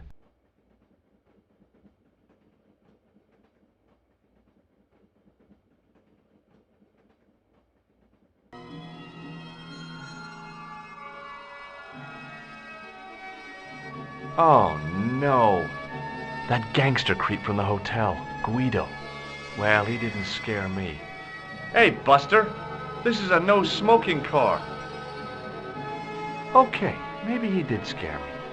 It got worse. I suddenly realized who the conductor had reminded me of. Eklund, Marquet's murderer. Guido was still looking pretty menacing. Guido looked like a weasel in a cheap suit. He also looked like the kind of man who wouldn't lose much sleep over murder. I really didn't want to shoot the breeze with this guy.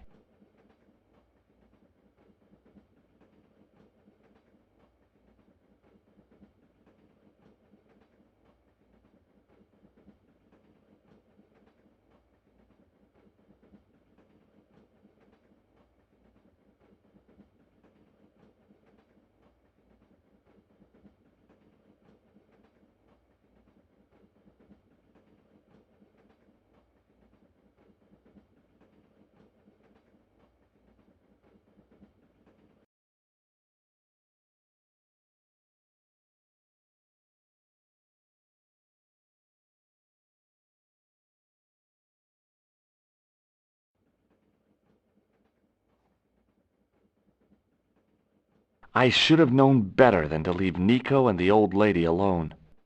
Suddenly, the sword of Baphomet took second place to finding the girl I loved.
The man's face was blotched and unshaven.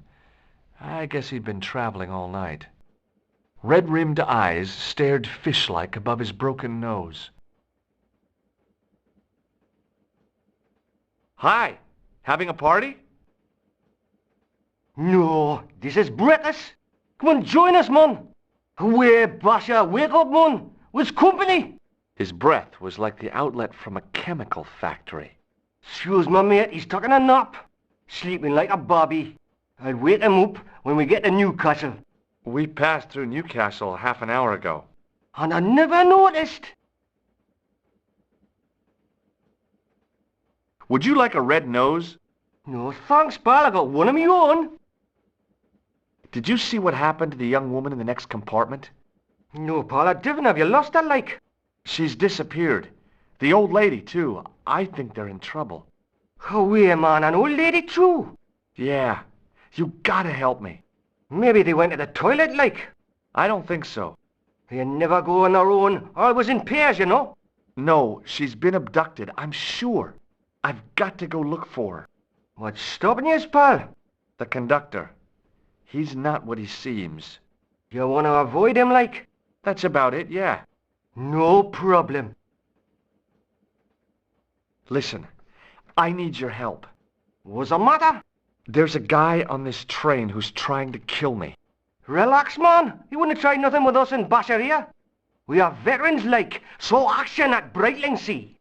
I don't recall the British Army being involved in a conflict at anywhere called Brightlingsea. Well, you just take it from me, pal. You're in safe hands. What is that stuff you're drinking? It smells like gasoline. Aye, I'll put hairs in your chest, like. And your eyeballs, too, by the looks of you. See you later. I didn't want to wake him. To be frank, without a cold water hose, I didn't think I could wake him.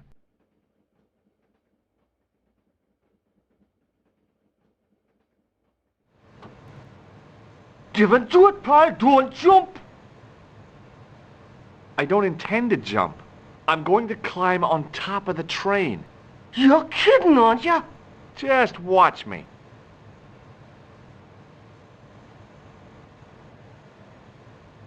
Hold on there, pal. I'll give you a hand, like.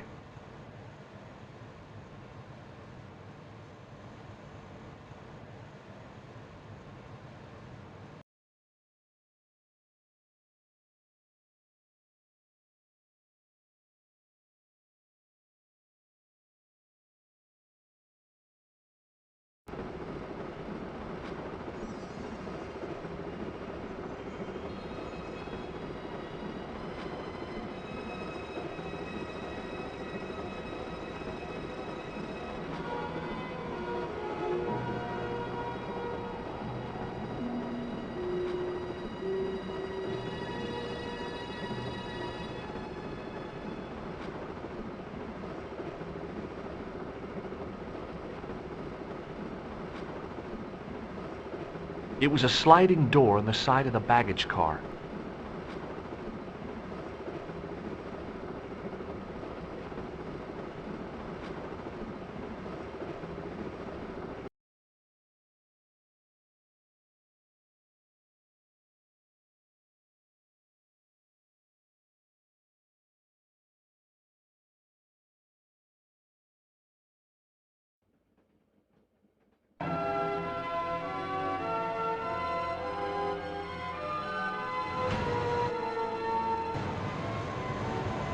Hey!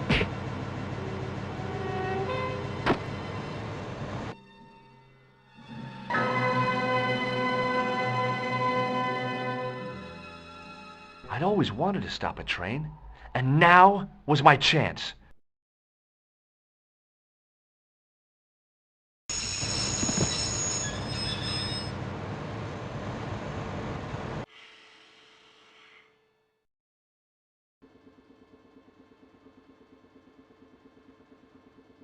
You saved our lives, but why? We were always on the same side, Stobart. Different causes, but a common enemy. The Knights Templar? Don't call them that. The real Templars were a noble foe.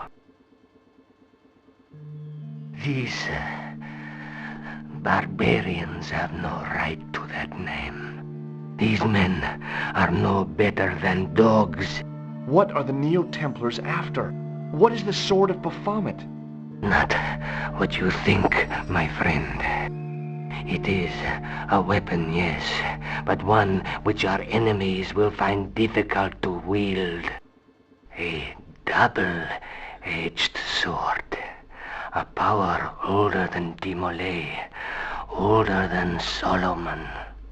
We'll stop them. You and me together. And Nico. No, George. My journey ends soon. At the Garden of Paradise. You're talking in riddles. Can't you tell me straight what they're after? The sword symbolizes a colossal energy caused by the alignment of the Earth's natural power fields. Which are focused at St. Ninian's. The energy endowed the Templars with the power which made them great. A power which made them charismatic to such an extent they could control the will of all around them. Maybe not. How did you escape from the Bull's Head? It is a long walk from the cliff of the Bull to the village, Stobart. Fortunately, I know the ways of the wilderness. Also, I have a sister who keeps a garage just around the corner. May Allah guide you to our enemies. Thanks. One last thing. What? What is it?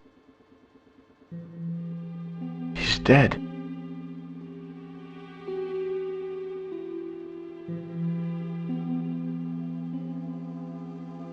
Where do you think you're going? Don't worry. I hadn't forgotten about you. Answer me this instant, George Stobart. I will. When I'm ready.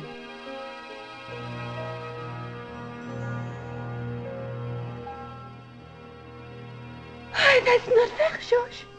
No. You took advantage while my hands were tied. When Eklund pointed that gun at me, I thought I was gonna die. I thought of all the things I'd never get to do. And kissing you was at the top of my list. George. Uh-huh. George, we've got to get off the train. Eklund could recover at any time. So what are we waiting for? Nico? What now? How you feeling? How would you feel if you'd been tied up and humiliated? Don't worry. Eklund isn't gonna cause any problems for a little while. I wasn't talking about Eklund. Oh, now listen. I don't want to talk about it. You took advantage of me, George Stobart. Are you mad at me because of one little kiss? Little.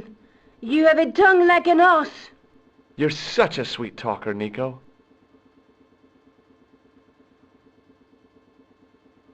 The guy was a professional killer. The last thing he deserved was sympathy. I had to admit it, though. I was sorry he'd ended up this way.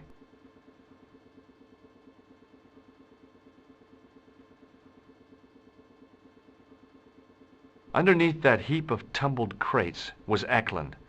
I wasn't about to help him out.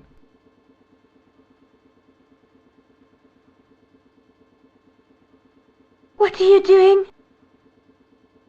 I'm out of here. Not that door. Do you want to end up like Flap? Not especially. What remains of him is well on his way back to London. I hope he was traveling on a return ticket.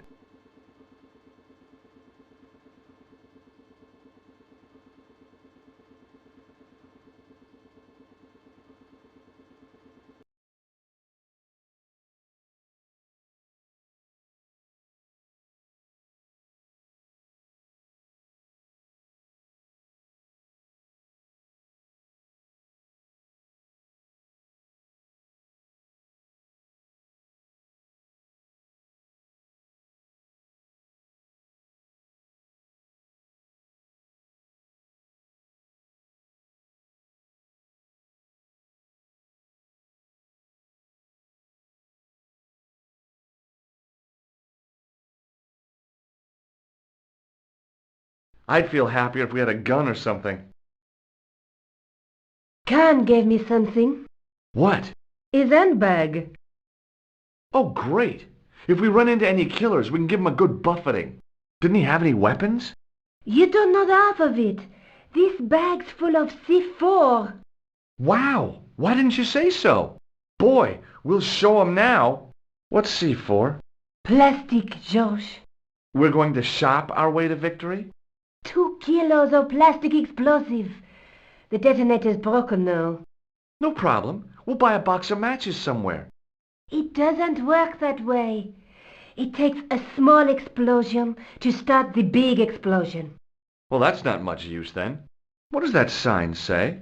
Apparently during the English Civil War in the mid-17th century, this place was used as an arms dump. Yeah? What happened?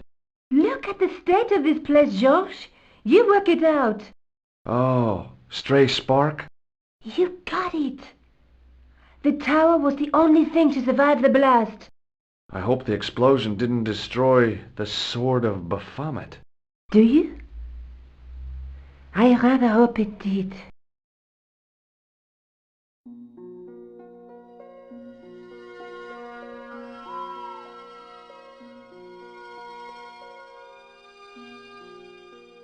It was just about recognizable as the church I'd seen reflected in the chalice.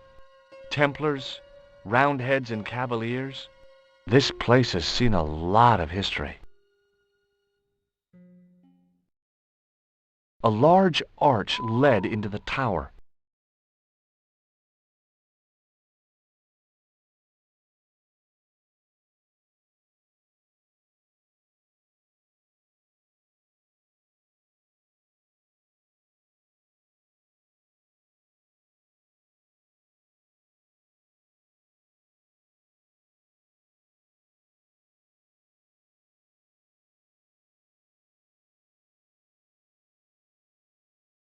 The stone face of the demon grinned with a horribly lifelike expression.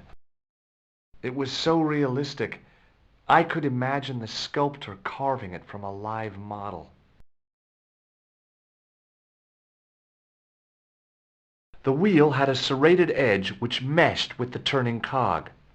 Marks on the spindle behind the wheel suggested it once had a rope attached to it.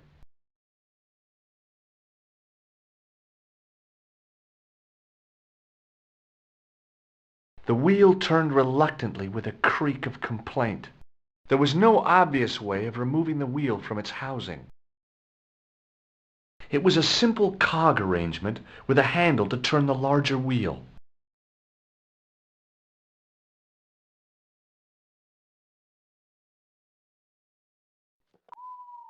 I scrabbled around in the rubble and found an old clay pipe with a broken stem.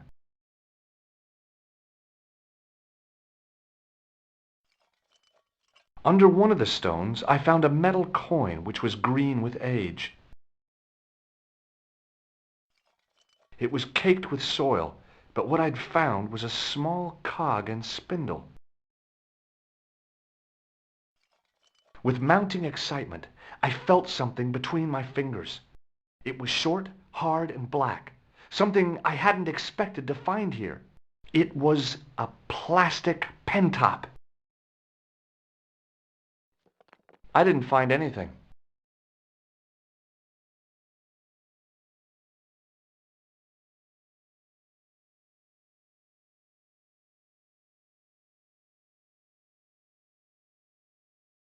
The cog slipped neatly into the eye socket.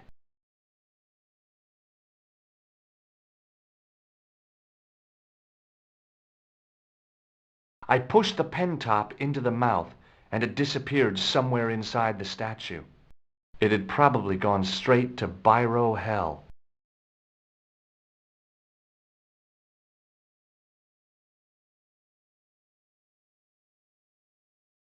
With the clay pipe in his mouth, he looked happy, homely, like somebody's granddaddy.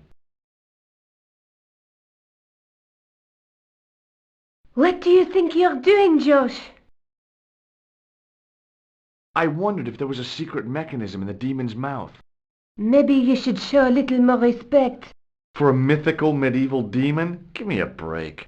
Okay, go right ahead. Meddle with forces you don't understand. Incur the demon's wrath and burn in hell.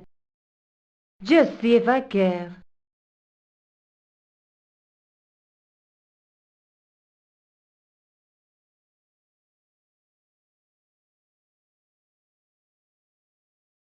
Sometimes the most childish gestures can have a cathartic effect. The transformation of the demon to a clown did just that for me. The handle turned easily and the larger wheel began to revolve.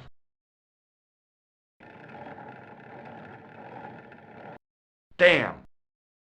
Then the handle came off in my hand.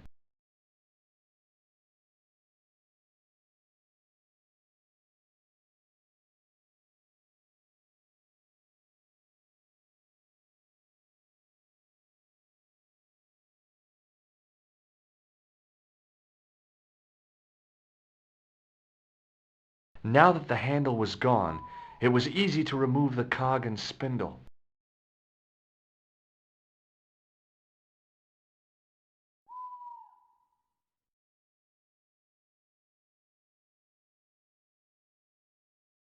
With a rasp of metal on stone, I eased the second eye into place.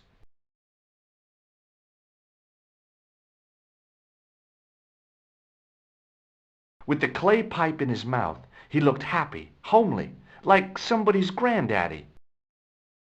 What do you think you're doing, Josh? I wondered if there was a secret mechanism in the demon's mouth. Maybe you should show a little more respect. For a mythical medieval demon? Give me a break. Okay, go right ahead. Meddle with forces you don't understand.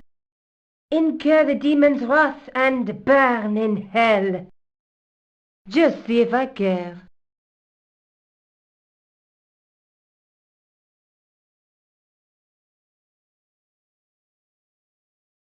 I pushed the handle into the demon's mouth. The cogs all meshed. I began to turn.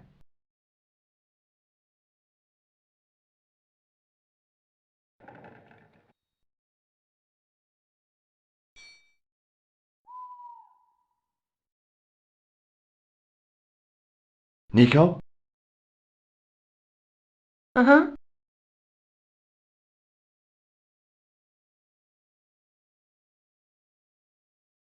Look! I found an old coin! You think it's worth anything? George, focus on the situation at hand, please.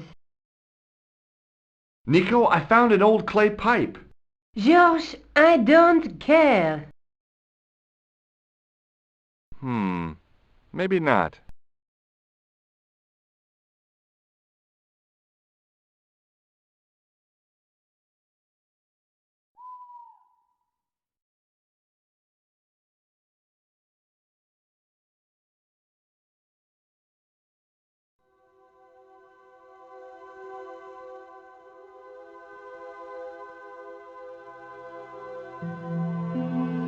As soon as I saw the flickering torches, I realized the bogus Templars had beaten us to the sword.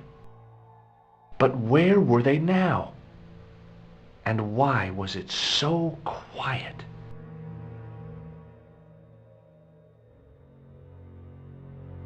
It was definitely gunpowder, but it had solidified over the centuries it had lain here undisturbed.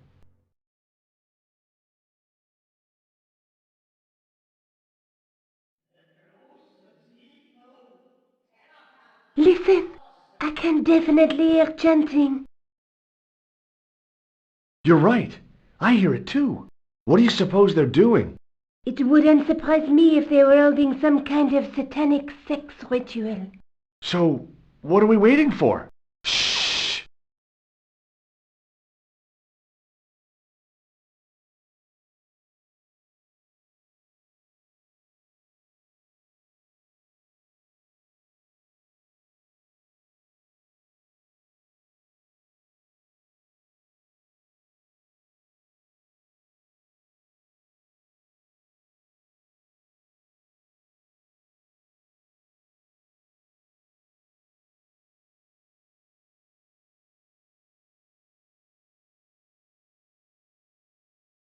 Will you look at that?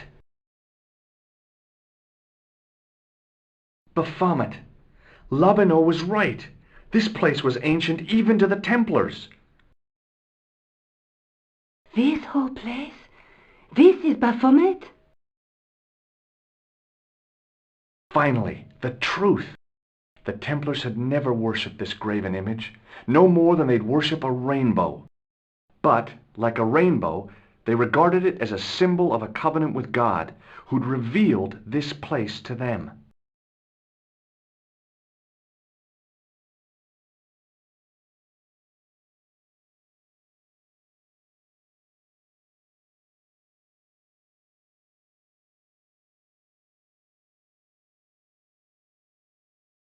Rosso! Why, the double-dealing treacherous!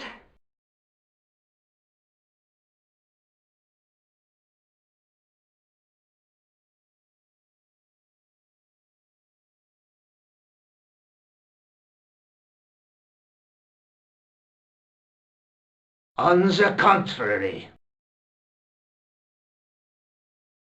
Inspector Rosso has been the model of obedience, an important quality in a true Templar. Now be quiet and watch if you wish to live much longer.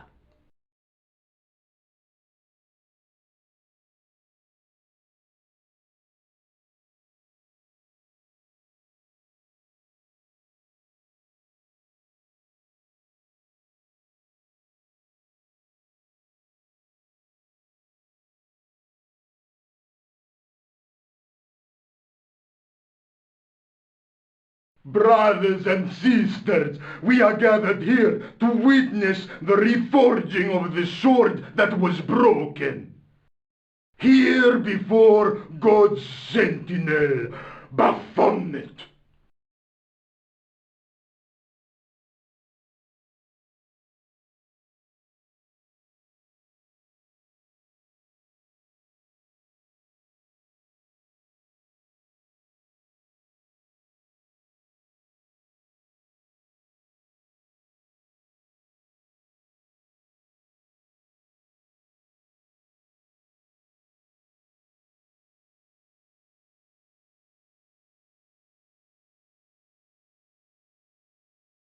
Grand Master and Knight of Baphomet, we salute and pledge our obedience to you!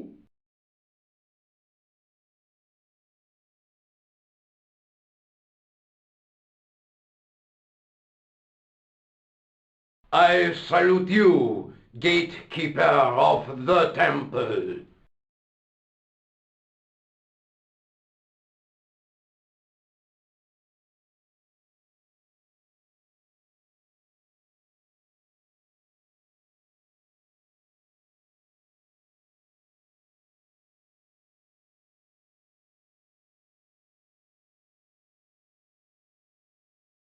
Seven centuries ago, our greatest weapon, the sword of Baphomet, was lost to us.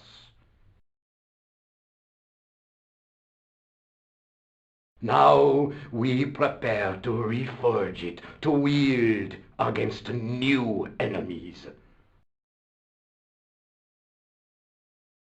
As the tired millennium dies, and this world looks for new leaders, we shall not fail.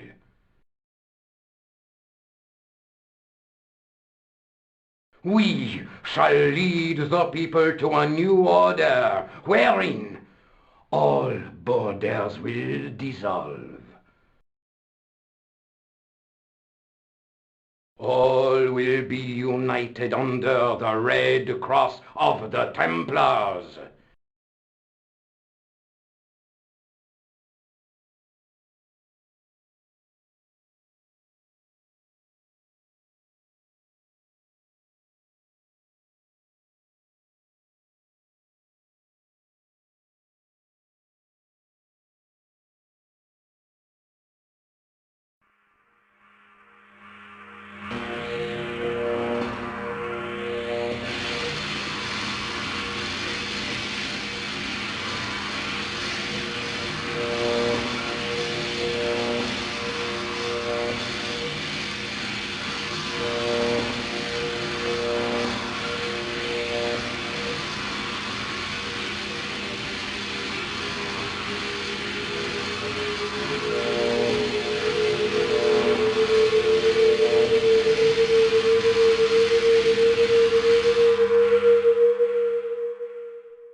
George, we have watched your efforts to stop us with respect.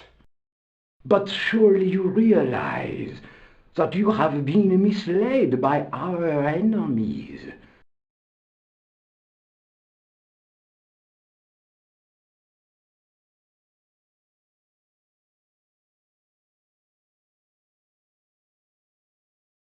Both of us want a better world. Fortunately, no harm has been done.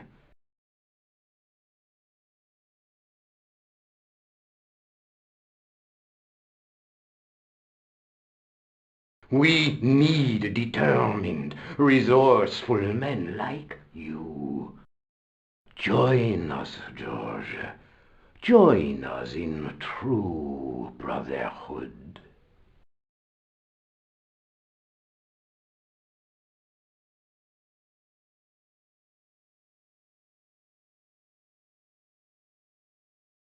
Yeah.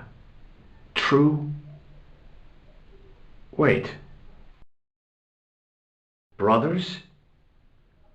What about Marquet? What about Pegram and Klausner? You didn't look on them as brothers, only as failures. 3 men dead, and you don't give a damn!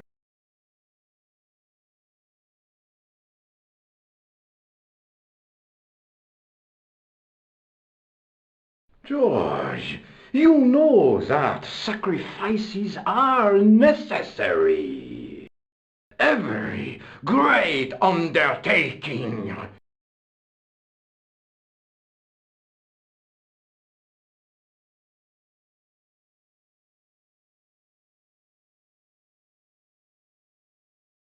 Join you? I'll see you in hell first. Oh, George, I had great hopes for you. C'est la guerre. Eklund, kill him.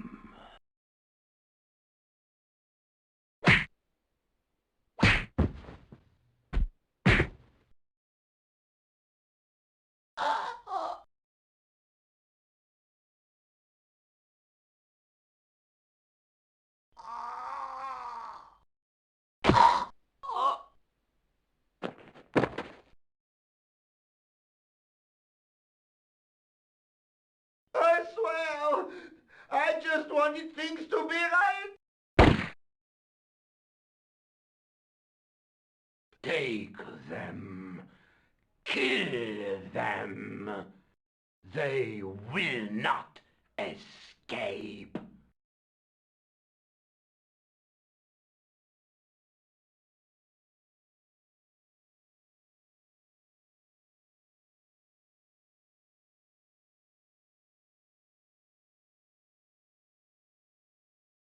Well, well. If it isn't the great detective and his beautiful assistant, it's going to be a pleasure killing the pair of you. George, what are we going to do?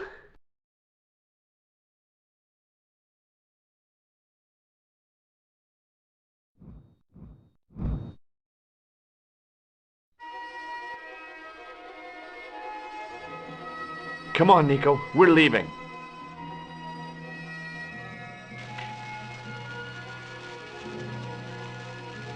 You fools! You cannot escape us. Guido! Stop them. But master, the powder! That powder is from the English Civil War. You fool. It's over 300 years old. How explosive do you think it can be? I thought it was all over, but Nico had one last trick up her sleeve. Or in her handbag, to be exact. A handbag full of plastic explosives. Maybe, but this stuff is brand new.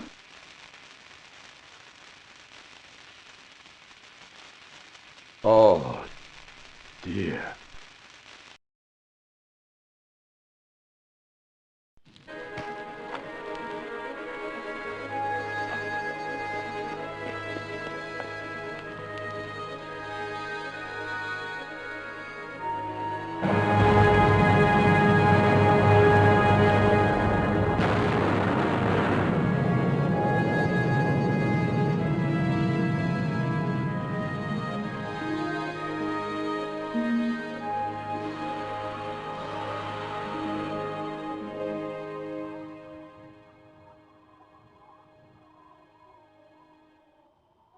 You know, you'll never be able to write your story now. I don't care. I've got what I want. Huh? Just tell me one thing, George. Is our life together always going to be this crazy?